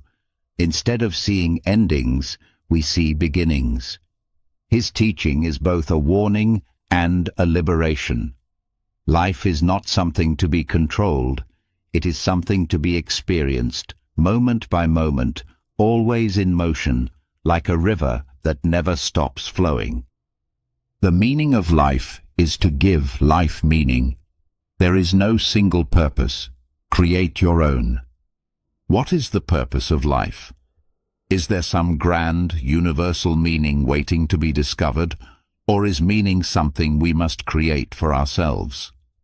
Existentialist philosophers such as Jean-Paul Sartre and Albert Camus argued that life has no inherent purpose unless we give it one. Many seek meaning in religion, tradition, or societal expectations, believing that life must have a built-in reason for existence. But existentialism challenges this idea. Sartre famously declared, "Existence precedes essence," meaning that humans are not born with a predefined purpose. We exist first, and only then do we shape who we are. This can feel terrifying. If there is no ultimate meaning, does that mean life is pointless? Existentialists call this the absurd, the realization that life has no given purpose, yet we continue searching for one. But rather than despair, they saw this as freedom. If life has no set meaning, then you have the power to define your own. Camus compared life to the myth of Sisyphus, the man condemned to roll a boulder up a hill for eternity.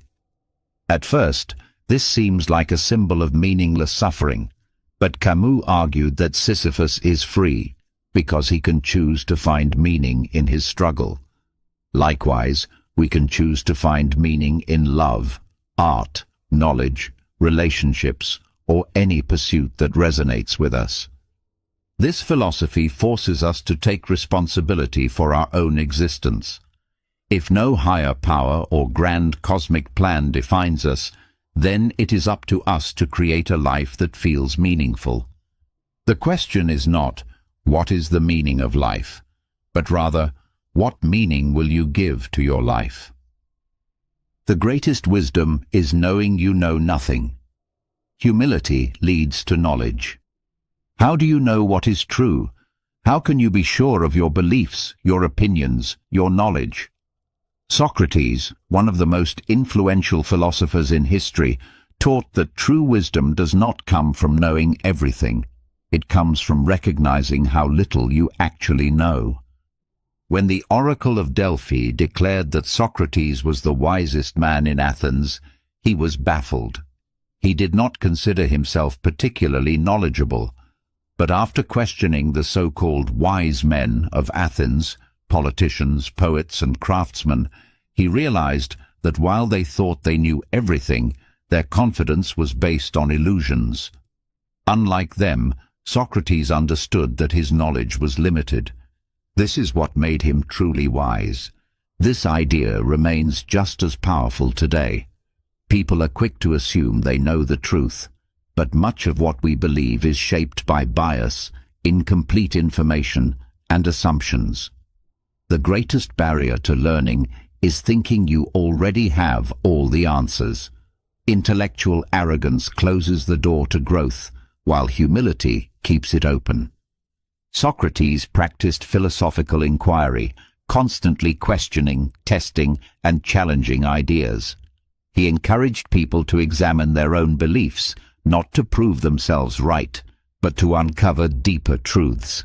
He taught that wisdom is not about having answers, but about asking better questions. This lesson is crucial in a world filled with misinformation, rigid ideologies, and people unwilling to challenge their own views. The moment we believe we know it all, we stop learning. Socrates reminds us, the wisest person is not the one who has all the answers, but the one who never stops questioning. The universe is not separate from you. You are the cosmos experiencing itself. What if you are not just in the universe, but of the universe? Pantheism, an ancient philosophical and spiritual belief, teaches that everything, every star, every atom, every thought, is part of a single, interconnected whole. There is no distinction between you and the cosmos, because you are the cosmos experiencing itself. This idea challenges the way we normally see the world. We tend to think of ourselves as separate from nature, as individuals navigating a vast and external universe. But what if the separation is an illusion? Science already confirms that the elements in your body, carbon, oxygen, iron, were forged in ancient stars billions of years ago. The very matter that makes up your being was once part of galaxies, supernovas, and the deep fabric of the cosmos. You are not separate from the universe. You are the universe in human form. Pantheism is found in many traditions. Taoism teaches that everything flows from the Tao, the source of all existence. Hinduism speaks of Brahman, the ultimate reality of which all things are merely expressions. Spinoza, a philosopher who deeply influenced modern thought, argued that God and nature are one and the same, that the universe itself is divine, and that by understanding nature, we understand the sacred. If this is true, then our sense of individuality is only temporary, a fleeting perspective within an eternal whole. The implications are profound. Fear fades when you realize you are not just a small, fragile being, but a vast and timeless part of existence itself. Death is no longer an end, but a transformation. Just as a wave does not end when it crashes, it simply returns to the ocean. The lesson of pantheism is simple but profound. You are not an observer of the universe. You are the universe, momentarily looking at itself through human eyes. The journey never ends. Wisdom is an endless pursuit, not a destination. Is there a final answer to life's great questions? Can a person ever truly say they have reached complete wisdom? The ancient practice of philosophy, from Socrates to modern thinkers, suggests otherwise. Wisdom is not a place you arrive at. It is an endless journey. Many people seek certainty, hoping to one day figure it all out. But the more you learn, the more you realize how little you know. True wisdom is not found in having all the answers, but in continuously questioning, refining, and deepening your understanding. Socrates' famous declaration, "The only true wisdom is knowing that you know nothing," reminds us that no matter how much knowledge we gain, there will always be more mysteries beyond our grasp. Philosophy in its truest form is not just an intellectual exercise, it is a way of life. The Stoics taught that wisdom must be lived, not just studied. The Taoists urged people to flow with life, always learning from experience. Existentialists like Camus and Sartre embraced the idea that meaning is not something found, but something created, step by step. If wisdom were a destination, it would mean there is an end to growth. But life itself is change, constant learning, adapting, and evolving.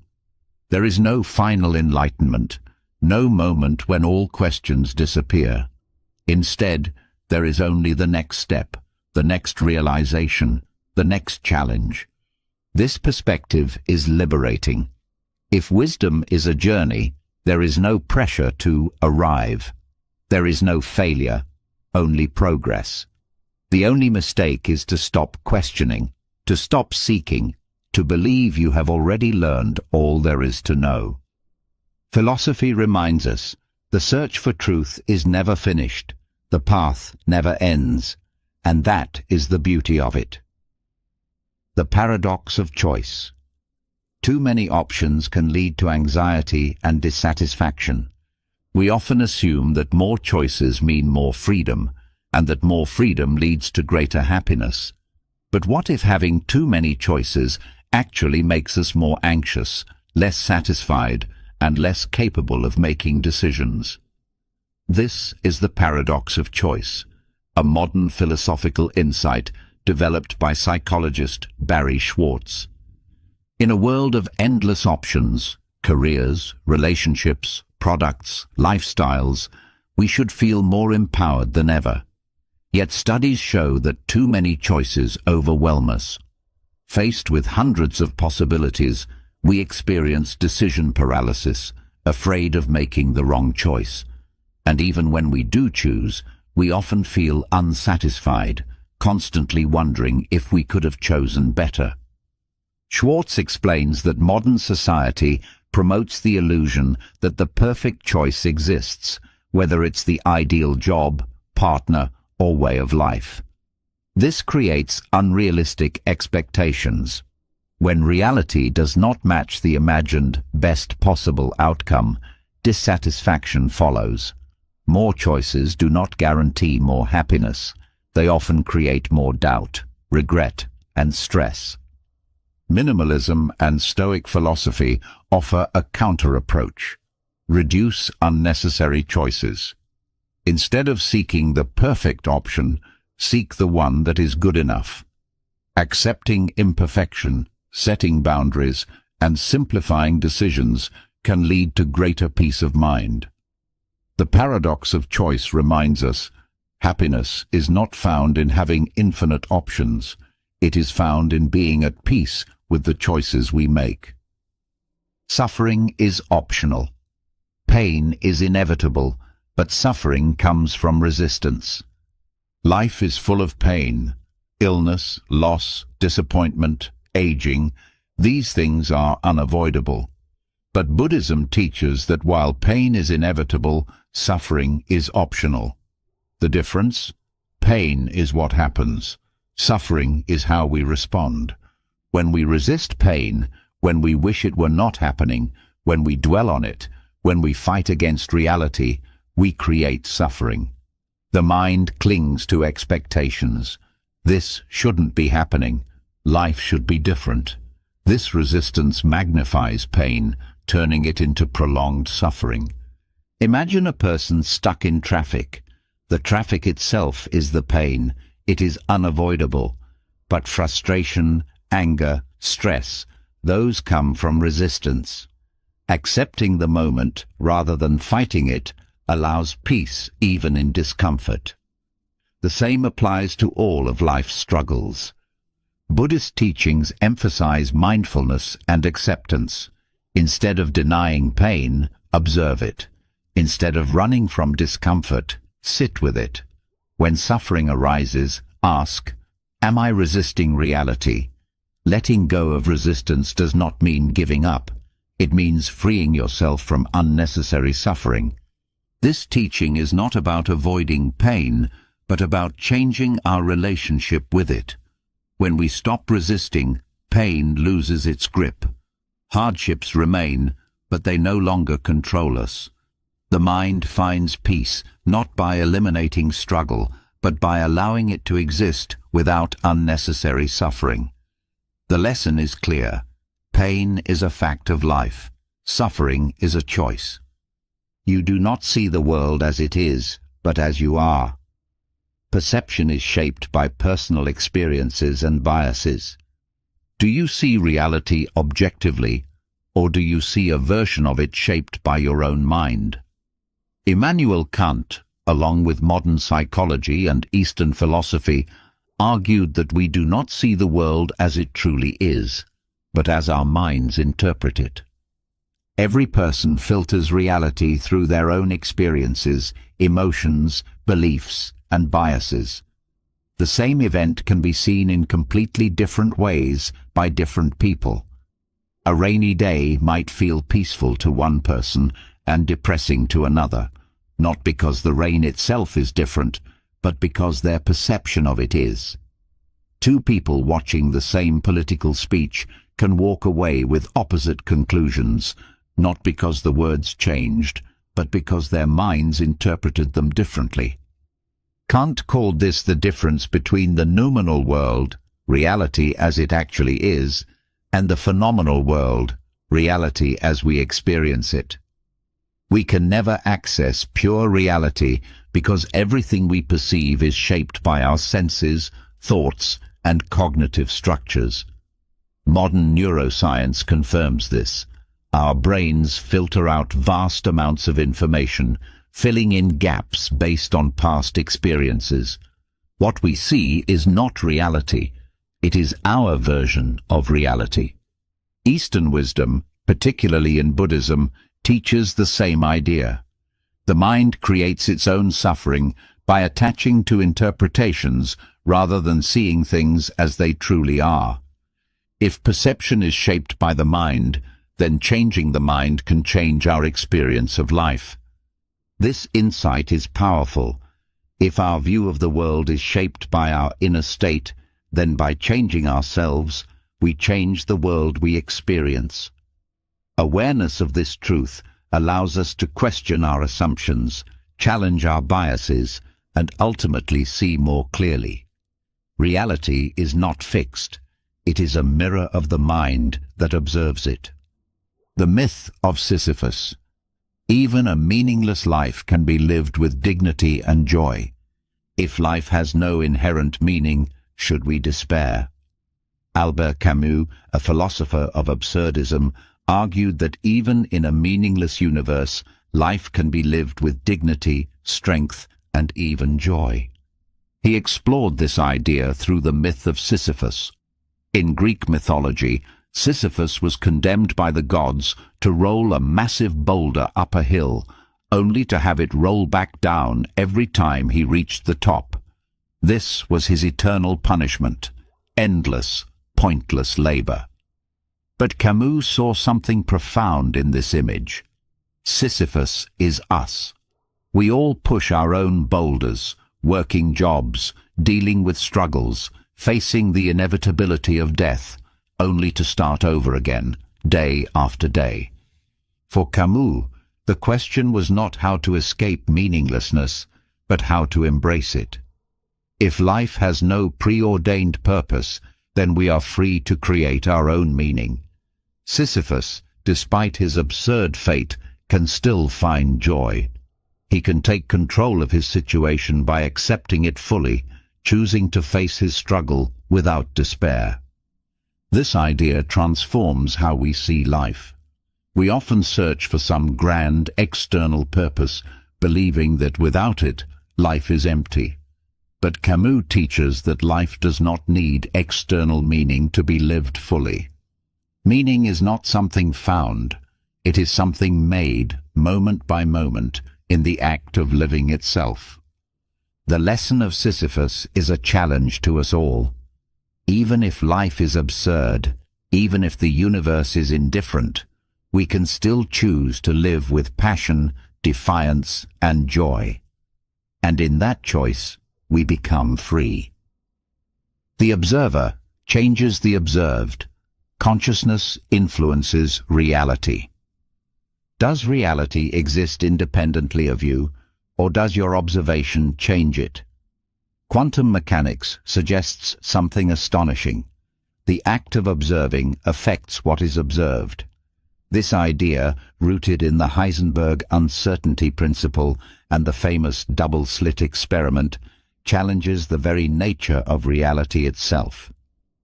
In quantum physics, particles exist in a state of superposition, meaning they occupy multiple possibilities at once.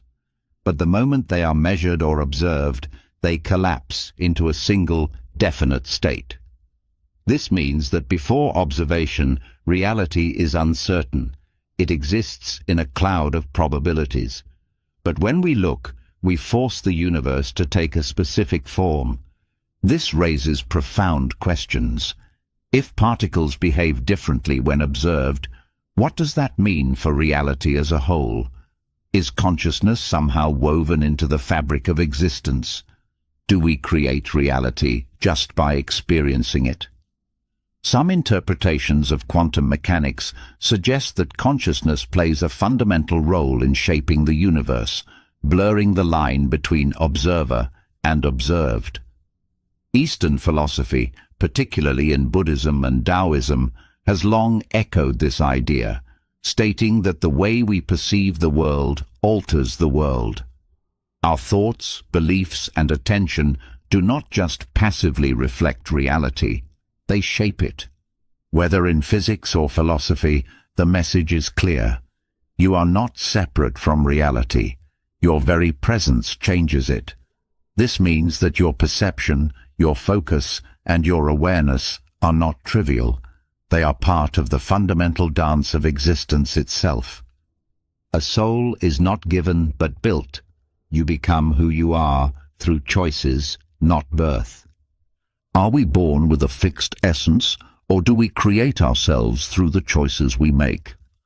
Jean-Paul Sartre, one of the leading existentialist philosophers, argued that a soul, or rather a person's identity, is not something given at birth. Instead, it is something built, shaped by action, responsibility, and freedom.